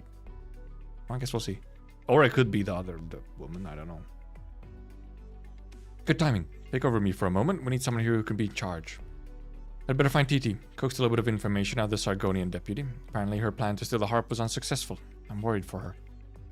If she failed, I'll spill the beans at the ceremony. To discuss how to proceed after that. Problem is that I don't know where she is. She wasn't at the hotel. She's at the Burden Beach Ranch on the outskirts. Actually, it might not be anymore. Ranch? Why? Go and find her. Maybe you'll witness a miracle. Find out that all those things you were worrying about are not a problem anymore. Don't forget what I said to you last night. No, I don't think that would be no, because Pallas' whole thing is having been the goddess of victory type thing at the Borderlands, but then, you know. I think someone's coming, Master. Did we take a wrong turn? I don't think so. Just one person, I think. We've come too far to give up now. Go hide in that corner. When they pass, knock them out and throw them into an empty cell. Okay. Cover their mouth and don't let them make a sound. Don't! It's Hecademos, don't! How should I talk to him when I see him? Whoa! Who are you? What are you doing here? My mouse. Oops, sorry. It was in the middle of the screen. Phew, finally got out. Let's hide here for now. Thank you. Don't mention it. Just glad to get you safely out of there. Next part is the hard part. I have to take you to the ancient route. Cassandra has your documents and luggage waiting there. We need to be careful and avoid drawing attention to ourselves. Let's hope it takes a while for the jailers to notice. Cassandra. Very worried about you. You want to say goodbye to her before leaving? I can understand. But she's at the first temple right now, where all eyes are on. It'll be difficult. Let me think. Did you get the meds on him? Movement over there. Jailers found out so quickly? I don't think so. Sounds like the crying of a beast. Moo! Burden beast. What are burden beasts doing in the city? The stampede! The burden beasts are coming straight at us. Master. They're gonna get carried to the temple? Possibly. By the burden beasts? Titi said that the harp the Sargonians brought was a fake. You're not surprised? Well, apparently, okay, this is apparently how she knew. Already, you know, because, but like. Talk to her about it later. It's you who I'm looking for. Oh, Obius apparently disconnected for a moment. We good? Think so. You've been relying on her to handle the first temple matters for you these past few days. Thought we already talked about this. Who's in charge is not important. But she can't replace a priest. When the priests have full knowledge of the heroes that the temple venerates, the ceremony to invite them, and the ceremonial plays. Only a priest can gather the spirit of the heroes during a performance. You're the only one who can do it for Keresera's first temple. No one can do it in your stead, not even me. Because she was the one who started it, or because... you know, bigger reasons. Stop running, Pallas. I know. I wasn't going to run from my responsibility the day I made the decision to return to Minos. With her flower head. She does worry, doesn't she? Buy a round of drinks after everything's done. What did she discuss with Titi last night anyway? I forgot to ask. What's this miracle that she was talking about? Finally understand the meaning of the idiom. Suffering is the price of wisdom. Didn't feel that way when I was a priest, but now I fully understand how irritating their habit of speaking riddles is. What exactly is Titi doing at the Burden Beast Ranch anyway? Don't worry, she's not at the ranch. She's actually right there. The palace, look out!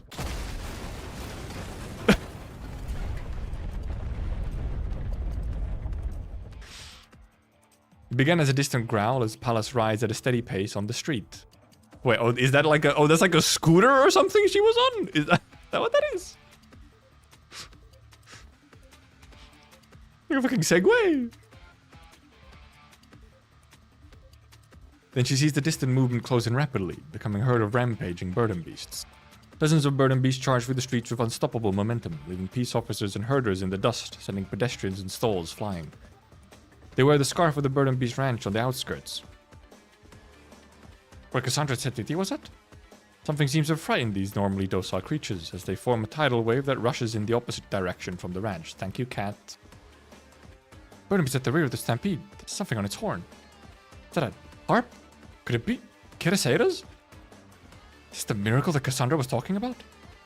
Thank God we had, you know, beast aristocrat cat. Beast aristocat, you might even say. That's literally a fucking movie. Aristocats. That's a movie.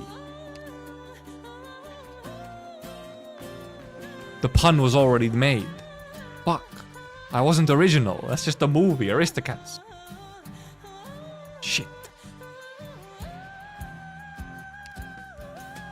7? Oh, now next we actually have a boss. I actually have to clear a stage. No way. Hey, this has gone pretty quickly. We've only been here for 3 hours 55 minutes. We've been reading for 3 hours 45, I think. Actually less, I think.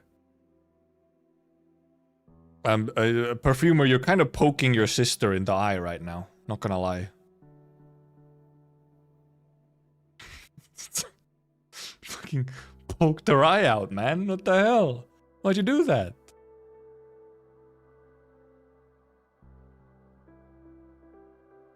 Does the Lathanian thin-tailed grass have single leaves or compound leaves? No idea. Several methods for extracting red velvet mallow essence.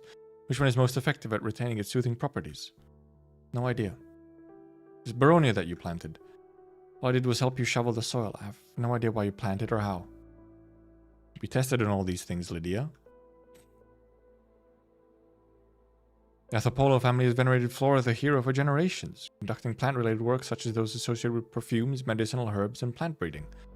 Elders are very serious about this legacy. After participating in the traditional heir selection ceremony in a few years, you need to remember these things. Never mind, she doesn't. She had other plans.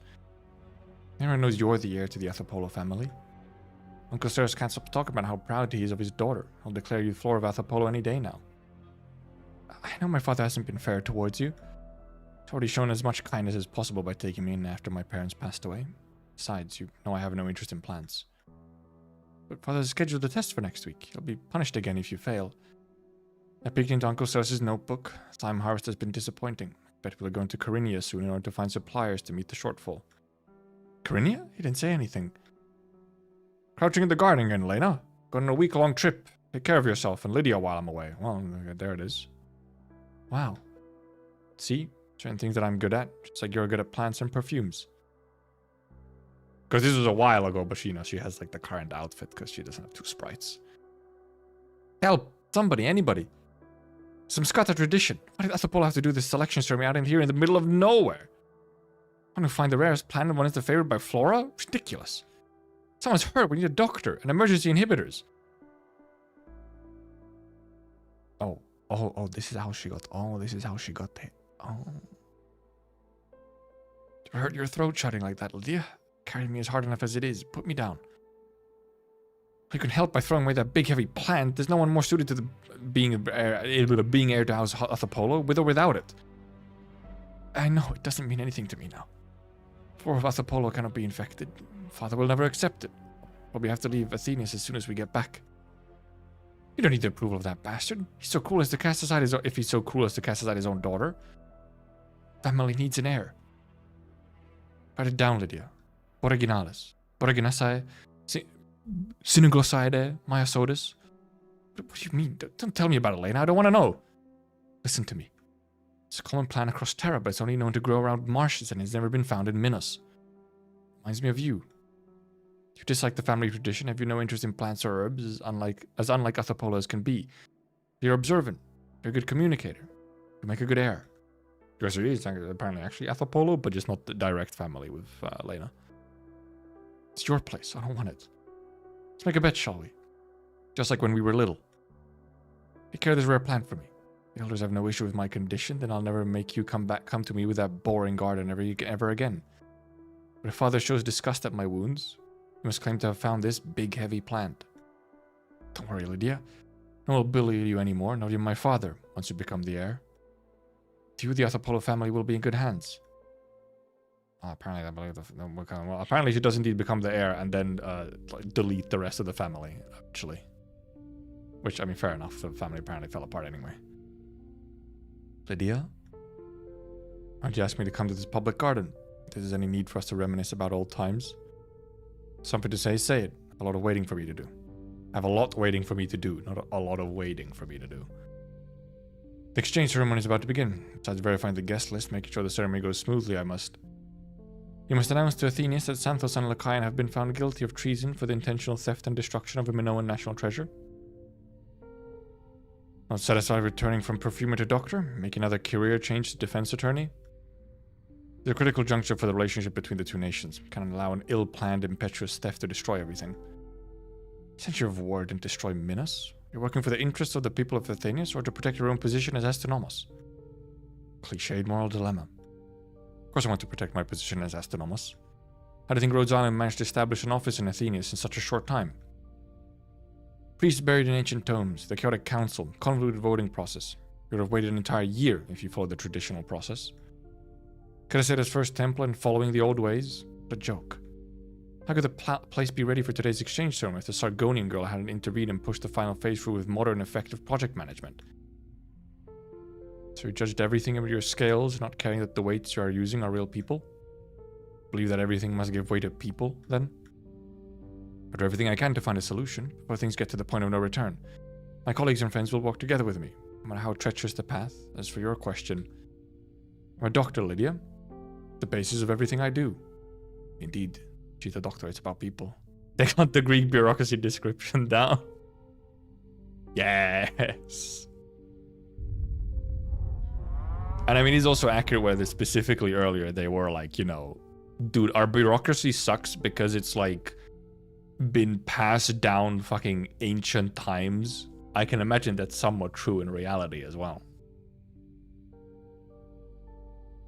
The ground beneath them trembles. The sound of howling approaches. Dozens of bird and beast jump across fences and benches, stampeding through the public garden. The herd stops upon the spacious grass, running towards a tall building in the distance, seemingly quite sure of their destination. In the frenzied stampede, a young bird and beast is drawn to something to the side. Two solemn human figures reflect in its wet, curious eyes, but it quickly loses interest in them, catching up with the herd and leaving only drifting flower petals behind them. Such a nice field. Really is a very big, fluffy tail. What animal is this girl, man? Or what if she's a vulpo, and what if those horns are fake? It is, but the real reason it sucks to create useless jobs in public service to earn voters. Actual leeches.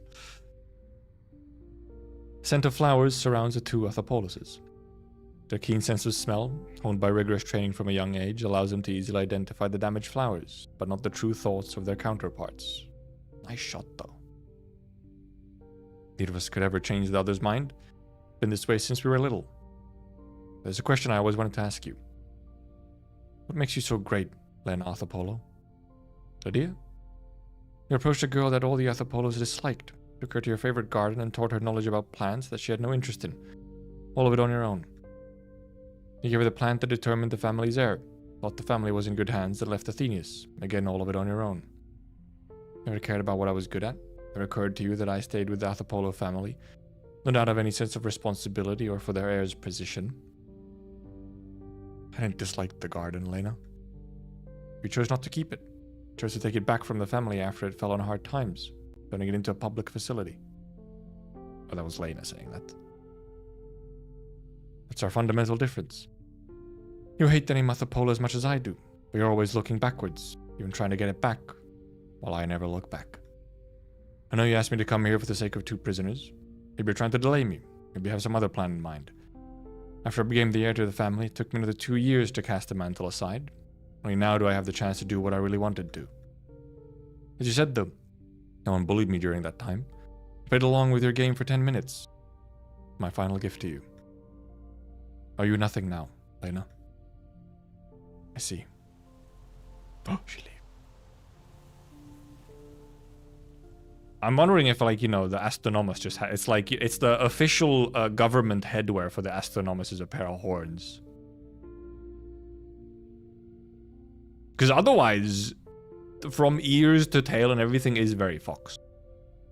So what if it's actually just like a headband with horns on it? And it's like, oh, this is my business hat. I am the government position of Astronomus. The gray-haired Vulpo glazes Lena's departing figure. Okay. Yeah, she's okay, well, fucking mystery answered. Yes, she's just a Vulpo. The question is just, what are these horns? That would also explain why the horns are like so low down, other than normally the horns are not that low down on the head. So I'm genuinely wondering if these are fake horns.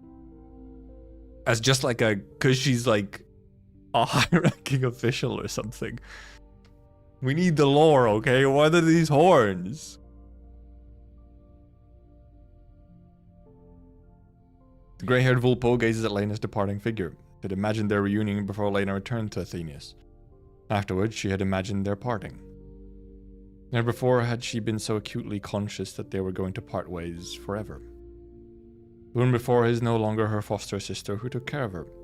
Lena, who gently but insistently instilled botanical knowledge in her. Lena is a Rhode Island operator now. She has her own dreams and aspirations, her own home that she will go back to, her own family that loves and supports her. None of it has anything to do with Lydia. Suddenly, a thought without any basis whatsoever comes to Lydia's mind. Even if Lena remains in Athenius and continues to work to develop an neuropathy treatment system, and continues to have dealings with the Astronomus office, this will be the last time she sees Lena ever again.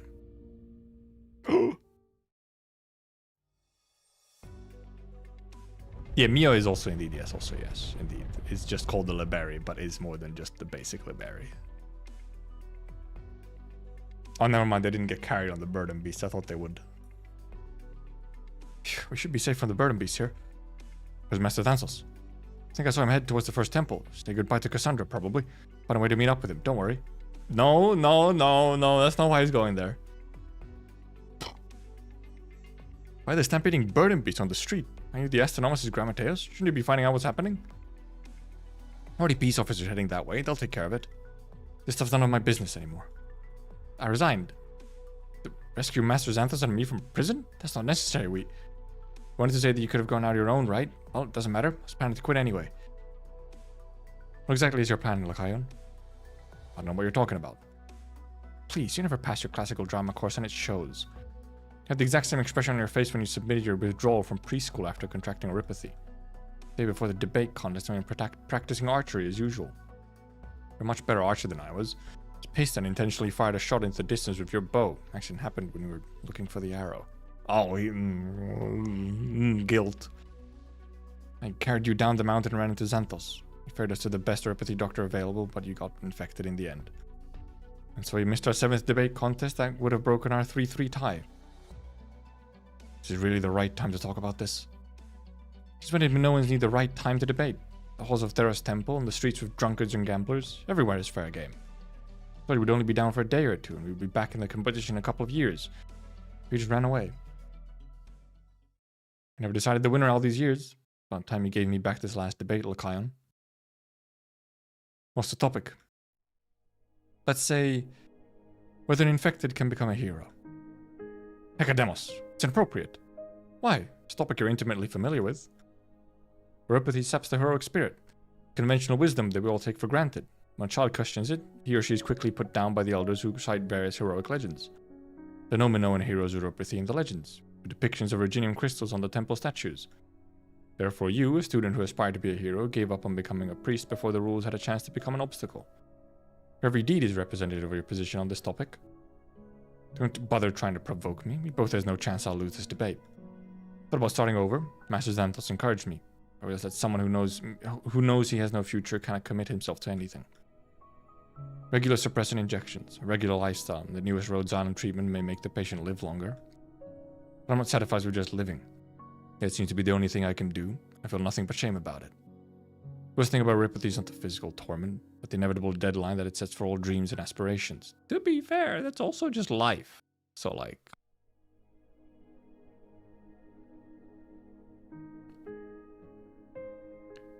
Even if oropathy doesn't sap the heroic spirit, even if you could become a priest after becoming infected, even if the door to becoming a hero used to be open once, the door's closed now. Do you understand? I see. In that case, I win this last debate. Who said the debate's over? What? You demonstrated your position with your actions. I shall do the same, Lycaon. I'll make you a hero of Minos. Do you have any idea what you're saying? There's no other way to get you to mid-defeat, is there? Xanthos could encourage you, or the deeds of other infected could move you, but deep down you would not admit that being infected or not has nothing to do with one's heroic spirit. In that case, the simplest way is to make a hero out of you. I've already kept my job. Wherever you go now, I'll follow. Do everything to make you keep on living. Make you meet more people. Make you be a part of important things. What is this, some newfangled punishment? What do you get out of it? You know what, I was never the most motivated guy. Grew up to be that guy who always punches out exactly on time, never breaks a sweat when he could help it. Based. Heroes are way too far away from my life, and I don't want to become like them, no matter how glorious it might seem. I'll make a hero out of you. A true hero. One who everybody recognizes. As for what's in it for me, I'll make a hero out of you. It's the Disney song from Hercules. I get to win our last debate. That's all I want. You're out of your mind. Thanks for the compliment. I'll take that as a yes. Oh, but you're late stage, aren't you? That's a pretty big disadvantage for me. Is it true that you have difficulty seeing and you get dizzy easily? What are you talking about? I'm just mildly infected. I don't have those kinds of symptoms. Mildly infected? But you keep going to the Rhodes Island clinic. Curry Polo had to pay you a home visit and you rammed the hotel kitchen because you couldn't see the stop sign clearly. You've got it all wrong. It's Master Xanthos whose condition is serious. Xanthos? We never had a plan, Hecademos. Master Xanthos broke out of prison with me because he wanted to do something that was worthwhile to him. Well, he still could. Even if the price is his life. Forms have had satyr-like features that half human, half fox creatures sometimes had goat horns. Hmm. Yeah, it could be, yeah, if it's like indeed, like, you know, she's a fox because she's a Terran, so she has animal features, but then is actually supposed to be like satyr. A satyr. So would have like goat horn. But then obviously also becomes like a weird mishmash because it's not just human plus goat, it's fox human plus goat. That is a possible, yes. Or the fucking horns are fake. Who knows?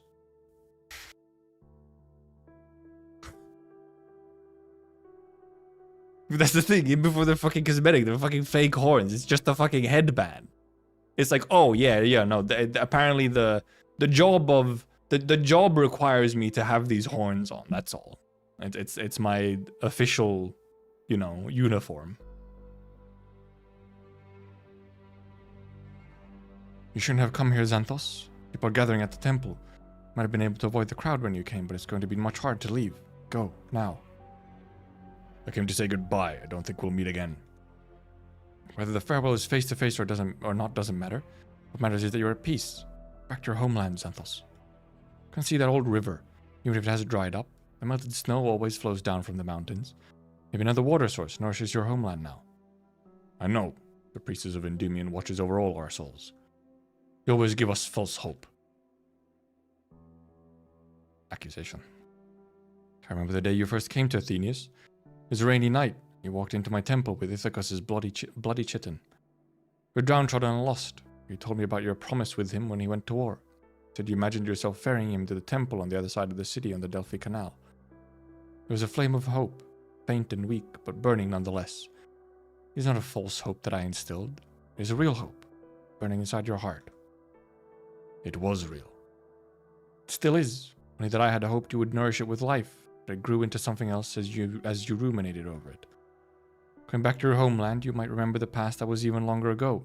Your pain be soothed by the voices of the past and the never-changing winds. What about the Sargonians? I know you think about the exchange ceremony. Divine Revelation has already made arrangements. When the harp that belongs to Minos sings its songs again, the people will once again be united, and Keraseira shall drive out the outlanders. Divine Revelation again. He don't believe in that shit.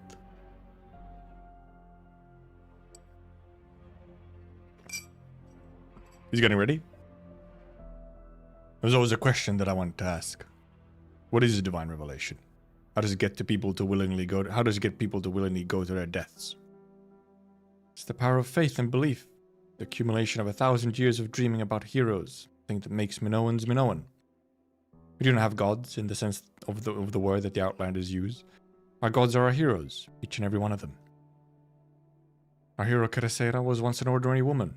It was the guidance of divine revelation that led her to sing the songs of heroes and unite the suffering Minoans on the path that leads to where we are today. Divine revelation represents your deepest desires. Believe in it, and it will guide your path and make you a hero. You mean that Ithacus longed for death? 9 years ago, Ithacus came to the temple and asked me if his dream of a river running red with blood was divine revelation. I wanted to say no and tell him not to go, but I couldn't do it. Divine revelation poured forth from my tongue, but I could not stop it or alter it, because it was not my place to deny someone else their most earnest desire. As for Ithacus, it's more like they're like... More than divine revelation, they're like... supporting the id in them. It's like my subconscious, my id was like, dude, I want war. The blood and tears shed in the construction of the nomadic city of Athenius run deep in his bloodline. It's ever in his mind even when we served the temple together. He sought a way out for his soul, a place beyond Athenius that he could build and protect. Blood and tears shed in the construction of the nomadic city of Athenius run deep in his bloodline. So she knows? She's aware.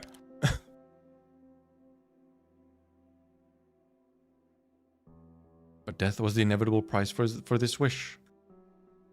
Perhaps you're telling the truth, but I have a hard time accepting it. I know. Suffering rages in your blood. Pale words cannot soothe. Nothing I say can truly console you. But I wish you could... It's been 5 years since you came to Athenius. 5 years since we met. You spend most of your time at the river. You never come to the temple. We rarely see each other except in front of Ithacus' grave. Never needed the guidance of a priest. I was always watching you. You were Ithacus' friend, and the last trace that his life left behind. I could find some small comfort if you lived well. One little bit of selfishness that I allowed myself, outside of my duties as priestess. I watched you acclimate to Athena's rivers, watched you take in an apprentice, and watched the two of you go about your days together. Okayan is an honest, serious boy. Made my heart at ease that he was taking care of you. Empty words could not comfort you, but what about these details of life? Have you not found comfort in it, even for an instant? Is Athena's everything you thought it would be? It must have been something that was better than you expected, wasn't there? Maybe. To go think back to it, and think back to your past. Think about whether you've forgotten anything that was more important. You need to live well, even if only for Ithacos' sake. Oh no, we have shit to do. We have a boss fight to have. Here's something outside. I need to take a look. I was near Xanthos. Leave quickly and avoid the crowds.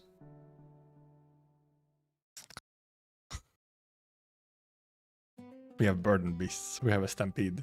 Oh, well, first of all, okay. Appears. Is this the... Is this person also from Corinia, or is this the Lacedaemon one? Temple's so big. How do I get to the audience seats for the theater from here? Corinian priest with the long name said he was going first, or was it going away for a moment? Is he coming back? Oh, okay, maybe this is the Lacedaemon. What do I do? Okay, that is a big axe on this small being. What's that sound? Cow. More cow. Huh? Because the description of the Lacedaemon priest was like the crazy war person essentially. But it's this one? Celery, onion, eggplant, wait for me. Not a single bird beast responded to me the whole way from the ranch to the city. What's going on? Did something frying you? Yes, a cat. Tomato! Were you waiting for me at the rear of the herd? This extra care I gave you was worth it. Just give me a moment to catch my breath. Oh, Tomato! Tomato, come back, wait for me! Really named them all after just vegetables. A lot of people in the city. It's dangerous to run around like this. The little charm on here as well. This massive battle axe, and then it's always a cute little charm on the weapon. Besides, it's rude to run and make a noise in Karasero's temple. Moo. That's right, good one. Burden Beast, they've stopped. All she did was gently put her fingers on the Burden Beast's head. Even Cauliflower, who's normally the grumpiest. I'd say that even Burden Beast could understand the music that Karasera played on her harp. I thought it was just a legend, convinced myself it must be. I thought I would actually meet someone who could talk to Burden Beast for real. Who are you? How do you talk to Burden Beast? Can you teach me? A talk? All you need to do is open your mouth. You can do it, can't you? No, what I mean is, how did Burden Beast understand what you're saying? They don't. At least I don't think they do. They're so kind. They're so gentle. Gentle, small child. Not assuming it's I mean, they look like a child. Maybe they're just small, but... The girl lifts the finger that was on Cauliflower's forehead. The angry Burden Beast immediately lowers its shoulders and stomps its hooves, preparing to charge. The girl puts the finger back. Oh. Wait. You still have the strength left. Impressive. What, was she just holding it back with a finger? It wasn't like a pat, it was holding back the Burden Beast with a finger. Oh. Are you the herder? Give me another minute, she'll settle down once she's out of energy. Yep.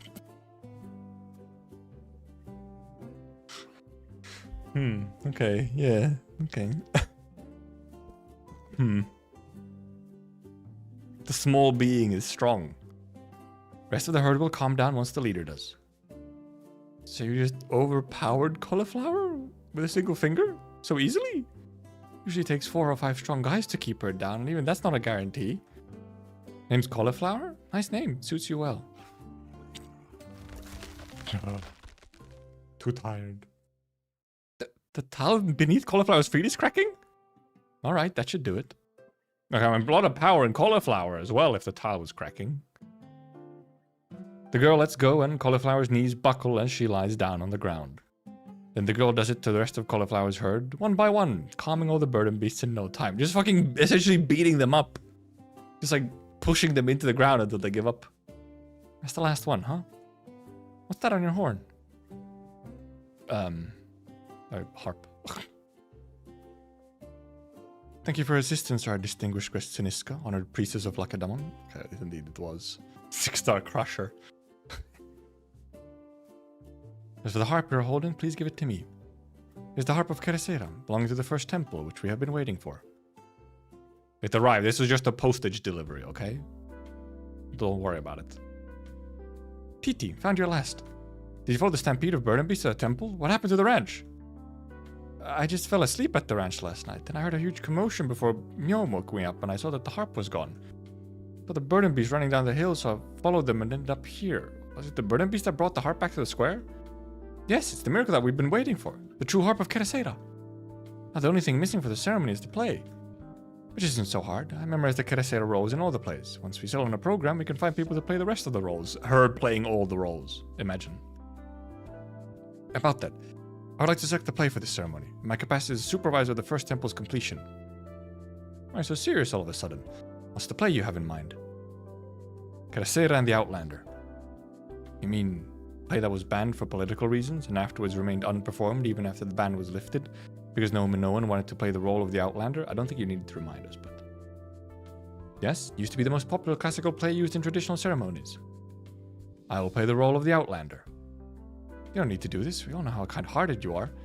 No, I want to do it. Also, she is the Outlander. Like, if someone's gonna play the role. I did also think of this, like, are we gonna indeed have a situation where she plays the Outlander? Thought long and hard about it last night. Realized this was my responsibility as a Sargonian, here and now. That was a long node. Goodness. That was like almost half an hour node.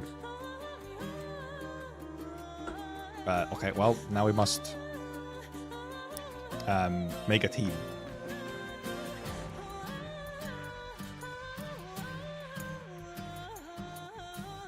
Divine Revelation. The Raging Fury seeks an outlet. This is the battle that Sargon owes the Minoan. Cause the Minos team is looking a little, you know, it's looking a little thin, one might say. So I guess we'll put in some Sargonians, because otherwise, I don't think nothing's gonna happen. I don't think Perfumer and Palace can solo this map.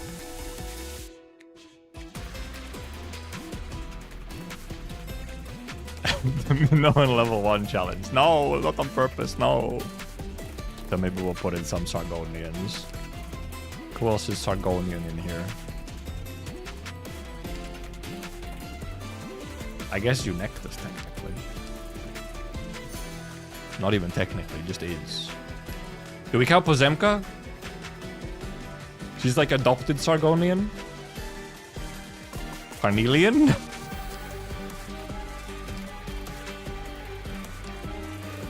A passenger?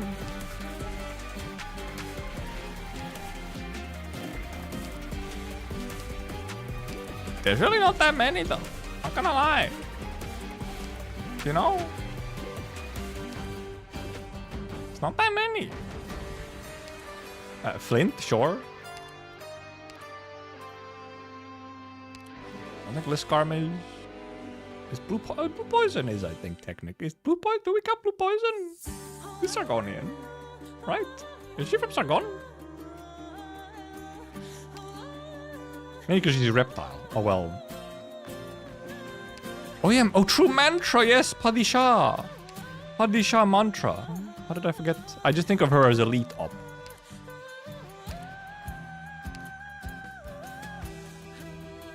That's the thing, I just think of her as elite op. Oh, Manticore. Oh, fuck, I haven't been... fuck, I wasn't on quick select. Cornelians originally Sargonian, not Lathan.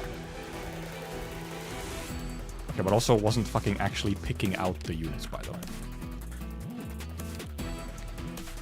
And who did we have in? A bird!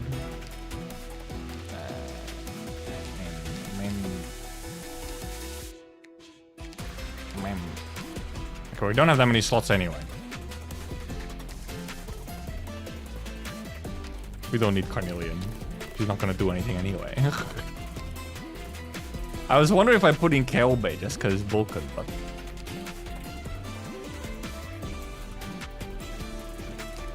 but... By association to Vulcan.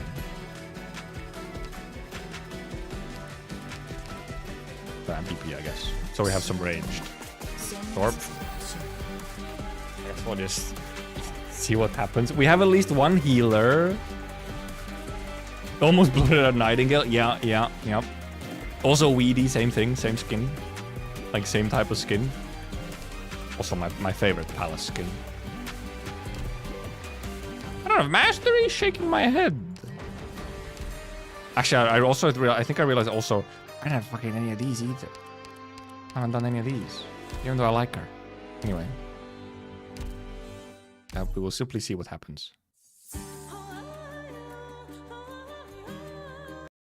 Obviously, yeah, we have reading first. She's playing the part of Keresera. Indeed, I thought this might be the case, that she's kind of supposed to be, you know... She might actually, maybe, who knows? I wouldn't be surprised if she's like direct descendant of Keresera or something. Such beauty! The warm winds welcome the gentle waters of Delphi through the mountains. I'm not clicking, thank you. Upon ruin and rubble we have built our temple. Now the sacred flame burns bright in the fragrance of flowers and incense. The songs and legends of heroes have given us courage to gather here this beautiful day. Remember how greedy outlanders invaded our land, enslaved us, and silenced the song of all. But our faith held strong. The outlanders could not break our will nor chain our free souls. That why they got chains as the priests? We, the people of Minos, formed in union, our faith and will victorious. Now we drive the last outlander from our soil. Get out of here, TT. She recites the lines. Pallas seems to see the old first temple and the mountain-rimmed garden through Keresera's own eyes. Once the people who had lost hearth and home gathered before Keresera, just as the citizens of Athenius gather before Pallas now, sitting and standing. They were all holding their breaths, waiting for the most important moment. The moment that comforts the hearts of all Minoans and shows them that the long night and nightmare have passed, and the beautiful future that the divine revelations and heroic stories spoke of lies before them. Now they're purple. Also slightly different helmet as well. Agamemnon soldier. The last outlander is here. TT. Her heart beating wildly, TT steps on stage, slowly but firmly. This is what she has chosen, her play and her role. There are words that she must say, things that she must do.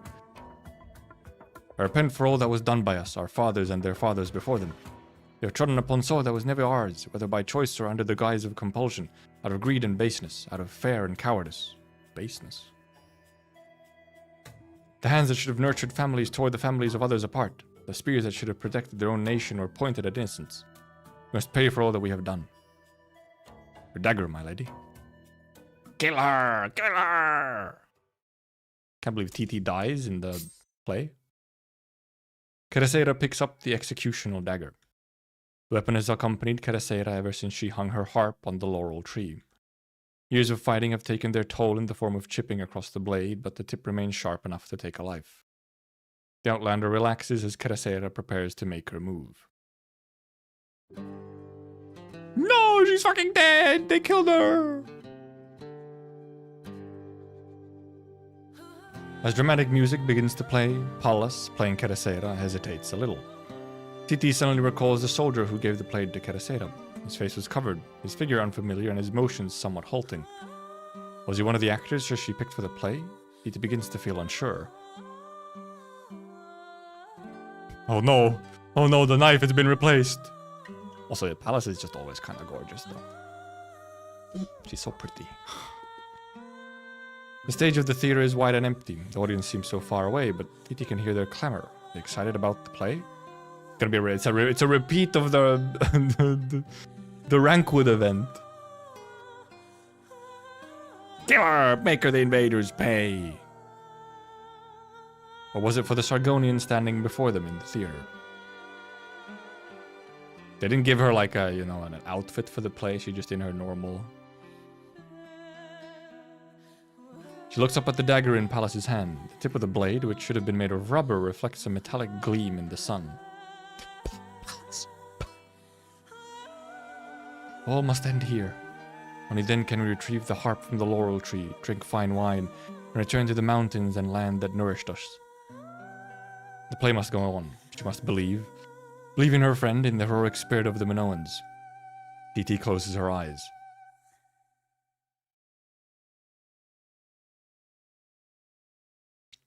Despicable. Disgrace. Have you no pride, Minoans? Have you no honor? Have you no heroic spirit? Saved? Saved?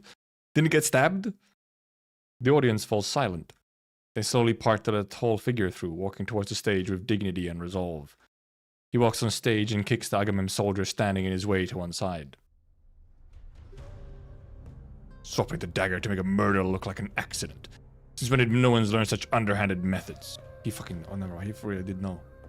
He stopped it. I would hope that also Pallas would have just realized that, yo, this shit real. And that is what I wanted to see. Surprise, something unexpected. Of course, it would have been interesting too if you hadn't held yourself back. Athena's business should be handled by the citizens of Athenius. We should trust Pallas, even if this man didn't make an appearance. Right, she also knew. Please excuse my impetuousness. Astronomos, what in the Padish's name is going on? The insult to have a Sargonian play such a denigrating role. What did the man mean when he talked about the dagger? As an emissary of Sargon, I cannot allow... Kindly collect yourself, Curious Benui. It was Kiriamashire's own decision to play the role. It's hardly becoming of an emissary to shout like this during such an important occasion when the dust is yet to settle. Xanthos, so you never left Athenius. It's been like half an hour, my girl. Xanthos remembers the day when he raised his oar at the Sargonian he had tied to the tree. But when he heard the horn of victory coming from the foothills and the joyful Liberi brought news of the truce, the frightened Sargonian stumbled and fell as he fled. Xanthos' comrade held him back and prevented him from killing the prisoner. Slowly but surely, resentment began to build within his heart. Life and vitality were gone from the soil of his homeland, but the marks that the Sargonians left behind linger. Their banners, their landmines, the dam they built, which killed the river, became an indelible scar upon the land. Gotta remove the dam. It's probably a useful dam. So many Sargonians make a hurried retreat towards the border on his way to Athenius. He never joined the Minoans who threw rocks and spat at them because it was not enough. In Athenius, he rowed his ferry on the Delphi Canal day after day. He watched over the ebb and flow of the canal, but he could not keep the river with his own heart in check. Rage rolled in his heart, seeking an opening. Boss fight? Nope, not yet. Now the opportunity that he had waited for so long has finally come. He clutches his oar. Now fight? Never mind. Ooh. So you can actually see more of his face behind the mask. I, a criminal thrown into a death cell awaiting trial, have awaited an eternity for this moment. No matter what punishment awaits me for all these reasons, I'll stand before the Sargonians and my own people with nothing to hide and ask my question of you. The audience is hushed, even the haughty Sargonian deputy falls silent. I lost my home and my dearest friend in the war. I followed in his tracks and saw countless of our own at death's door along the way. The dreams we once had were trampled underfoot by the invaders, never to be rebuilt. Why, I asked the invaders, did you set foot on this land that did not belong to you? And what makes you think you can shamelessly come to Athenius just a few years after the truce, acting like nothing ever happened? To real, though. He looks up at the two people in the middle of the stage. The Sargonian woman opens her mouth, but closes it without saying anything. Pallas lowers the dagger. My people, surprised how quickly you forget. The century of colonization and oppression leave nothing behind in your hearts. Sargonians destroyed our homes and cities, distorted our culture, extinguished our language. Is his memory not enough for you to be on guard against the Sargonians? How could you cast past aside? How dare you continue to deal with them? He's being so base, though. Culture, exchange, fine words. They're not just taking the technical data from the construction of the 3 polis, but the blood and sweat that we shed when we built them. They're taking away the evidence of their crimes, rewriting history, creating an illusion of Sargonian friendship to wipe away the memory. All of your accomplices and accessories. Xanthos looks toward the audience. The Sargonian deputy is furious, while the Astronomos of the Thenis is utterly impassive, as though she fully expected him to be here.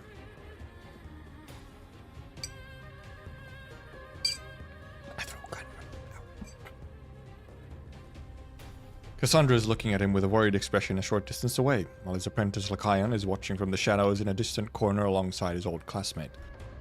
The 2 people on the stage look stunned. He doesn't know how much of it is an act and how much of it is his own imagination. Lying beneath their feet is a soldier whom he kicked aside, looking equally surprised. Yes, the war is over. It seems like we could forget all the hurt and pain and begin a new life. So we dug out the divine revelations, dramas and legends from old paper piles, built temples and altars, and thought we were continuing the legacy of the heroes.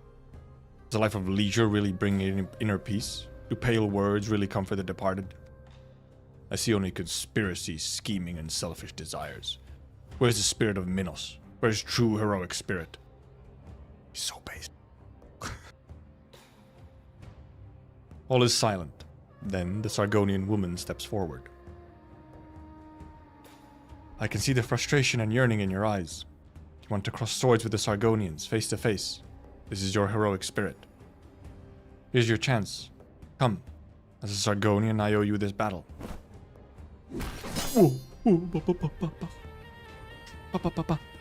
Fight? Fight.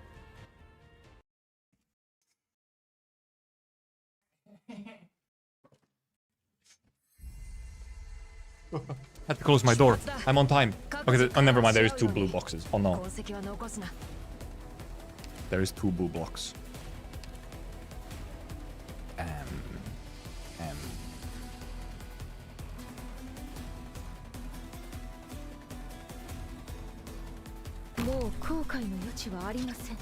Let's see. We need some healers in. Wait, does Perfumer actually indeed get to?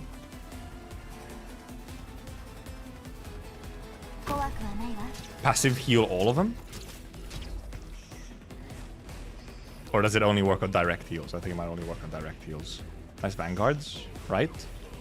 Oh, okay, we do have these thingies as well. No, sad. Shaking my head, it would have been the perfect thingy, wouldn't it? Ah, it's the funny statue. It's the funny statue, it arrived. Ow, they hurt.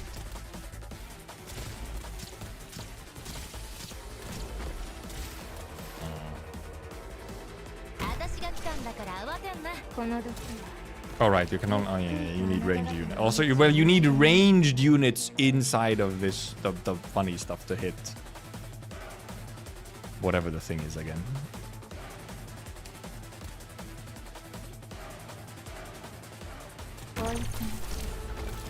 Oh, it's the big guy.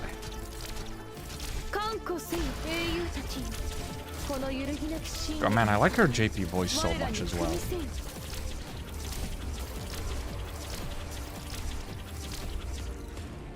Xanthos the Avenger. Come what may, he will stand before the Sargonians and his own people with nothing to hide and ask his question of them here and now.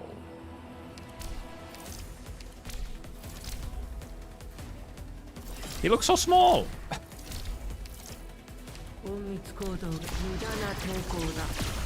Ooh, Jesus! What about my paralysis? Oh, she's on S2, that's why. Never mind, that explains it. Oh god, there's a guy over here.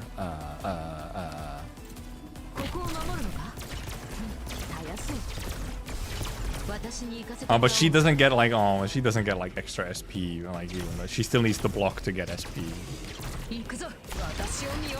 Alright, she can't block if she if she does that. Oh no! I forgot. That's how she works. Is he just gonna walk right in? Oh, he has like a route. Oh, he goes here. And then he comes out of here. Okay, that makes sense. I understand now.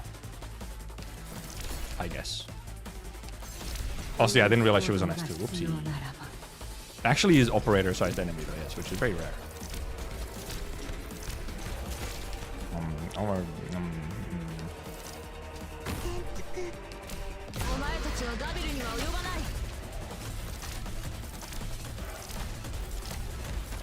Oh, look. Oh, they already came out of here. Okay, never mind. He came out of here first. Look at him fucking zoom, though.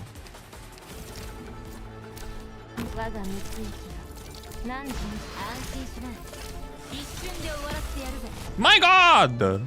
What the hell? He does a lot of damage. How could this be? Get blocked by yourself. Ah! Okay, well. Okay, I see. He has that one attack that does very bad. If you didn't, you just need to like bait that attack, I guess. Oh, attacks hit 3 times. Okay, interesting. Can increase the movement speed when unblocks with when unblocked def and res are greatly increased and attack gradually increases. Every attack reduces attack gain from dried water away. Ah, okay, right. Recurring grudge summons Ithacus is unimmovable when they defeat the. Ah, okay, well, yeah, indeed, of course. Right.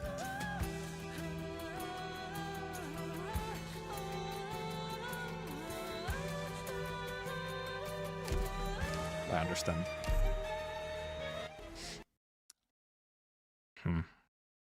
Maybe we actually need to then. Yeah, maybe we do actually use. Maybe we actually use her to block. This may actually be a smart thing.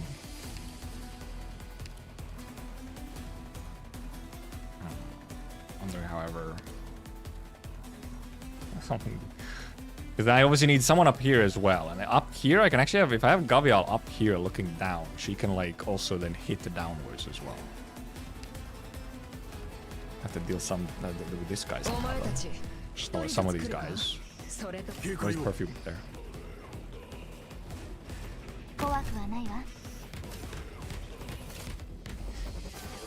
Get blasted.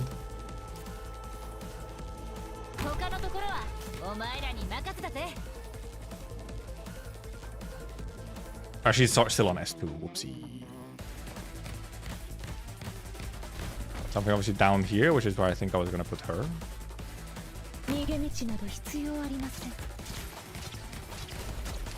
Now these things are. I don't even know what these things actually do when they get like the little thingy charged up on them.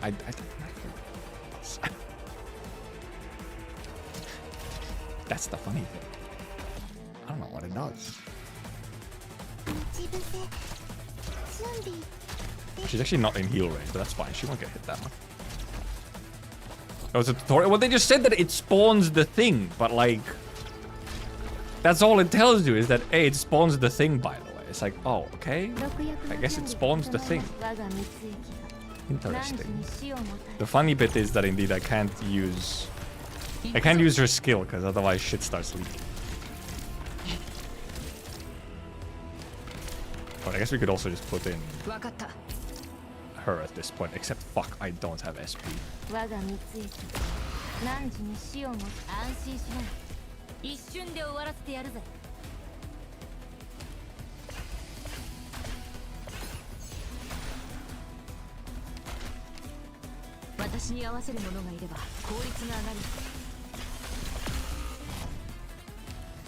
Right, because yeah, he gets okay, yeah, because right, he also gets. I think Flint was just like dodging him. Well, I know how these work. Yes, I mean the funny things that they get spawned on them is the part that I'm like, what they do? So it says they not even mind the flying things too. Does it? Yeah, that's the thing. I feel like they don't do anything. I guess they're just like distractions, literally. That's all they do. They're just like distractions. They're not even like in the enemy. No, they are. Because they just don't do anything. I guess they're just distractions. Fair enough. I'm gonna blow my nose real quick.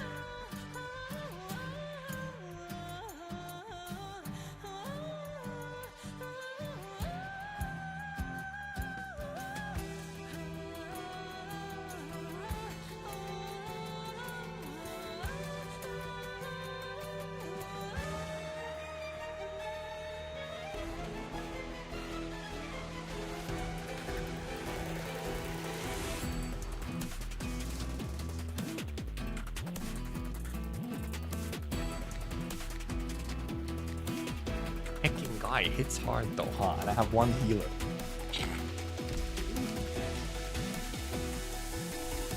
Oh yeah, let's change some skills here. Because actually I have an idea. I have an idea, okay? Maybe so that she can actually block stuff, we'll put her on this one. Vulcan would be... Well, Vulcan can be healed, is one of the problems.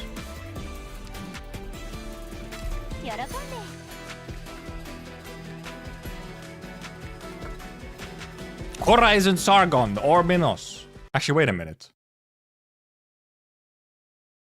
Is she? Do we count her?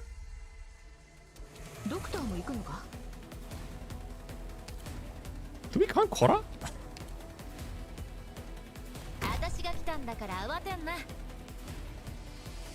Do we?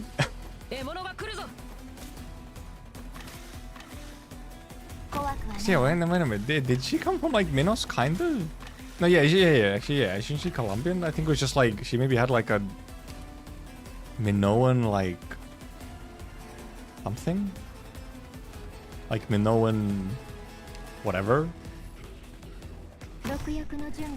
She had like a Minoan backpack or something.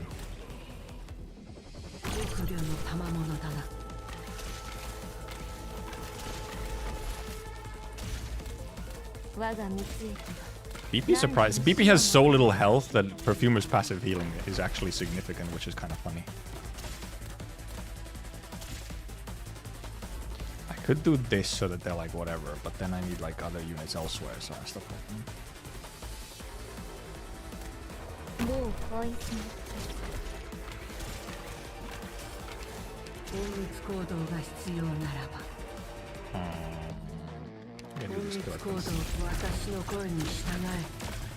Maybe I could have just waited, but...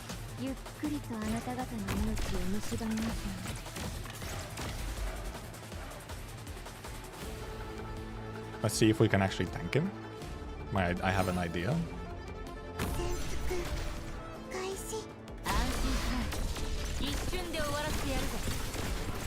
Yes!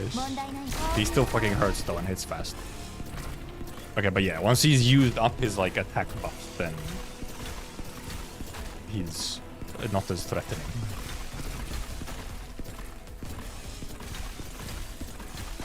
But then we'll see how this the phase transition goes. Wow, okay, never mind. He's still fucking got us. Flint, dodge him. Dodge, Flint. Dodge. Ah!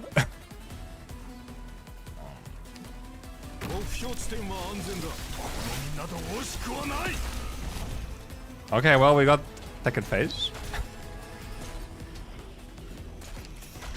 Everyone's fucking dead though. These guys are just gonna fucking leak. Vulcan can also... Well, no, Vulcan can block multiple, but Vulcan can't be healed.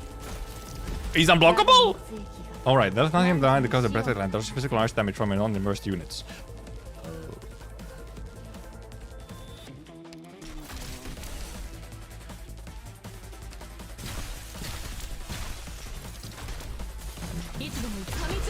What the fuck? Well, first of all, he wasn't getting healed, like, at all? The hell? She's unfortunately not immersed, because she doesn't have this thing here. Healed. Oh, the thingy's over there. That's the thing I gotta... that they want me to kill, but it's over there? Oh, that's where it's spawned. It's sucking my water!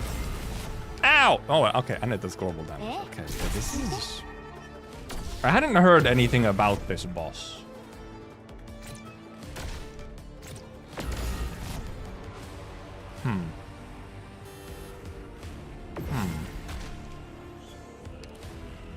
Why were you not attacking it?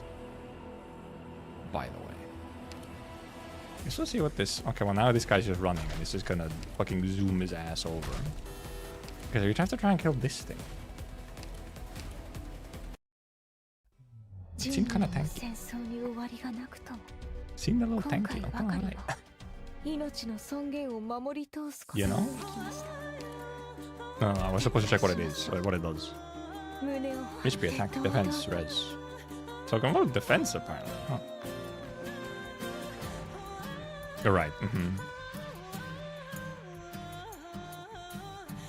Stops attacking, becomes invulnerable, and draws and absorbs water from fountains within a certain range. Cast immediately after suffering complete, becomes invulnerable and deals large damage multiple times during non-immersive units over a period of time.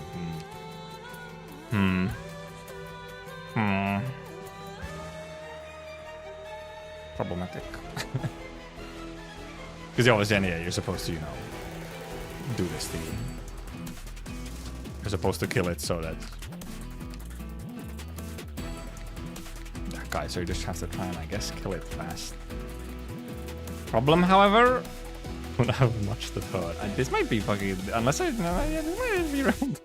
I might have to just give up our Sargon and Minos team here. And just throw some shit at it, because also it's almost 11 PM and we still have reading to do. We kind of got first phase at least. It's afterwards that's a problem.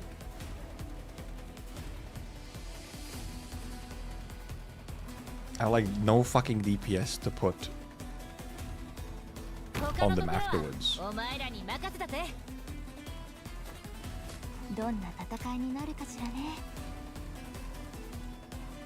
And I guess I want Mantra to be immersed actually, if possible.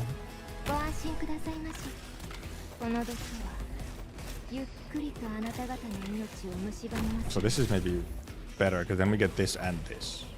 And they also obviously, you know, well, okay, you have to try and obviously kill these things to, I guess, get these things, but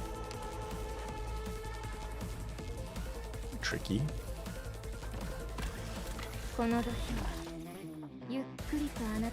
Remember that one? I never know. The hell? And wait. No. I have to put. Okay, well, yeah, we just have. Except yeah, when she's like over here, then she can't heal down here, which is. You can use monsters technically from nowhere. Ah, yes, of course. Why the Minoans and Sargonians ain't got no healers? What's wrong with them?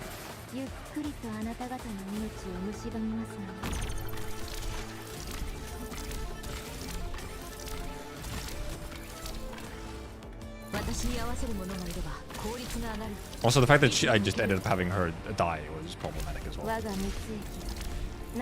Didn't mean to. Fun, stupid statue.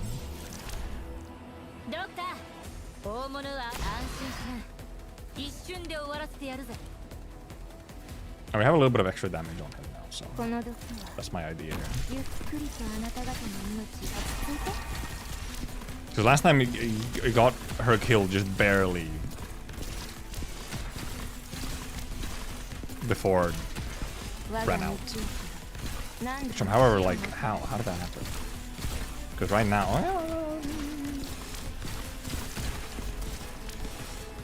Korra would be really good at tanking him. What the fuck? I mean, even the last time he was almost dead from just funny woman. What happened? What the heck? Last time he was almost dead. Okay, now she didn't survive a single hit.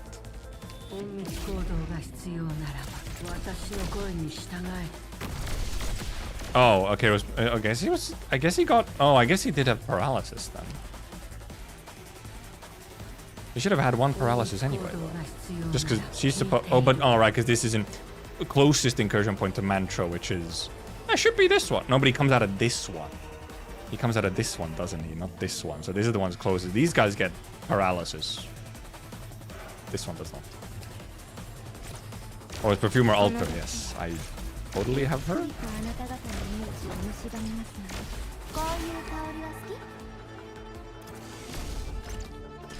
We have a skill for healing. Get paralysis, stupid. Get paralysis, stupid. Where we can actually activate more paralysis, I just realized. Wait. Flint is constantly activating more paralysis. Flint, my beloved. Okay, but this is the problem. I need to kill this thing. I do no damage to this thing. Owie! No, because this thing is not in like, because she's not in range of her. Also, she doesn't even have any fucking SP. Ow. How many fucking times do you explode, man? Also, because you stop moving and you're not like blocked by anything. I'm not doing any damage to you. Okay, now it's moving again, at least. And it also has a little bit of paralysis. This guy's, however, gonna come running over and be a piece of shit. Oh, we have... we have some... Well, except he's gonna go down here where I have no healing.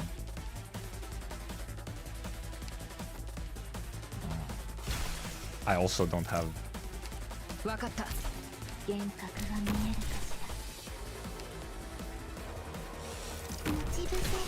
There he fucking comes! Ah, scary man! Defy Erato sleeping.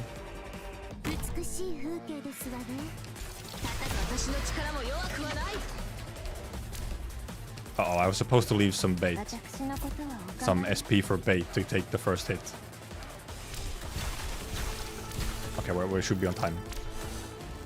He can take the first hit with himself.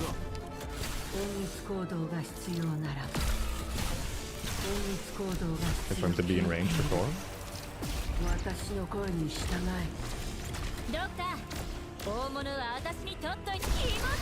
He's just gonna fucking die though. Unless I can... well, okay, paralysis will help us a little. If we can kill this thing on time, then he stuns.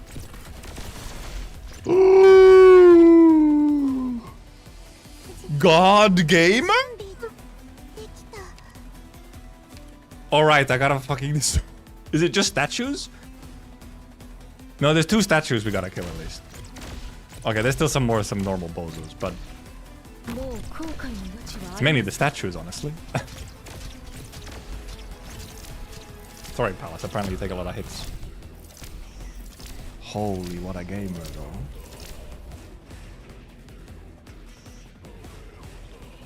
Okay, small issues, however, still. These guys are not actually completely trivial.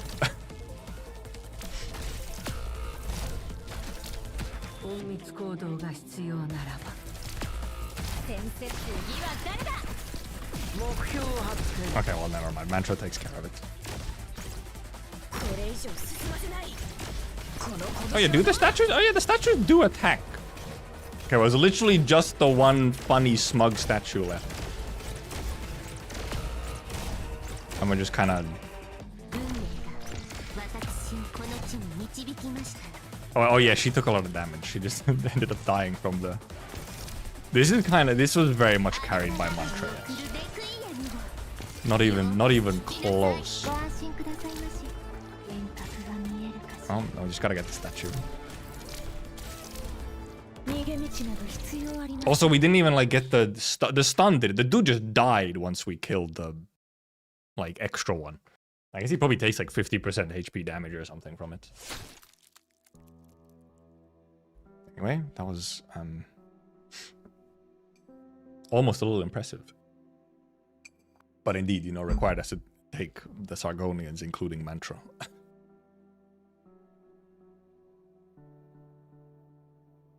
It's been a long time since I last felt hot blood flowing in my veins.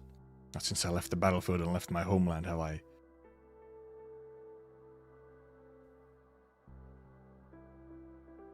Left the battlefield as well? Left the battlefield and left my homeland. Why is he losing so much blood? Oh, probably neuropathy. I realized as I said the sentence. His vision begins to blur from the loss of blood. Everything seems covered in a white glow and he instinctively closes his eyes. He hears the song of a harp. He does not know from whence it comes. He forces his eyes open and sees himself in an unfamiliar space. He seems to be floating in midair. People passing in front of his eyes without acknowledging him. It's as though he's in a dream. No. No one captive. We'll never work with the Sargonians. Beat me, torture me, kill me if you want. They won't get one word out of me about the guerrillas. So there are guerrillas. Scat! Why so angry? Thought Minoans liked logic. That's what the stories of heroes all say. Try to butter me up? Not talking. I need to be on so edge. Just want to have a conversation. Don't like interrogating people either. I mean, well, you already gave them information. I'll be reprimanded if I don't spend enough time in here. Nothing I can do. What are you doing, Mashire? Are you stupid so you can't... Are you stupid? Are you so stupid you can't do something as simple as interrogate a prisoner? I'm on it, sir. Piece of trash. Some noble. Pah. The prisoner watches as the interrogator jumps up from the ground nervously, while his superior leaves after casually hurling a few words of abuse. Both seem used to such a situation, and as though the officer cusses and abuses the guard on a daily basis. The guard's complexion is young and pale. He's thin and mild-mannered, very different from the villagers' impression of Sargonians. The prisoner warns himself not to let his guard down. Sargonians are cunning. Perhaps the two of them conspired to put on an act. It's Mashire. It's Dad. Well, I have to act like I'm interrogating you. Could you say something? Anything? Anything? I've got a litany of curses for you. I could go on for days. Let's talk about something else. Something nicer. Something that can help us forget about our struggles and helplessness. Tell me some Minoan heroic stories. I know some of your legends from ancient books that I collected, but they're not easy to find in Sargon. Imagine being like, you know, you're there and you're getting interrogated, and then the dude is like, dude, I love your books. Can you tell me more? You already told this story a couple days ago. I remember. Anything else? Think? Are we just putting on a show for his superior? Why is he taking such careful notes? Why does Sargonian love Minoan legends so much? Something not right with this guy's head? You've only told 100 or so. There must be more stories than legend in the land of heroes. This guy's a storyteller. Trying to provoke me? Not falling for that. The fragments you heard from the elders as a child are fine. It doesn't need to be complete or popular. The kind of story that would make a little Sargonian girl dream about Minos. Must be more, right? He truly was like, I will make my daughter love Minos. Well, if that's what he wants. Just make one up. It's not like this idiot, this Sargonian, could tell. Alright, let me tell you about Siopi, the silent hero. It was lies. Oh yeah, I guess Tuya and Heavy Rain are Sargonia. It is the strangest experience the prisoner has ever had. No one would believe the story if he told it. He decided to take it with him to his grave. If he ever gets out of here. Like Siopi. Bloody bother. I finally got him off my back for the day. Didn't know I was so good at making up stories. I should become a bard if I ever get out. If I ever get out. Is that a crack in the door? Did that Ilithios forget to lock the door? Ilithios. It's been a long time since he last saw the stars. Almost feels like he's dreaming as he breathes the air of freedom again. Is he out? Is he free? Just like this? This is trash. You've been in the Minoan cell every single day and you haven't gotten one scrap of intel about the guerrillas? Sorry, sir. I've been taking records, but he contradicts himself every day. I'm afraid nothing he says can be trusted. And you couldn't get anything done, incompetent fool. I'll interrogate him tomorrow while you watch and learn how things are done in the Lord Emir's army. Yes, sir. My guy. The fugitive hears the guard and his superior talking in the distance. He notices his movement through the bushes. The movement seems to have drawn the attention of the Sargonians. How'd the prisoner get out? Well, that wasn't very sneaky of you. After Mashire, you worthless shit. You are dead if you don't catch him. You can kill. He's a noble. He's fine. He'll just take a beating. Hearing the sound made by the skinny guard's ill-fitting armor sets the fugitive's heart at ease. He knows a single Sargonian could never catch him on this Minoan land. He takes one final look back as he escapes from the Sargonian camp. The fugitive sees the trail guard stumble and fall. The guard's luxurious armor, probably an heirloom, weighs him down so much that he struggles to get himself off the ground. Perhaps he just wanted an excuse to not get up. Did he really forget to lock the door, or did he finally find an opportunity to leave a crack? The prisoner does not know. The only thing that the prisoner knows is that we'll never forget the time he spent at the Sargonian camp and the ridiculous-looking Sargonian. Oh wait, is that the dream? Is this the dream? Oh, this is the dream that he's having. What is this? It's my father. Xanthus turns around in surprise and sees a Sargonian woman standing in the same vision as he. They're both having the same dream! There's surprise on her face, yes, but also nostalgia and poignance. I knew he came to Minos in the Lord Emir's army, but sent back to Sargon for his incompetence. He would have received a heavier punishment, but what little glory the House of Mashair had left protected him one last time.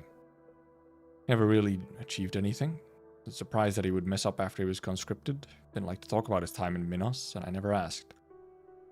I didn't know this was where those stories of the Minoan heroes he told me came from. Very different from my image of a Sargonian.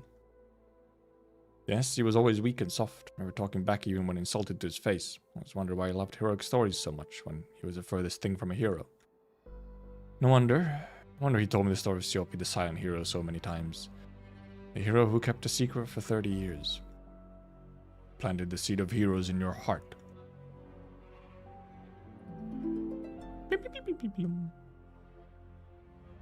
Parishakeri.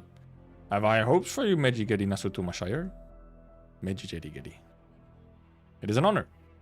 Understand why I appointed someone like you to lead the mission? Someone so young and inexperienced? You must have your reasons. You're much smarter than your father was.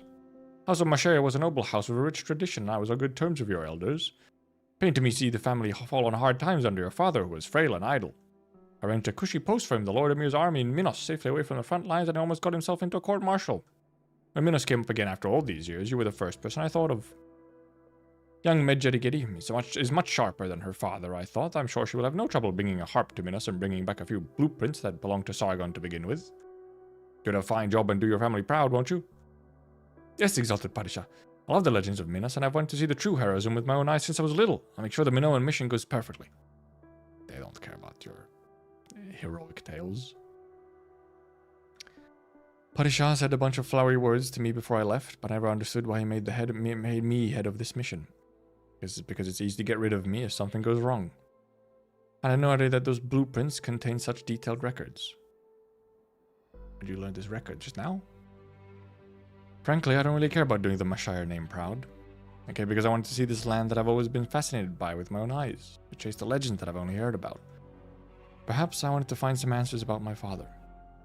What is this land of heroes that father talked about really like? What is the heroic spirit really like? I wanted to learn, to find out. That's why I came to Minos. Have you found the answer? Yes. What about you? I was once like you, Xanthos. She's here too! Pallas? You too. I've seen with my own eyes how our people died shielding their comrades from the Sargonians and heard the screaming of the wounded being amputated in village huts. Hate flowed in your heart and mine, in the hearts of every Minoan. You're now in my heart. I know. But have you ever stopped to think why we love to drink? Besides the sweet fragrance of wine and the joy of harvest that it represents, the inspiration and joy that it brings us. Besides all that, it's also because it makes us forget, only for a while. Classic drunkard actually drinks to forget. Too many things trouble us and make us hurt, but we can't forget them completely, because to do so would be a betrayal. We drown ourselves in drink, seeking a moment's forgetfulness. But then, I had to leave Minos. What is my screen doing? What the heck? You're Pallas, aren't you? Medics told me you often drink here. Yes, I am. What is it? You're Minoan, right? You've been in the Lacedaemon competitions? Do you know Dikaiopoulos, the Blood Knight? Do you ever fight him? No, but I've heard of him. Minoan infected who participates in the Casimir's Majors, I think. Well, actually, the competitions in those two places are not quite the same thing. They're both clashes of physical ability and skill, aren't they? Well... I knew it. The principle of strength are the same everywhere. Blood Knight must be strong because of his Minoan upbringing. I wanted to meet the Blood Knight, but he's retired now. Still, it's an honor to meet another Minoan master. Can I have your autograph? Anywhere is fine. How about my t-shirt? Thank you so much. So, do Minoans have a special way of training? I heard you love drinking. Is this part of your training? Accelerating blood circulation with alcohol and increasing explosiveness? Ah, yes, of course, for sure. Yeah. That's it. Medics also say you can fall asleep anywhere. Must be a way to save energy. You only fully utilize our physical ability when necessary. No, that's just what war is like, yeah. I see, this is why the Blood Knight was so explosive. These are just my personal habits. I don't know how the Blood Knight trains, but I doubt. I get it, just fantasizing about things. Did I get carried away? I hope I didn't cause any offense. It's alright. You really love Dikaiopoulos, don't you? Yeah, I lost all hope after learning that I have neuropathy, but the Blood Knight gave me the will to live again. Watched recordings of his bouts so many times. I even started training myself, hoping to join an infected nightclub someday. A bad idea. A bad idea, my guy. Would not recommend. He was the one who blazed the trail for the infected in Kazimierz night sports, paving the way for the Radiant Knight's return to the tournaments. His bout with the Radiant Knight was one for ages. I was there for it. Cried when they took the podium together. Wasn't expecting the Nearlight, references here, but I guess it makes sense because of Blood Knight. Wasn't sure why I cried. Maybe it's because I saw a flicker of hope for the future. This is the kind of hero the Minoans talk about. He's infected, according to conventional Minoan wisdom. The infected heroes have some kind of special title in Minos? No, but he's a hero, yes. No one can deny it. Sorry, no special title, unless you mean disgraced. Traditions don't stay unchanged forever, Xanthos. The stories of the heroes defined and shaped who we are, yet because heroes arise from among us, we in turn possess the power to define them and to reshape what it means to be a hero. I learned that after I left Minos.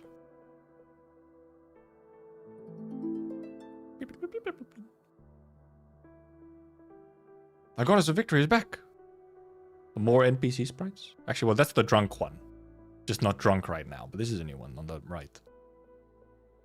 I heard you destroyed another Sargon cavalry unit that tried to sneak across the border.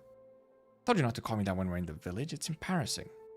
It's the title that we gave to Pallas. Whoever leads us to victory is our Goddess of Victory. That's what Pallas said when she left. Oh. You can use this overblown title however you want if it scares the Sargonians.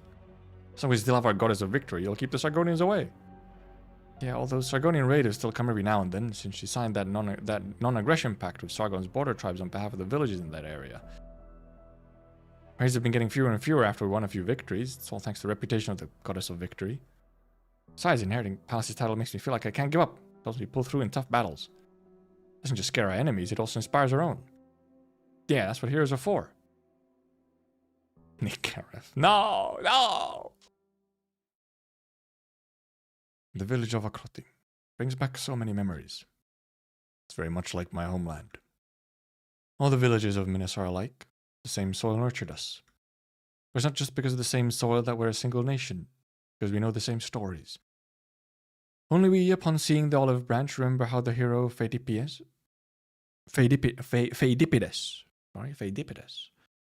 ran from Athenius to spread the news of our victory over Sargonians to the other cities.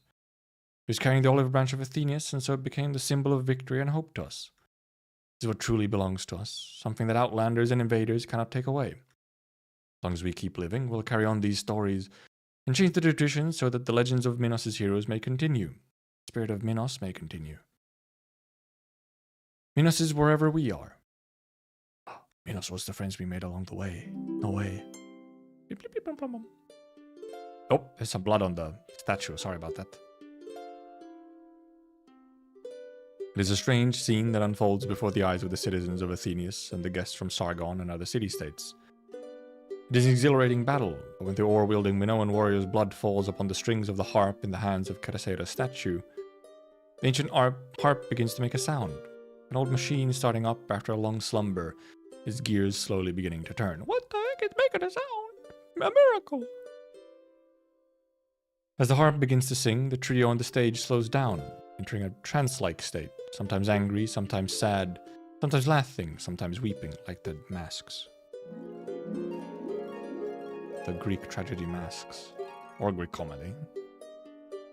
When the Minoan challenger is finally overcome by exhaustion and slumps down by the statue's pedestal, the other two on the stage finally break out of their trance. They look around themselves in confusion, before running towards the challenger, reaching out to him to try to help him up, but getting no response from him. He does kind of look like he should just fucking be dead, if that's all his blood as well. She's so small. The shouting, the cheering, and the angry yelling have all ceased. Those present begin to realize that they have witnessed a miracle. The harp that stopped singing after the Sargonians invaded has returned to where it belonged and declared. The tradition continues, and a new chapter is written in the stories of the heroes. The harp's music echoes in the sky above the square. My guy's dead. Never mind. He doesn't actually join Rhodes, he's dead. Xanthos looks up. The autumn sun is painfully bright, but for some reason it seems to bring back dim memories, back to the day that he said goodbye to Ithacos.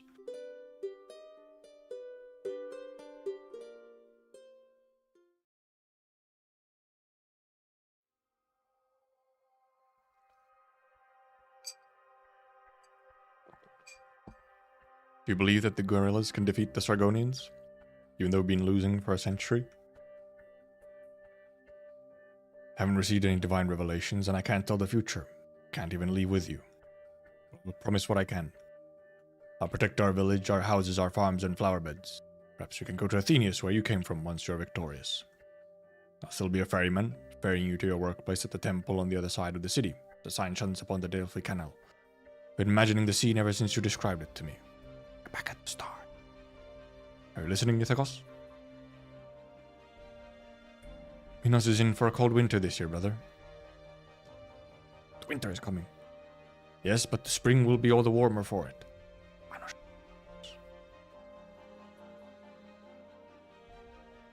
He finally remembers what he said to Ithacos.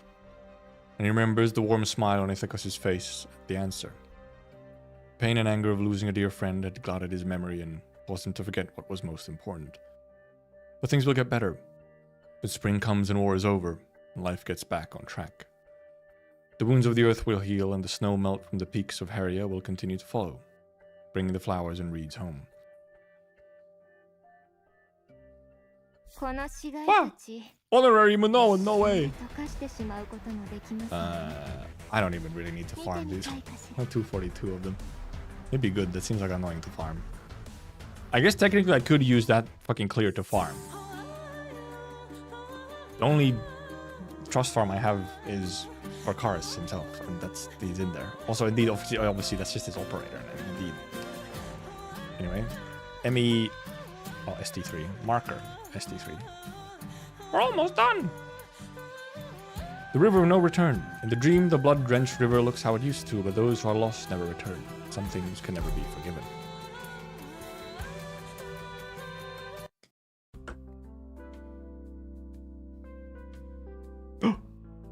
Lena. Medication is suppressants that need to be administered on a regular basis, fresh from the Rhodes Island office.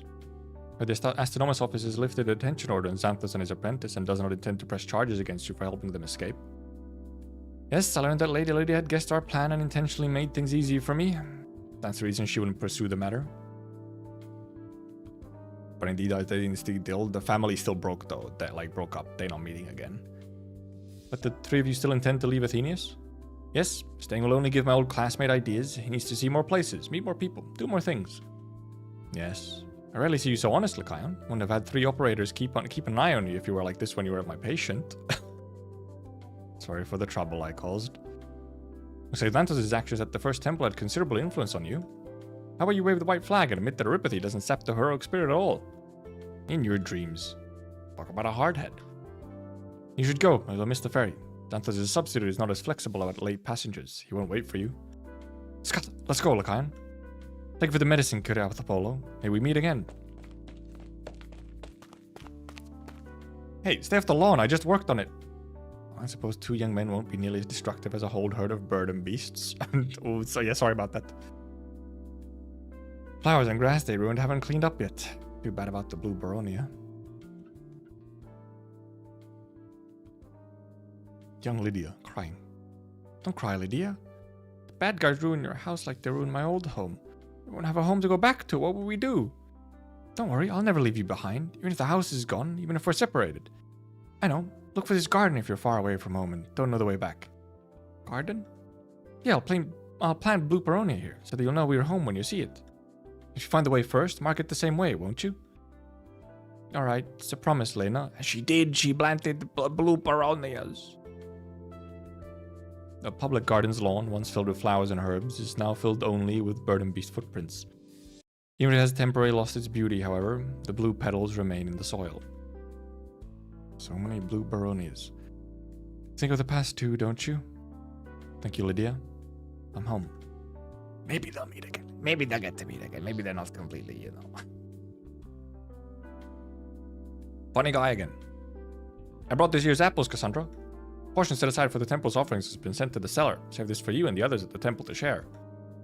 Thank you. It's very kind of you. Do it every year. A good harvest all thanks to the help of everyone in Athenius. Besides, it comes so much for courting the temple. Seem to be in a good mood today. To us, nothing matters more than the harvest, and a good harvest brings happiness. Nothing matters to us more than everybody's happiness, and the harvest is an important part of it. Counting on you. Take my leave now. Pomegranate will be ripe for harvest soon, and there are branches waiting to be trimmed. Yes, pomegranates. She's so happy looking. Sweet apples and bright sun. What a lovely day. Ceremony at the first temple was successfully concluded, and the ferryman that you were caring for has found hope. All is well, isn't it, Thyrea? Why do you look so sullen? You're the one I'm worried about. Me? Why? I've been thinking about what you said when you came back to Athenius. You said you saw the beginnings of Minos in your dreams, of Chrysaera and her first temple. You said you thought a lot about Minos' past and future, about your own goals and direction. All this is why you came back. Events of recent days seem to corroborate my interpretation of the divine revelation. It's not a beautiful future of smiles and flowers. The unease lingers in my heart. The divine revelation is simply the direction that the spirit of heroes has shown us. It is not an inevitable future. We learned about that in preschool. That's true for ordinary revelations, but... For example, I wanted the harp to return, but the peculiar manner of its return makes it seem so inevitable and unchangeable. Look at it from a different perspective. Now, the final goal was the return of the harp. The manner of its return was wondrous. It's just the same for my revelation. Or perhaps your interpretation is not the final goal. It's only one of the trials during the process, and the goal lies elsewhere. I hope you're right. Besides, the recent events have demonstrated that it was right for me to come back. Minos needs me, and I need it. You don't want to take over the first temple, despite the fact that the bulk of the work is done. Is it because you believe your apathy will be an obstacle to priesthood? Xanthos has told me about the vision he saw in the temple square. I thought you didn't worry anymore. Conditions can be changed. You're right. I can initiate a vote at the council. No, I didn't propose rebuilding the first temple to become a priestess. I wanted to unite our spirit, not just Athenians, but other city-states and Minoans too. Heard Lacedaemon and Kyrenia have changed a lot. I want to see them for myself. We did come to say goodbye. Not quite yet. I want to see the temple project through to the end, not missing the completion party that Kantia is already planning. Carefree as always. Palace altar coming later? She becomes, and also, like, very Caesarea of her to be like, oh, I wanted to see, Minos and the city-states, like, unite together. How, original founder of you. Thank you for the kind invitation. It's quite an unexpected play. Athene is about to depart along his planned route, and it's time for us to depart as well. I hope you'll excuse the unpredictable events that occurred. It seems I did not plan for every possible contingency. On this, there is something I'm curious about. Ferryman openly accused you of making secret deals with the Sargonians on the temple square. You were summoned to the council yesterday for an emergency hearing. Yet you are back in your office, safe and sound. Did you have a trump card up your sleeve, or is there more to this matter than meets the eye? Also, what happened to, the exchange and all that, More than meets the eye is overstating it. I had simply made certain arrangements for the follow-up to this matter. The council heard the explanation and is satisfied that I remain competent to govern. As for the details, I regret that I am able to share them as yet. They will reveal themselves in due time. In due time? All we need to know is that you remain the Astronomus of Athenius, with sweeping authority over major matters of administration and governance. Glad to hear it, and now I have a formal proposal to make. I'm sure both of you understand the dramatic changes are happening in Minos right now. It is the case in Athenius and is the case in Lacedaemon, where a new arena is being built, one that will host competitors from far and wide. Perhaps the word tradition is not quite music to your ears, Astronomus, but don't you think that now is the time for us to revive the old traditions? Changes are happening across the land. How about the three poleis set aside their rivalries, return to the old city-state federation, and revive an ancient festival? Scattered villages in minor poleis will surely answer the call, and the nation will grow stronger. It will be the perfect opportunity to restore Minos' glory and to spread the sacred flame across the land. How imperialistic of you? Oh. What do you think? Is this why you've been snooping around Athenius? You're investigating us. Old merchant habits die hard. Can't go into the market without doing research. I apologize if I caused any offense. You're good at causing accidents. I'm afraid I can't give you an answer right now. It's not a problem. It's right to be prudent. What about you, Priestess Siniska of Lacedaemon? I cannot make decisions for Lacedaemon by myself. However, there is one thing of which I'm sure. Lacedaemon never turns down a challenge. We might be going to Lacedaemon. Maybe we get they're setting up more Minos. No way. I'll take you across the river, then you should go directly back to Sargon. Man, I feel like a prisoner being deported. Just kidding. I understand your friendship towards Minos, but you're still Sargonian nonetheless. And I have a hard time abiding Sargonian feet upon the soil of Minos. I understand. I've been thinking whether there's anything else I can do for Minos, for the mistakes of my forefathers. Should leave the engineering notes of the 3 palays and bring only the blueprints back. For all the Padishah only told me to bring back blueprints. And I thought it wasn't enough. Just a half-hearted compromise, an excuse to run away from my responsibilities and lessen the feeling of guilt. I should bring them back and display them in my museum, so the Sargonians can see it and know that their history books are lying.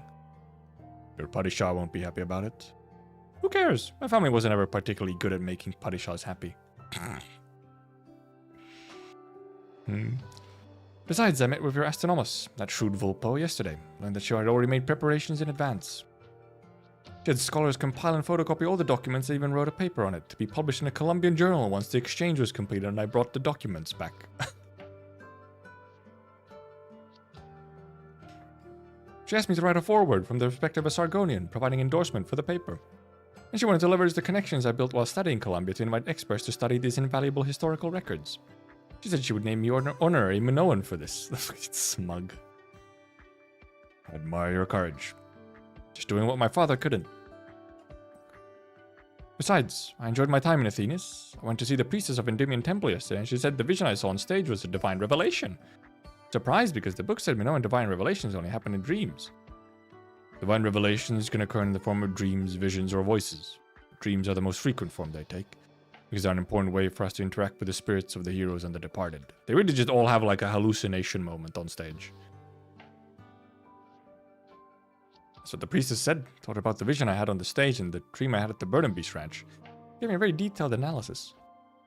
Finally, she told me in that solemn and mysterious tone, "You may not believe it now, Kiria Mashire, but I believe your revelation is a sign that we will one day become a Padishah." Where'd she get that? She wasn't messing with me, was she? I'm already Minoan now. I actually believe what the priestess of Endymion tells me. You're free to believe. Divine revelations are simply a form of guidance. Believe in it, and it will bring you strength. Absolute tragedies could have been avoided if a Padishah like you ruled over the Sargonian border. I think I understand now. I'll take it as a sign of a responsibility I may have to bear in the future. I'll do my best. Can't believe she's gonna become Padishah. Public announcement. Sorry, completely wrong. It's public announcement. Is it a referendum? Yes. I'm going back to Athenians after I take you across the river. Citizens of Athenians will vote on whether to banish me from the city for my recent actions. I did for Minos. Regardless of the reason, I must face judgment for my actions. Here's the responsibility I must bear. It's time. Let's go, Kiria Mashire. Kiria Mashire. Called her Kiria.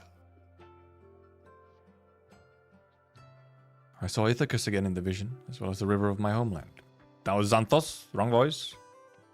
Was it still red with blood, as it was in your dreams? No, it was quiet and gentle, as I remembered it. Not pristine, but carrying the sand and mud that nourishes the soil and life. Beautiful revelation. You'll be able to take up poems again, no matter where you go. Yes. He becomes a poet. At Rhodes Island. Whatever the result of the referendum, whether he stays in or leaves Athenius, Xanthos will accept it with grace. Well, I believe he might be leaving. He walks towards the square. Considering he's at Rhodes Island, he may have left. 3 months later. Also, I mean, obviously somehow TT also got there, but...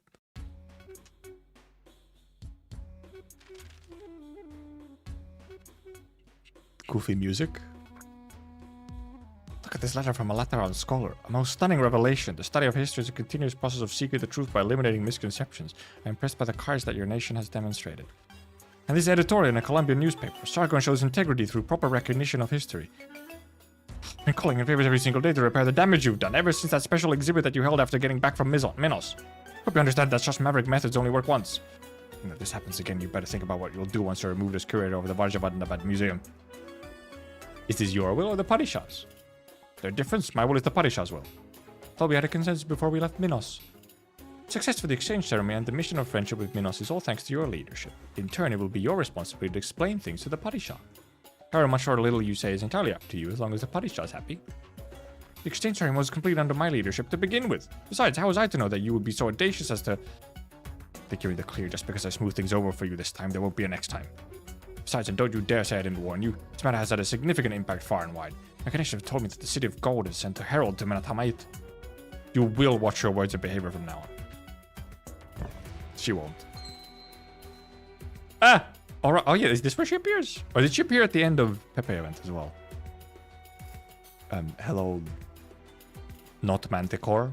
Manticore's sister. I guess it's just, you know, same race, but... I see the news of my mission precedes me. This is such noble elegance and dignity. You must be the herald of the Shahanshah. Your presence honors this humble museum. Have you come to see the exhibits? If I'm to see the special new Minoan exhibit, I can... You stay put. Oh god, the exalted herald. The exhibit can wait. I came to communicate with the Shahanshah's will. His Majesty has heard of the mission from Menat to Minos, and he's most interested. You came to escort me? It is my greatest honor. I'm just waiting for the twist, or the, you know, reversal. My family is one of the most honored houses in this land. It was always my greatest dream to serve the Shahanshah in the City of Gold. I knew that one day I would... Not you, I seek, Effendi. Kindly close your mouth, for it is making too much noise. Yes! Medjehtiqedti Nasutu Mashire, His Majesty awaits your presence in the City of Gold, that the King of Kings might hear of your time in Minos, in your own words. You should make your preparations quickly. The Shahanshah is eager to hear from you. Do not keep him waiting. Of course! Also set up, obviously, for more Sargon as well. Because both Pepe and this event have now had set up for going to the City of Gold. Because didn't Pepe also go to the City of Gold? So it truly is all... They're all moving towards City of Gold. I mean, what's my middles looking like? So, I mean, we'll get that at some point. But also, I'm more excited about them setting up some more Minos stuff. Oh, I have not done this one. ME7 with a 3-star rating and have Paladulis hit terrain at least 3 times when charging while immersed. Okay, I literally just killed the things too fast for them to do this thing. Also, funny that the trim is just on ME7, not on boss or anything. Okay, well, interesting. Anyway, a fairly fun little event. Some good little characters in there, and I mean the main bit for this event is obviously getting to finally actually fucking learn about Minos. And I'm glad to see a bunch of Palace, also surely Palace Altar. Why did I make a new one? I wasn't supposed to. Surely the Palace Altar. I do really like Palace. I should give her some masteries and stuff, and maybe some modules, just for fun. Pretty often trims are on... At least for this, like, events of this size, trims are pretty often on boss. It's like, do something on boss. It was last event as well. And then it's on usually, it's limited events. 3-week events are the ones where the trim is usually something else. Like tied to like either maybe the mini game that's part of it or something else. But usually for these, it's pretty often boss.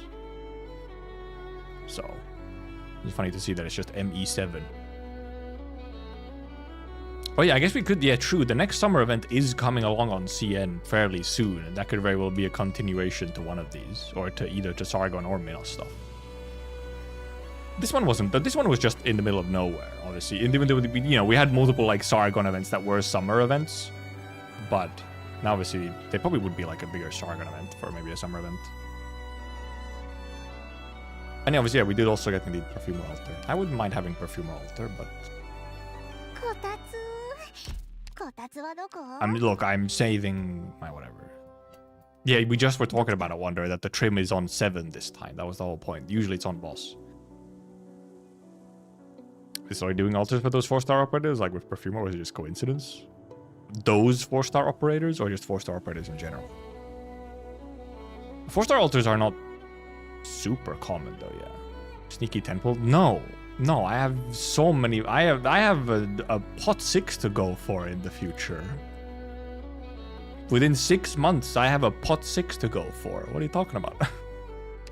Also, I kind of don't care about DT at all. Other than that she's like a decently fun character following a story.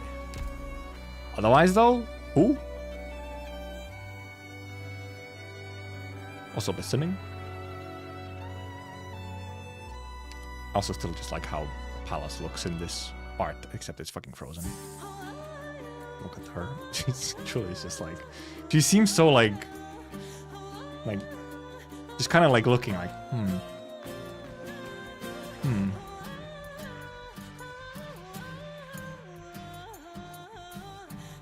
Well, it's like TT and Perfumer are in like action poses. She's just kind of standing there like,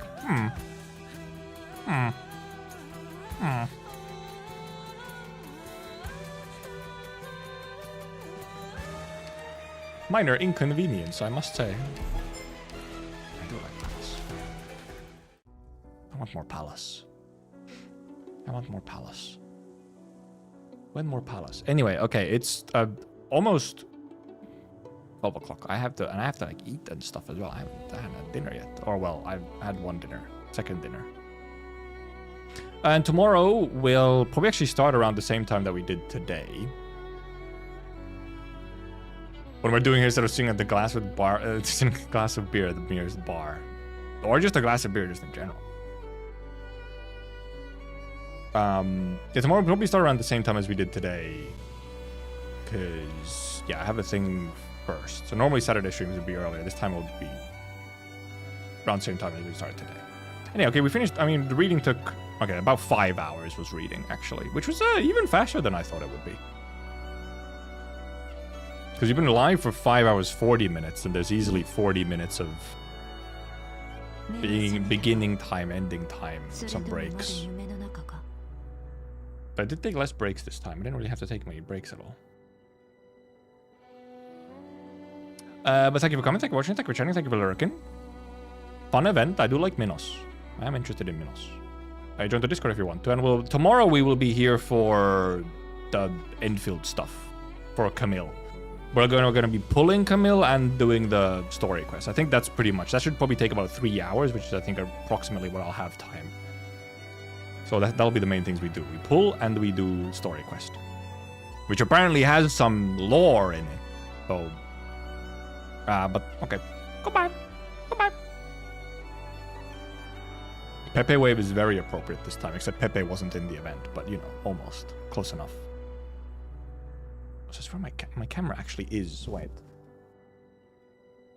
Okay, I was wondering, was my camera, like, had it moved? That spot on the here or whatever, like the here was not supposed to be visible. Okay. Okay, goodbye. Bye, goodbye. It's also too low. Why is it so low?